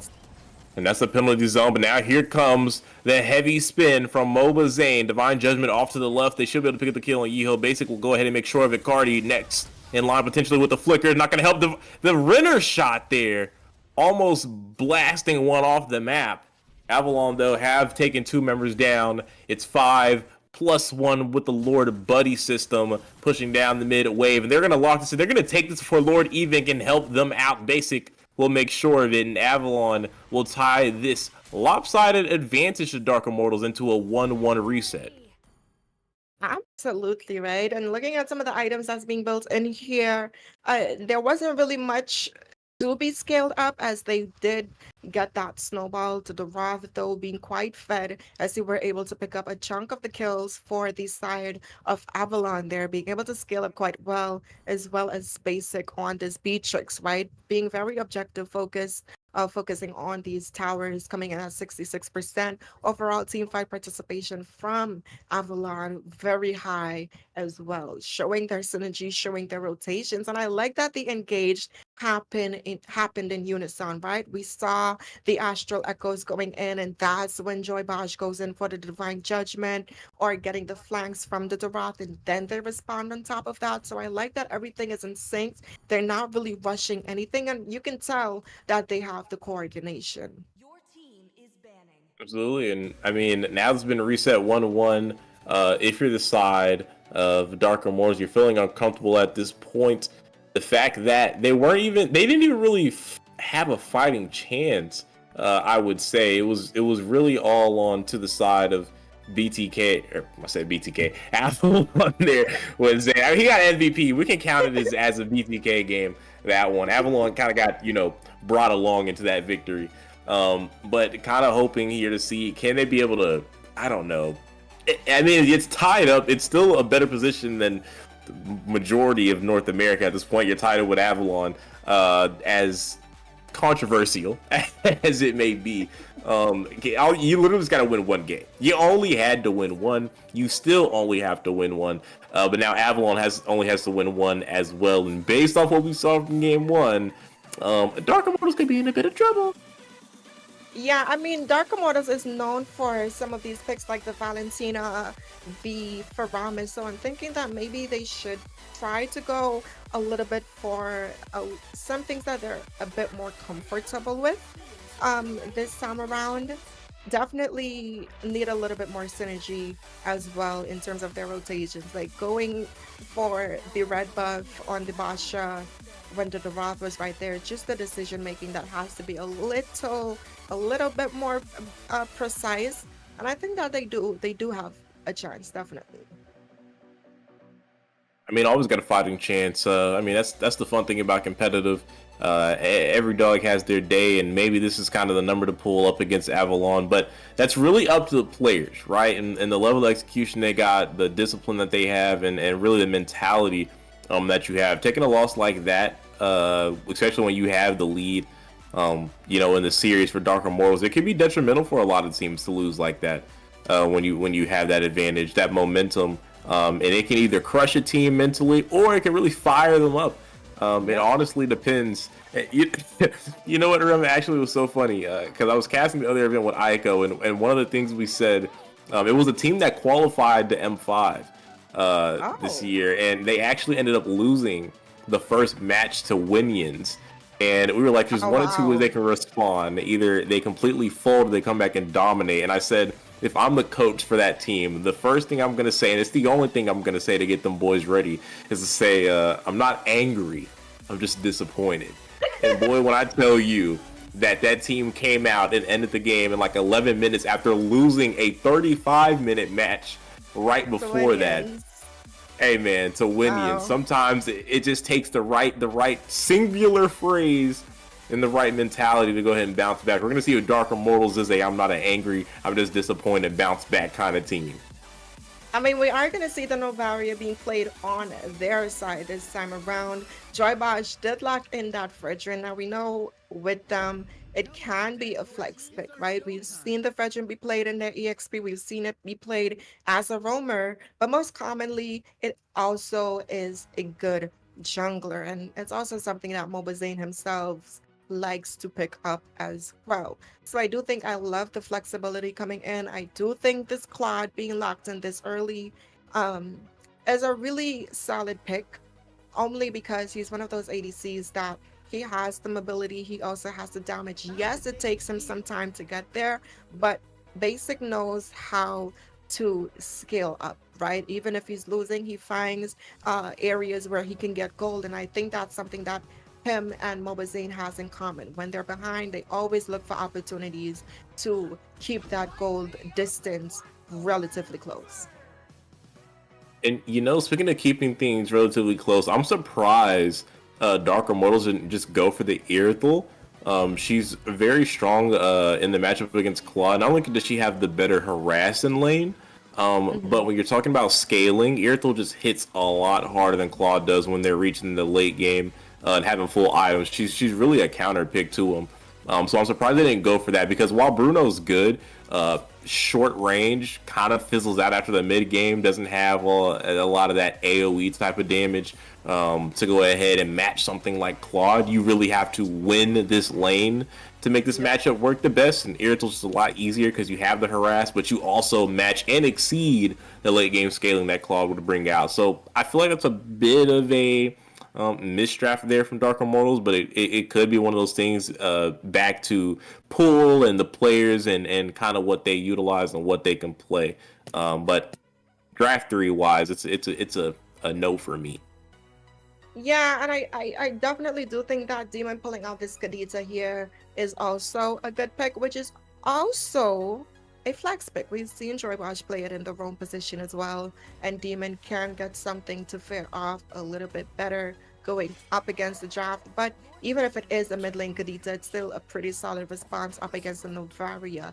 And one thing I will say, I also believe that the Arytho would have been a better pick because going up against the Kadita, she can move while she's basic attacking, right? It's going to take a lot of prediction to be able to catch a good Arytho player, just for the fact that she has so much mobility in terms of just movement. She doesn't even need a dash. She just has the mobility. But the Bruno, all he has, yes, he has his dash, but all he has, realistically speaking, is the Purify. And once that's baited out, the Fredrin could bait it out, the Claude could bait it out, because it does give you a little bit of speed up to get away. So there's a lot of things that can bait the Purify out, so Demon can actually shine, or the Kadita in general can shine when she does look for some of these pickoffs. And you know, speaking of the pickoffs, and it kind of goes back to what I was saying about the Bruno. With that limited range, it's a lot easier for Kadita to find that as well. Even with the Purify, I mean, you have Fredrin, you have Kadita. It's not that hard to force out that spell. And at that point, it's pretty much free game. The skill 1 from Kadita can pretty much reach anywhere Bruno's using his auto attack from, just because it's just a very minimal range, kind of one of these smaller ranges on the marksman. He kind of fits the same bill as someone like Carry. They're very very short range, very close range. Got to get up close and personal. That's where Kadita wants you, up close and personal, but kind of make those type of plays. But this is interesting. If this Roger doesn't get locked in, that's going to solidify kind of what you were saying about, or should solidify what you're saying about this Rome Fred, unless they do move it over to Show. Actually, no, Show's locking in the R lot, so this could potentially be the Fred Rome if Mobazane is still going to be looking for a jungler here. Absolutely right. I think it really depends on the last 2 picks coming in from the side of Dark Immortals. We saw the Alice being played in earlier in today's series, but now it's also being pulled out. So it's potentially going to be an Alice in that EXP lane, and then they're looking for the Hilda in that Roam position. I'm not too sure how confident I feel about the draft. I feel like they're missing early game damage here. They don't really have, I don't know, I just feel like looking at their draft and then you look at what Avalon has going for them, it just seems like they have a little bit more checkboxes being marked out. That's a lot of questionable decisions in those last picks, man. This Alpha, this Hilda. I'm not sure where they think Hilda's supposed to make a lot of plays as far as the invasions. I just don't see where it's supposed to come into play. You don't really have the mid lane with the better kill potential either as well to kind of back up Hilda to be looking to do that damage. I don't know. I don't get it. And I love playing Hilda. I think she's a great pick. It kind of slept on pick, but it's just not in the right scenario. But speaking of scenarios, we are going to be loading into the match now for Avalon taking on Dark Immortals. It's match point in between both these teams. The winner here will advance, and a loser at this point will be eliminated from the tournament. From House of Pisces, partnered up with Nighthorde and the MLSA, bringing you this very action and jam-packed event. Absolutely right, and I definitely do agree with what you just said there. So going into this game here, if we are looking at some of the win conditions for Dark Immortals, they have to play for that late game, right? The Alice definitely is going to be a problem in that late game. The Novaria also has pretty decent scaling and poke potential, as well as Maxi on this Bruno. The Hilda, like you mentioned, I'm not too sure who she's going to harass. Like, we're already seeing her on these rotations, but she's being late to the delays, so she's not really getting much done here. Yes, she's poking down Joy Bosh here, but that is a Fredrin, you know, that is not the target that you want to be focusing when you run the Hilda in that role position. It kind of makes it a little bit pointless. We do see Show there forcing out the retribution from Yiho on this export pick. But for Avalon, they do have early game. They do have that late game as well. They do have a good front to back composition as well as good dive as well as to disengage. So they definitely just have to play for these early game team fights, and definitely it's going to put Avalon on the path to power. Ooh, we the path to power. Basic picks up a kill, doesn't get traded out. Yeho will find it, but it'll be right back potentially to the side of Avalon. Ideo's trying to run them down, but they just can't close the gap fast enough. So it's a 1-for-1 between both these teams. Absolutely, right? And that is the roamer for the gold laner, but up in the top side here. You are seeing a bit of a 1v1. Mobazane coming out on top of it. Shiro dashing over the wall will go ahead and finalize that kill and take down Cardi. And now Avalon will look to advance, move forward, and take control of the river, and also take control of the first turtle simultaneously. Yep, this Hilda's looking to provide vision, I guess. She's definitely not being the one to apply any pressure towards the side of Avalon as they take this first neutral objective pretty much uncontested though, but they're getting show quite low. They are, but Show's dipping and dashing. And with Fred here, he's got pretty much unlimited passive at this point, as long as the CC is being chained up. And what a knockup. Ooh. Demon picks up the kill with the rough waves. And Avalon, like game one, starting to find their groove, and the momentum is coming in their favor. Absolutely, right? We're already seeing a Demon here trying to delay some of the farm with the Kadita. It does have the mobility to escape the shots coming in from the Hilda, but a good astral recall landing there from this Novaria. We're seeing a lot of focus being directed towards the bot side. We're seeing Dark Immortals looking for something here. Another good snipe coming in, but unfortunately they're not going to be able to make anything happen. But oh, caught in a bad slot. Shikamaru able to escape with the spread, but Yeho might make a big play. Last Insanity will help Maxi find a kill. Yeho will pick up the other onto Demon. It's a double kill for the gold laner from Dark Immortals, starting to come alive a little bit. Shikamaru gets caught by the final slash. Show trades him out, but now might be caught in a bad spot. Is looking to dive on top of Yeho, not able to pick up the kill. Basically with a Blaze Duet, with the snipe from the Astral Recall. Cardi chasing him down. Gonna be able to escape, but now it looks like Show's been left behind. Will he be able to maneuver out of this? Here comes Demon looking for the assist, lands a knockup, Vengeance pops up, and now the 1v2 gets turned around, but no, Cardi still picks up the kill. Landed by the taunt, doesn't have a lot of mana. Looks like he's gonna be able to escape, and he will. What maneuver could possibly be smoother there, Rim? absolutely right, being able to kite around and dash around and living to tell another day, but also basic with the power of the BMI being able to escape there. But Joy Baj going in, we do see the last Insanity being baited out before this turtle. And with this knowledge, we're already seeing Mobazane on the invade here.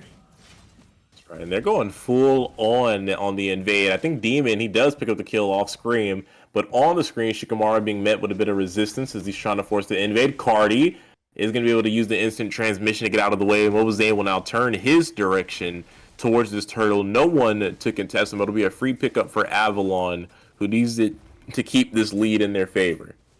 Now, I would say both sides are doing a pretty good job at keeping their towers up, though no tower has been taken down just yet. Look at Demon's positioning. He's kind of trying to kite around with this push to back up Mobazane here. We did see both retributions being popped in, the recalls you mentioned. You know what that means, what Avalon is recalling here, but they might look to take Shiki off the board here, but no, they're just gonna play it safe, exchange some poke damage before they fully look for an engagement. Keep an eye on Demon. He is looking potentially for a flank play. If anyone walks into the bush, that is a bit of a squishy, but he actually gets meta by Shikamaru, so nothing to take there. Switzer in between the CC chain train, Show and him using the demonic gaze. Ido's trying to chase him down, but he runs into the Cyclone. Should be able to get away unless Demon connects, finds the Petrify, finds the knockup. Vengeance shouldn't be able to keep him alive, and it will not, as Demon will take him down with the rough wave recall. Absolutely right. There's nothing more deadly than an angry mermaid there. But speaking of things that's being taken down, the tower in the bot side was snatched up as well. We're seeing a little bit of a 2v2 situation between the jungler as well as show there. But in the mid lane, That's a good energy eruption. Good CC on the Eho. He will be able to roll out the figure of armor, letting him eject to safety there. Autobots, roll out. Roll out. And honestly, at this rate, they just might have to, right? We did see a lane swap coming in, but Bruno doesn't have any backup. And again, it's because of this Hilda pick. Like, what was she really picked for? She's not being able to give any vision. She's not being able to protect anyone. She's not being able to harass. So it's just like you're having a player that's just not AFK on your team. But speaking of being AFK, someone that's going to be away from the action is Eho. That man, that armor couldn't save him that time. The Autobots couldn't roll out fast enough. This is now Zane's go ahead and stealing away the orange buff from the side of Dark Immortals. Now Basic chunking away at Shikamaru. Is forced to use that sprint to escape and evade death there. Now Avalon looking to take the outer turret in the mid lane. Concealed play was made and down into the bush. Shikamaru doesn't have the sprint this time. If he gets caught in the CC, he's going to fall, and Adios will take the kill on to the roamer from Dark Immortals there. There's just not any. The heroes don't mesh well at all, right? So you have the Novaria that can increase the hitboxes, but who is it gonna combo with? But speaking of combos here, we're seeing Avalon with their presence being in the jungle of Dark Immortals right now. This EXP laner for the side of Avalon show being able to cut these lanes against this Bruno and kind of give him a hard time. A killing spree was secured in this bot side, and that's also going to be another tower in their hands. But it's like I was saying, there's no synergy happening with any of these picks, and I just feel like if they had a better roamer, they would have had a chance. I don't understand. I don't see the potential that the Hilda had here. It definitely didn't have any, and we kind of pointed that out. As draft was concluding that there wasn't a lot for it to kind of do, a lot for it to profit off of in this match. And I mean, again, that's just one of those things where it comes down to the draft game, right? These wasted picks, picks that just don't fit the certain compositions you're going up against. It could be a bad idea. But look at Demon looking to save Basic with the rough waves. He picks up his 4th kill of the game. But definitely no rust has fallen upon him since NACT concluded. Absolutely right. But speaking of things to be followed upon, Avalon looking to march down onto Dark Immortals, goes with a full-on dive here, trying to jump somebody, trying to make him low. No kill, but pops the immortality. The only one going down is Adios, though Maxi will go ahead and pick up a kill. Was that a recall spam from him? I mean, think it he's in a position, right? He did secure the kill. He hasn't fallen quite yet, and he is Dark Immortals' key to victory. Well, one of them. Right, he does have the damage. He is a Bruno, so he does have that scaling potential, but so does this Alice, right? And I feel like as long as they can continue to stall this game, they would potentially be able to. But I like that Avalon is keeping the members of Dark Immortals in check while Claude is working on securing this first Lord of the game. That's right, and it's an easy pickup for the side of Avalon. They could absolutely look to go ahead and maybe close out the game with the first Lord. If they play the aggression right, if they're able to synchronize the waves to be able to into a fashion that will let them collapse and end the game, clear out these towers. As you can see right now, Basic's kind of on lane duty. He's taking out that outer turret, go ahead and proxy the wave there. The minions will take care of that, and now it's just about them kind of getting on the same page to take down Dark. Absolutely right. We're seeing some good poke damage coming out from Novaria, which is being played by Kobska right now, with the Lord marching down the mid lane. It's going to be a final slash, a huge one there. Will it be enough? Demon into the backside. He's actually going to be taken out by Switzer. Basic finds a kill on the Cardi. He's going to be able to trade it out. DPS coming out from Basic with the auto attacks. He finds the double. Will he be able to find the triple? Does find the triple. Will he be able to pick up the Maniac with the Blazing Duet? He can't be able to pick up the Maniac. No, he gets shut down by Kopsky, but it does not matter. Avalon with the Lord should be able to end the game right here. No, Lord falls. No minion to end it yet, and I think they're going to have to back away from this one. Dark Immortals, they have successfully defended that. Absolutely. I feel like going in for that potential maniac play was not the move. It would have looked relatively nice, but unfortunately, he was not able to stay alive long enough so they could push that tower. Now, I did mention that Dark Immortals does have the scaling capabilities. If you look at Bruno, he does have the Malefic Roar as well as his other two core items to be able to dish out some of that burst damage, right? Now that he also has the Malefic Roar, he can kind of penetrate through some of the heavy defense that we're seeing being built in for the side of Avalon right now, but another engage here on the bot side. Avalon trying to make the plays. Mobazane finds Kovsky, traded out Shikamaru, and we'll go ahead and take him down. So it's a 1-for-1. And honestly, when you're down and out right now with Dark Immortals, I think a 1-for-1 is honestly a good trade because the only one with something to lose here is Avalon, and Dark Immortals, a kill is a kill. It adds to their economy. So I think 1-for-1's always work in the favor of the team that's kind of looking for the comeback. Yeah, especially when it's coming from one of the damage dealers as well. We do know that he's able to put out a lot of true damage. But speaking of damage being true, it's a knock up Vengeance. It won't be able to save Switzer this time. Final Slash will bring one over the wall. Yeeho will take down Show. Double kill from Basic again. He is winning out the team fight for Avalon. This time they might be able to close it out. They do have their marksman, but he's 1 HP. He's going to actually have to force the recall back with a recall from Kovsky. He wants to try to find Claw, but not going to be able to catch him. yeah, and Basic just keeps escaping with a slither of HP remaining, right? We're seeing him still being very aggressive despite not having this HP at his favor right now, but that's not going to stop him. He has enough lifesteal. Another engage coming in here. There's another engagement that should be able to win it. Appraiser's Wrath and Mobazane's true damage from Beta will go ahead and make sure that happens. They could look to make the call to just end the game here. And they are actually going to keep the pressure. Just going to let Basic solo the Lord. The rest of the team, though, will see what they can do here. If they can go ahead and end it out. And in between Alpha, in between Fredrin. Oh, wait a minute! Dark Immortals turning the fight around. Rough Ways will be able to save Demon. Alpha Charge will save Mobazane. No one will fall, but boy, was that risky for them to make those kind of plays. But now it's a Basic here that is full HP. The rest of the team, though, has left him. He does have the battle mirror image on the backside to go ahead and escape. He was never in danger. And now he's kind of just toying with him, kind of chipping away at the members from Dark Immortals.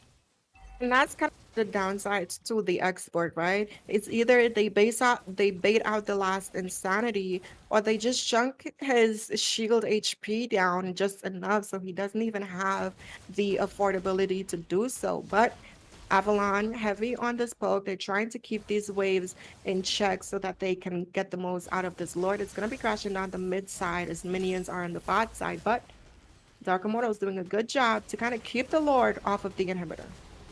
They definitely did do a great job of dragging that off to the side. That's just how you play with the Lord. Kind of force that aggro. Right now, though, Demon finds Maxi. That was a pickoff of all pickoffs. Yeeho tried to trade in with the last Insanity. It was only going to be taken down, forcing the Immortality out. He will go ahead and join us up here at the caster's desk. Avalon with the Final Slash coming out from their XP laner. Basic into the backside with the Blazing Duet. Finds one on the Kopsky. And right here, they can go ahead and end the game. All they got to do is lock the base, but they'll take Switzer down with them right before that. And Avalon with the reverse sweep, even with the unlikely start up against Dark Immortals. Yeah, and it just comes down to draft, right? We always say that draft is 50% of the game and how you execute it is the other 50%. But in this game, it was just they played it to the T, right? Having the Fredrin for that flexibility in the draft and then saving the last pick to be the perfect response to the picks that was coming out for the side of Dark Immortals. And again, I just didn't understand why most of these heroes were picked together. They offer nothing. It looks like a bunch of solo queue players who didn't get to play their main roles, that they're just like, I'm done. I don't really care about this game anymore. Just let me play it and not go AFK so I don't lose credit score. But that's literally what it gave. And it's unfortunate. It's really unfortunate because I feel like they had so much potential to have a comeback or give a fight back. At least throw some hands. Don't just stand there and take it. Bat a finger. Get the boxing. You know, yeah. But a good game played from Avalon overall, obviously. Overall, a great one. And that's going to be it for the last series of the night with Avalon and Dark Immortals. Again, Avalon takes the win That's going to be all from us. Let's send this back over to the main man of the hour. Yue, where you at, my man? Yes, sir. We are here, guys. This concludes the House of Pisces X Nighthorde tournament for the top 16s. We actually had one of the quarters match being played today. So tomorrow we will have the rest of the 3 quarter matches coming up. We will send the schedule out pretty much tonight. So guys, be out on the lookout for that. But this is your host, Yue. We're going to see you guys next time. We're going to see you guys tomorrow, actually, for the quarterfinals. And yeah, that's it. You guys all have a good night. Payback time.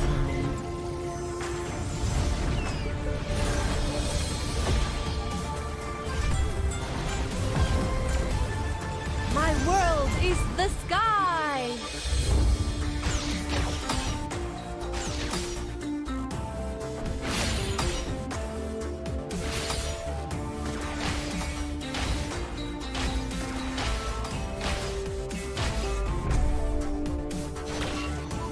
You don't know how close death is.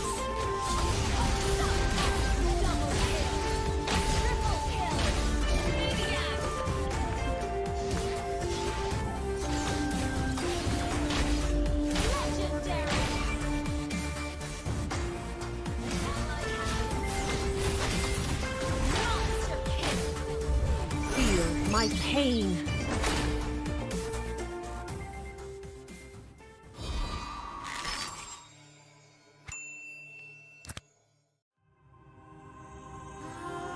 The Creator gave light to the world, bringing life, warmth, and order.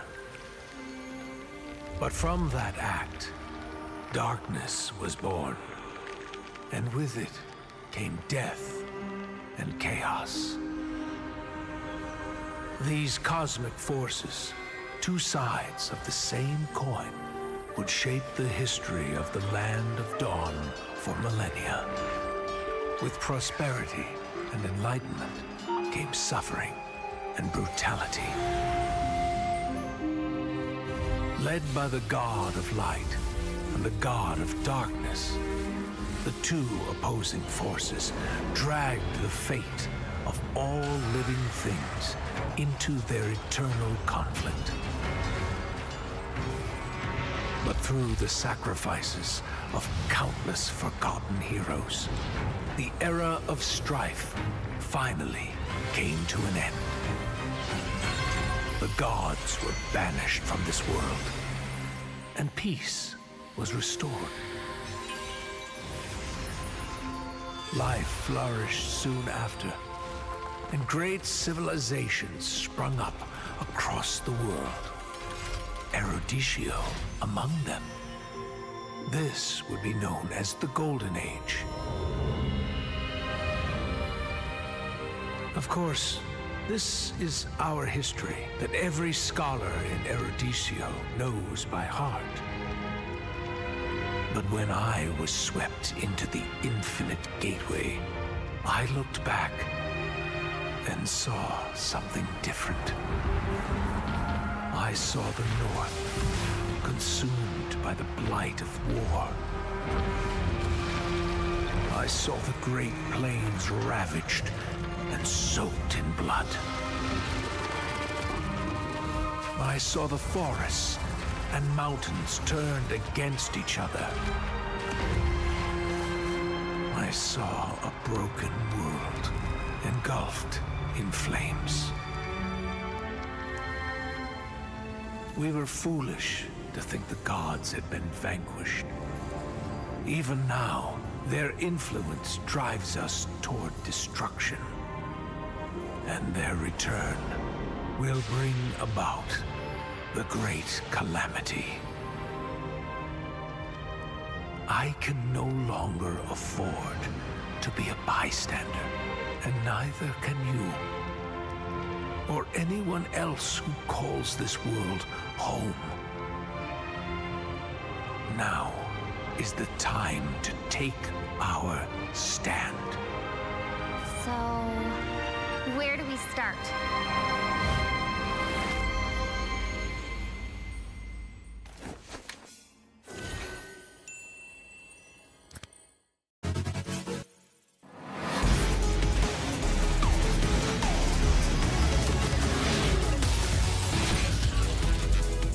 Engines roaring and ready to go.